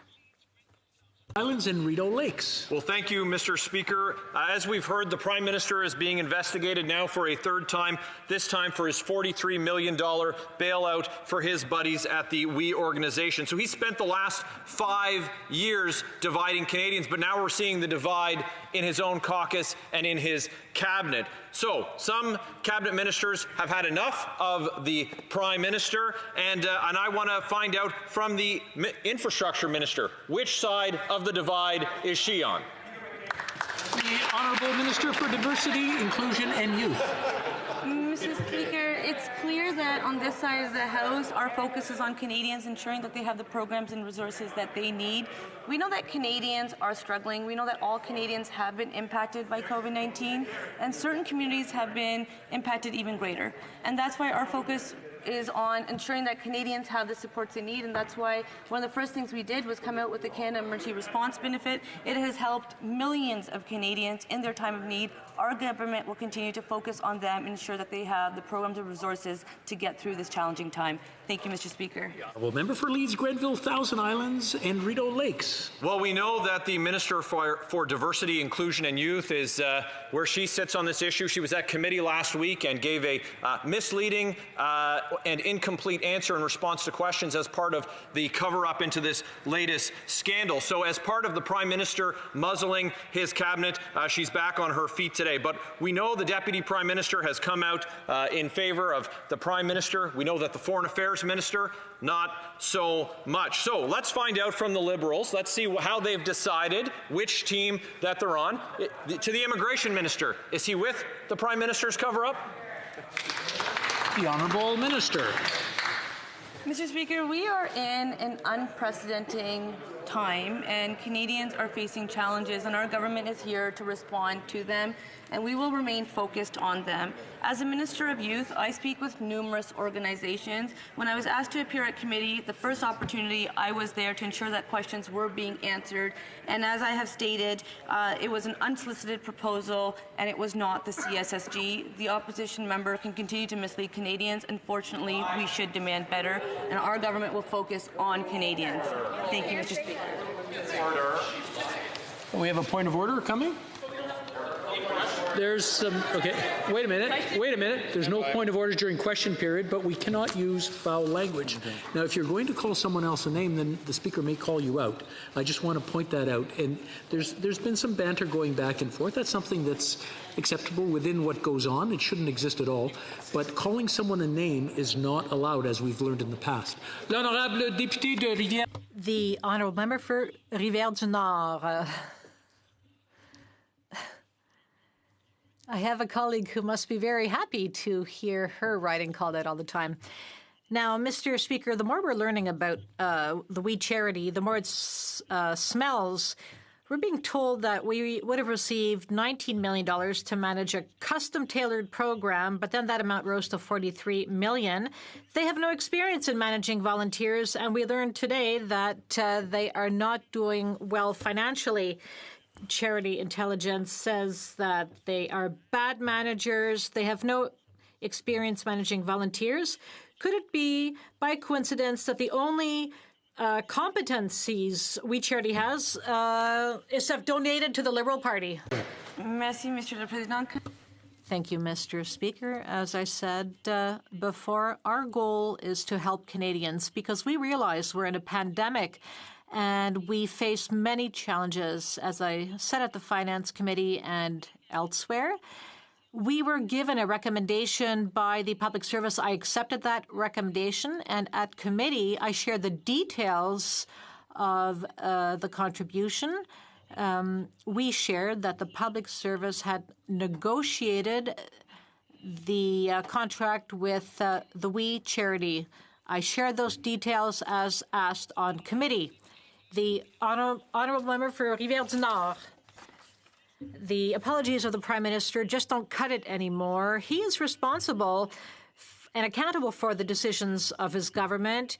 He announced the creation of this program, knowing full well that his family had connections with the charity. He just hoped that nobody would have noticed. Any way you look at it, ethically, this is indefensible. So, the Prime Minister has to be responsible and do the only thing left for him to do, which is to step aside and let the Deputy Prime Minister take over while the investigation unfolds. The Honourable Minister. Mr. Speaker, from the outset, from the start of this pandemic, we said we would be there for Canadians. Regarding students, we announced a certain number of measures. We announced a $9 billion support package for students, including the Canada Student Emergency Benefit, and we also announced bursaries for full-time and part-time students, and we imposed a 6-month moratorium on repaying student loans. With regard to the Ethics Commissioner, we will work with his office and make sure he has the answers he needs. Mr. Speaker, the Prime Minister can find $40 million for his friends and the WE organization who are struggling financially but can't do anything to help Alberta's oil and gas sector. The Finance Minister promised help within hours, but when his friends at WE need the help, he has no problem cutting them a check. It's always the same story with these Liberals. Help them get votes and you get the money. This government is corrupted. Where is the help for the Alberta oil and gas sector, Mr. Speaker? Hear, hear. The Honourable Minister of Justice. Mr. Speaker, as we have said on a number of different occasions, we have intervened in the economy to help a number of different sectors. We have been unwavering in our support for all sectors across Canada, including the oil and gas sector, where we have put an unprecedented amount of money, Mr. Speaker, into cleaning up old and abandoned wells. This will create more jobs and more infrastructure development in that sector and help us move forward, Mr. Speaker. The Honourable Member for Saskatoon-Grasswood. Thank you, Mr. Speaker. Yesterday, the Liberals refused to tell this House whether the Prime Minister's mother was paid to appear at a WE event on Parliament Hill in 2017. Over $1 million of taxpayer money was used for this event, and the Liberals owe Canadians the truth. Enough of this corruption. Yes or no? Was Margaret Trudeau paid to appear at the WE event on Parliament Hill, July 2nd, 2017? The Honourable Minister for Canadian Heritage. Thank you, Mr. Speaker. We Charity was one of several organizations that have submitted a Canada 150 proposal to the Department of Canadian Heritage that was subsequently selected. The two Canada 150 contribution agreements between We Charity and the Department of Canadian Heritage were approved by the minister responsible at the time at the recommendation of department officials. Cabinet was not involved in the process of approval of these contribution agreements. Thank you, Mr. Speaker. The Honourable Member for Carleton. Au-delà le plus de 300 000. In addition to the over $300,000 that the Prime Minister's family received for giving speeches, how much did We Charity pay his family in terms of personal spending? How much? The Honourable Minister. Mr. Speaker, as I said, our government will continue to ensure that Canadians have everything they need during this pandemic. We know that the Ethics Commissioner is investigating. We're going to be working with his office. The members of the Finance Committee have asked me to testify, and I did so. Thank you, Mr. Speaker. The Honourable Member for Carleton. Was how much the Prime Minister's family has received in personal expenses paid by the We organization. We already know they received over $300,000 in so-called speaking fees. What we don't know is what additional personal expenses the organization paid for the family on top of that. So one more time, how much did the We organization or its affiliates pay in expenses for the Prime Minister and his family? Honourable Minister. Mr. Speaker, as we are in the House of Commons, we discuss and debate government business, and it's important that we remind Canadians, reassure Canadians that we will be here for them during this unprecedented and challenging time. It sounds like the member opposite has questions for the We organization. Those are great questions that he should ask the We organization. We on this side will stay focused on Canadians, and if there's any questions in regards to government business, I look forward to responding to them. Thank you, Mr. Speaker. The Honourable Member for Hamilton Centre. Mr. Speaker, like many Canadians, I would love nothing more than to provide our full attention on the COVID crisis at hand. But while people are worried about having enough money to make it to the end of the month, they see the Prime Minister and his Liberal cabinet focusing on helping themselves and their friends instead of people. There's alleged irregular lobbying, contracting, and pecuniary conflicts of interest related to the Prime Minister and the Liberal cabinet. Taking responsibility means holding accountability. This is the third time the Prime Minister is under an investigation for breaking the rules. What exactly has he learned? The Honourable Minister. Mr. Speaker, our focus remains on ensuring that Canadians have the programs and resources that they need. I will remind the member that there are officers of Parliament. They are independent agents that do important work. We have the utmost respect for officers of Parliament to do that important work. We have been clear that we will work with his office to ensure that he has the answers he needs. He also knows that committee members of all parties, asked me to appear at the Finance Committee. I was there providing answers. They asked for officials to appear. Officials were also appearing. Thank you, Mr. Speaker. The Honourable Member for London Fanshawe. Mr. Speaker, there is no economic recovery without childcare. Women and parents can't return to work if it means leaving their kids home alone. The Liberals missed the mark on their agreement with provinces and are treating childcare as a nice-to-have instead of a must-have. Experts, businesses, economists, and parents are clear. To go back to work, families need safe, reliable, and affordable childcare. Will the Liberals invest the $2.5 billion required this year to finally build a universal and affordable childcare program? Honourable Minister for Families. Monsieur le Président, I want to thank the Honourable Member for the important question. We're continuing with our investments in the amount of $7.5 billion over the next few years to continue to create safe, affordable, quality, and accessible childcare. We've created over 40,000 affordable childcare spaces for the most needy families in this country. We are going ahead with our bilateral agreements in the amount of $400 million to provinces and territories. And as part of the Safe Restart Agreement, Mr. Speaker, we are transferring to provinces and territories $625 million for a safe restart of the childcare sector, Mr. Speaker. The Honourable Member for Vimy. Merci, Monsieur le. Thank you, Mr. Speaker. Women play a tremendously important role in the Canadian labour market, and yet many women are struggling to go back to work because they must continue to assume responsibility to care for their children. We understand that without women returning to work, there will be no economic recovery after this pandemic. Mr. Speaker, what is this government doing to foster the availability of childcare services that are safe and affordable and that will allow Canadian women to get back to work? The Honourable Minister. Mr. Speaker, our government understands the immense pressure that COVID-19 is exerting on Canadian families, especially on women and parents. That is why we are investing over $7.5 billion, or rather, that is over the next decade that we'll be investing $7.5 billion in childcare services and early learning.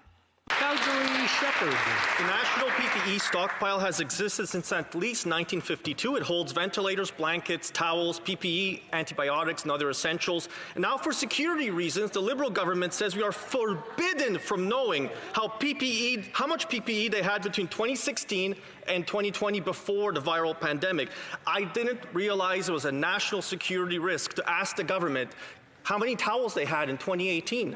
To the Health Minister, what is the security reason for not disclosing the past PPE stockpiles?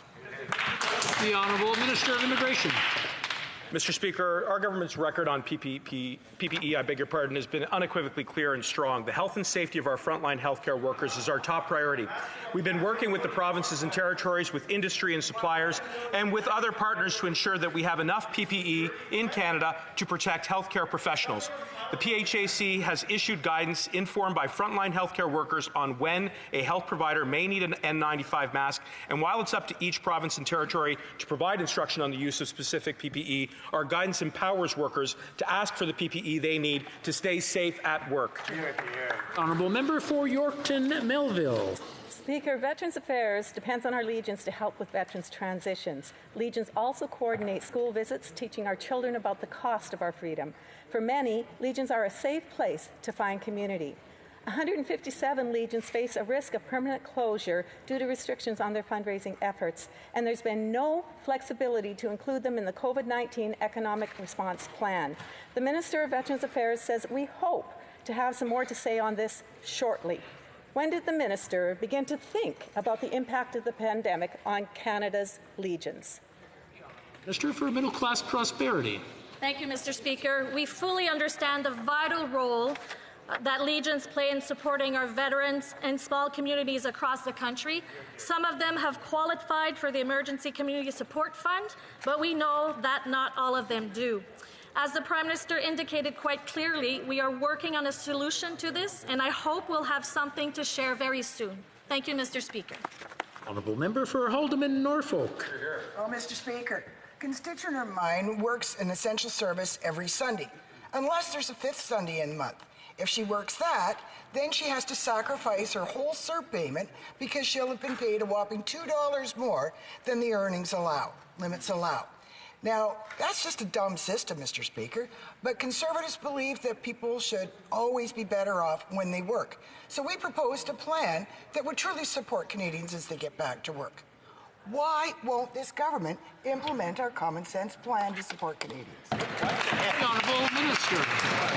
Mr. Speaker, I take issue with characterizing the CERB as a dumb system when it's helped over 8 million Canadians. Make sure that they have money to pay their rent and pay for food.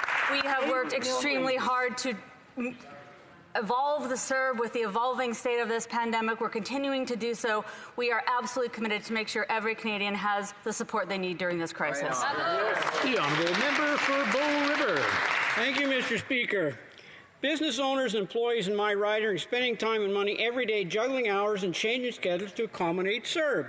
Employees are forced to choose between working full-time, taking pay cut, or continuing part-time to keep their CERB.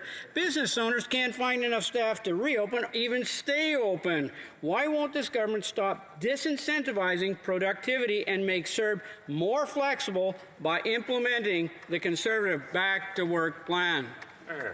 The Honourable Minister of Employment.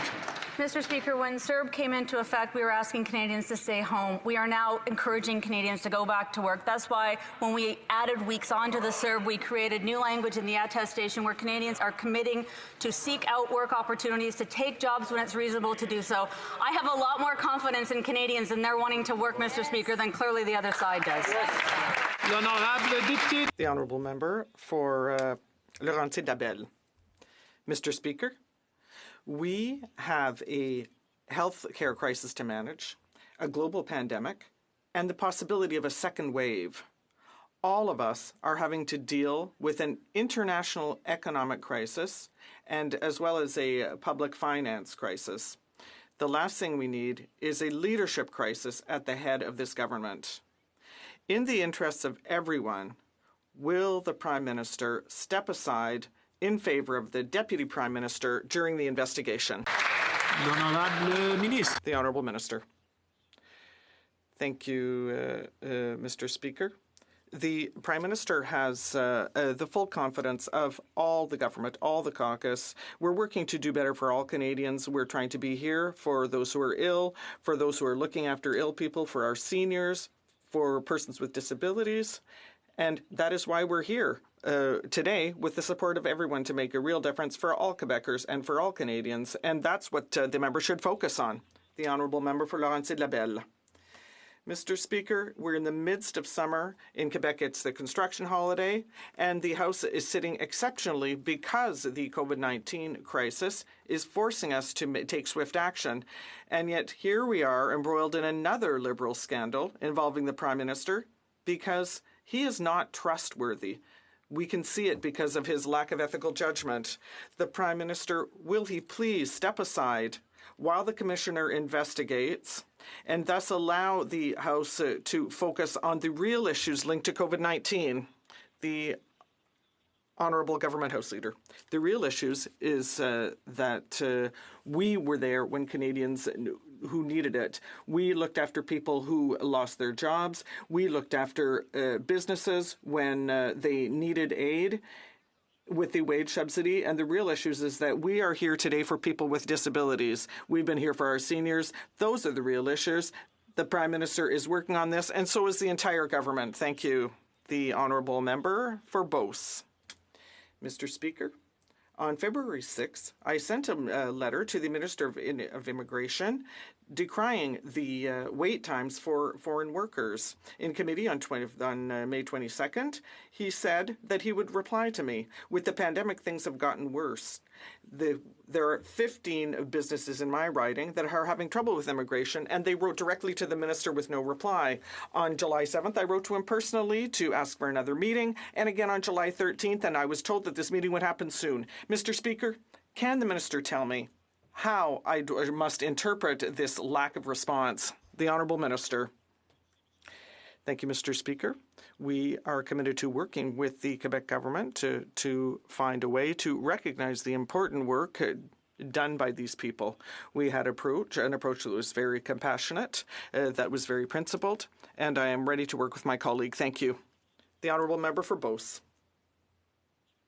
Mr. Speaker, yesterday, I left St. Marie-de-Beauce at 4:30 in the morning to be in Ottawa to get down to work, to make progress, and to vote on an important bill for all Canadian business people. To my surprise, when I arrived, I learned that the Prime Minister, the very person who had summoned us to the House, had planned a personal day. Mr. Speaker, it's time for the Prime Minister to come back down to earth. Can he explain to us why he recalled the House, but at the same time took a personal day? Thank you. The Honourable Minister. Mr. Speaker, we recalled the House to look after people with disabilities. Mr. Speaker, we recalled the House to look after our businesses across the country. Mr. Speaker, we recalled the House so that the opposition could ask questions on burning issues. For example, what we are doing for our seniors, our children, for families and persons with disabilities. That's why we're here today, Mr. Speaker. We were here yesterday, we're here today, and we'll continue answering questions because we do our job. Nipissing, Pembroke. Mr. Speaker, federal government contracts of $25,000 and more have to be tendered. Last year, before the election, the Prime Minister's own Privy Council office gave 2 sole-sourced contracts to We Charity, one in the amount of $24,996, the other one for just over $17,000. What were those contracts for? Why didn't the Prime Minister want Canadians to know about them? Did some of the money go to the Prime Minister's family or the finance ministers? Good question. The Honourable Minister. Mr. Speaker, as we are here responding to a global pandemic, which is also impacting Canadians from coast to coast to coast, we'll remain focused on Canadians. And when it comes to the member's exact question, I will make sure that we get her the information. Thank you, Mr. Speaker. The Honourable Member Châteauguay-Lacolle. Mr. Speaker, in the weeks following the tragic death of George Floyd, the words Black Lives Matter mobilized thousands of people and millions of people even seeking justice globally and in Canada. Recently, our Prime Minister brought his cabinet together to address this important topic. We know how sensitive Canadians are to this issue. So can the Minister of Diversity, Inclusion and Youth tell us what we are doing here in Canada to fight racism? Thank you. The Honourable Minister. Mr. Speaker, I'd like to thank the member for Châteauguay-Lacolle for this question and for her vision for a more inclusive Canada. And our government shares that. Here are some examples. In 2018, Canada recognized the International Decade of Persons of African Ascendance, and we're working towards those goals. We also launched a support project in communities for young Black Canadians. And in addition, thanks to the Canadian strategy to fight racism, we now have a secretariat for fighting racism, including anti-Black racism. There is still a great deal to do, but our government will continue to work. Thank you, Mr. Speaker. Nippy Churchill River. Thank you, Mr. Speaker. Mr. Speaker, today there are many long-term drinking water advisories still in place in both northern Saskatchewan and across many communities in Indigenous communities across the country. Men, women, children, and elders are living without safe water during a pandemic. Can the Prime Minister tell this House how many long-term drinking water advisories could have been lifted if the $43.5 million he committed to WE had been used for improving drinking water infrastructure rather than be earmarked for his Liberal-friendly organization that pays his family? The Honourable Minister. Mr. Speaker, all Canadians should have access to safe, clean, and reliable drinking water. As of March the 31st, 2020, more than $1.6 billion of targeted funding has been invested to support 619 water and wastewater projects, including 331 that are now completed. These projects will serve 462,000 people in 581 First Nations communities. Much work remains to be done, but the results are encouraging, with 88 long-term drinking waters advisories lifted to date. The Honourable Member for Thornhill. Mr. Speaker, the Auditor General has raised serious questions about the integrity of Canada's immigration system and the maintenance of public safety. She's itemised a backlog of 50,000 individuals ordered removed from Canada, illegal residents, unworthy asylum claimants, and criminals. And almost 35,000 of these have disappeared. Neither immigration nor border service officers have any idea where they are. Now, I know removals in the time of COVID are very difficult, but Mr. Speaker, shouldn't these two departments get their acts together and at least locate the 35,000 missing? The Honourable Minister. Mr. Speaker, I'm very proud of the work of this government with regards to our asylum system. We have made consistent investments to ensure that our borders have integrity and are protecting the health and safety of Canadians during this pandemic, and we will continue to make those investments which were cut under the last Conservative government when my honourable colleague was there to make those decisions. And on this side, we will continue to protect the health and safety of Canadians by investing in our asylum system. Thank you. The Honourable Member for Steveston, Richmond East. Well, thank you, Mr. Speaker. Media reports the dictator-admiring PM led government has hired a Chinese state-owned company, NewTek, to equip our embassies abroad with security equipment. In addition to raising grave security issues, this decision ignores the complicity of NewTek in the Chinese state's genocide of Uyghurs Muslims. NewTek, along with companies like Duhua and Hikvision, provided technological support for Chinese state mass atrocity. Why do we continue to see commercial cooperation between this government and companies who are complicit in genocide? The Honourable Minister of Foreign Affairs. Mr. Speaker, as Canadians have had the chance to hear today, it would be good if the member on the other side would stop misleading Canadians, Mr. Speaker. I have been clear to Canadians yesterday that no purchase have been made under that agreement, Mr. Speaker. I've asked officials to give me all the facts and details. I've asked that we review our purchasing practices, and I've asked that we continue to improve the security and safety of our embassies around the world, Mr. Speaker. No purchase have been made under that contract. Merci. Member for former teacher in two of Montreal's English school boards, I will always be there to support our official language minority communities. Since 2007, the Official Languages Committee, of which I'm a proud member, has worked with Statistics Canada and the government to ensure that quality information on minority language rights holders is collected to help inform evidence-based decision-making.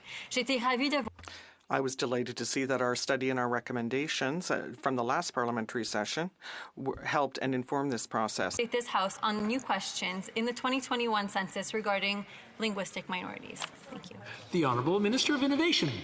Mr. Speaker, I'd like to thank the member for St. Laurent for her question and her diligent work on the Official Languages Committee.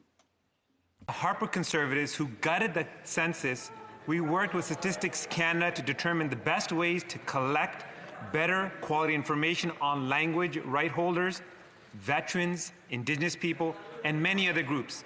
These new questions and other important changes will ensure that the information collected reflects Canada's changing society, addresses information gaps, and supports evidence-based decision-making. The Honourable Member for Rosemont-la-Petite-Patrie. Mr. Speaker, Thanks to the NDP, the CERB was extended, and that allowed millions of people to spend the summer with income. But in a few weeks, it'll all be over. In the arts and culture sector, this could be disastrous. If technicians, artists, and craftspeople are forced to switch careers, then the entire cultural industry could collapse. Those are not just jobs, Mr. Speaker. It's also our collective identity. What is the Liberals' plan to help the people in performing arts, living arts, to act before it's too late? The Honourable Minister of Heritage. Thank you, Mr. Speaker. I'd like to thank my colleague from Rosemont-la-Petite-Patrie for his question and his advocacy for this issue. I would like to point out that since the beginning of the pandemic, our government has invested over $3 billion in the arts and culture sector across the country. And they have asked if we were asked to prolong the CERB.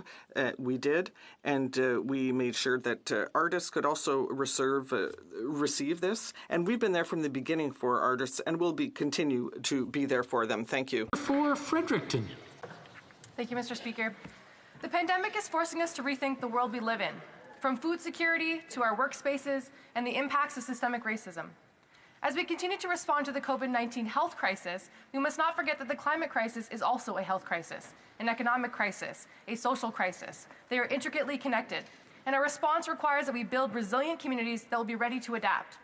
Can the Minister of Environment and Climate Change explain how exactly the undeniable impact of the climate crisis will be taken into account in the upcoming budget and within the long-term post-pandemic recovery plan? The Honourable Minister of Justice. Mr. Speaker, I thank the honourable member for her question and her abiding interest in protecting the environment and fighting climate change. Mr. Speaker, on this side of the House, we are all united with other members and other Canadian citizens to fight climate change. It will be taken into account, Mr. Speaker, as we move forward. We realize that this is one of the fundamental existential issues of our time, Mr. Speaker, and in dealing with Canada as we build better moving forward, we will, in fact, continue to fight climate change. And that's all the time we have today. C'est tout le temps qu'on a pour aujourd'hui pour les questions. Nous avons un appel au règlement d'honorable. A point of order. The honourable member for Salaberry-sur-Roi. Mr. Speaker, for workers with a serious illness, I would like to get unanimous consent on the motion that follows, that notwithstanding any standing order or usual practice of the House, Bill C-242, a bill to modify the Employment Insurance Act, be deemed read a second time and referred to a committee of the whole, deemed to be the object of a report without amendment, deemed adopted at report stage, and deemed read a third time and passed. L'honorable député a-t-elle le consentement unanime de la Chambre? Does the honourable member have unanimous consent to move the motion? No. There's no unanimous consent, I'm sorry. And now... Order, the honourable member for Burnaby South. Merci, Monsieur le Président. Monsieur le Président. Thank you, Mr. Speaker. Mr. Speaker, there has been discussion between the parties, and I think you will find that there is unanimous consent to the following motion. That the House recognize that victims of sexual misconduct and abuse are concerned with good reason that these actions be trivialized, that they be judged negatively, that they be bullied, that they be persecuted, and that they be forgotten. B, that victims are courageous whether or not they immediately or later on and with the means that they have at hand or they're comfortable with, that are courageous in denouncing these crimes. C, that it is unacceptable that still today a Canadian woman, 1 out of 3 Canadian women will be a victim of a sexual assault throughout her life.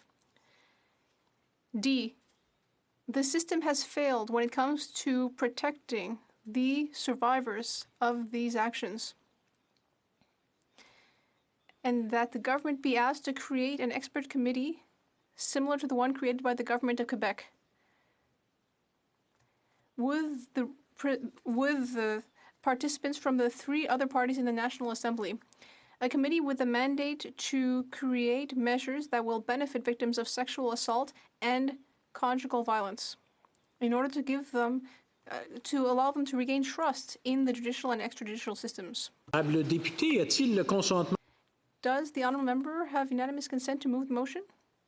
Yes. The House has heard the motion. Does it please the House to adopt the motion? Carried.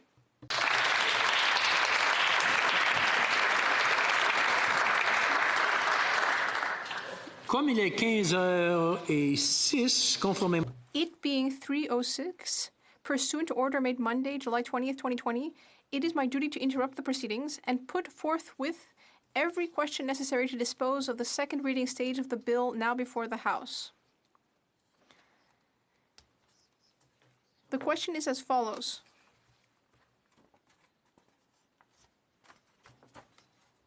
Seconded by Mr. Rodriguez, moved that Bill C-20, an act respecting further COVID-19 measures, be now read a second time and referred to a committee of the whole.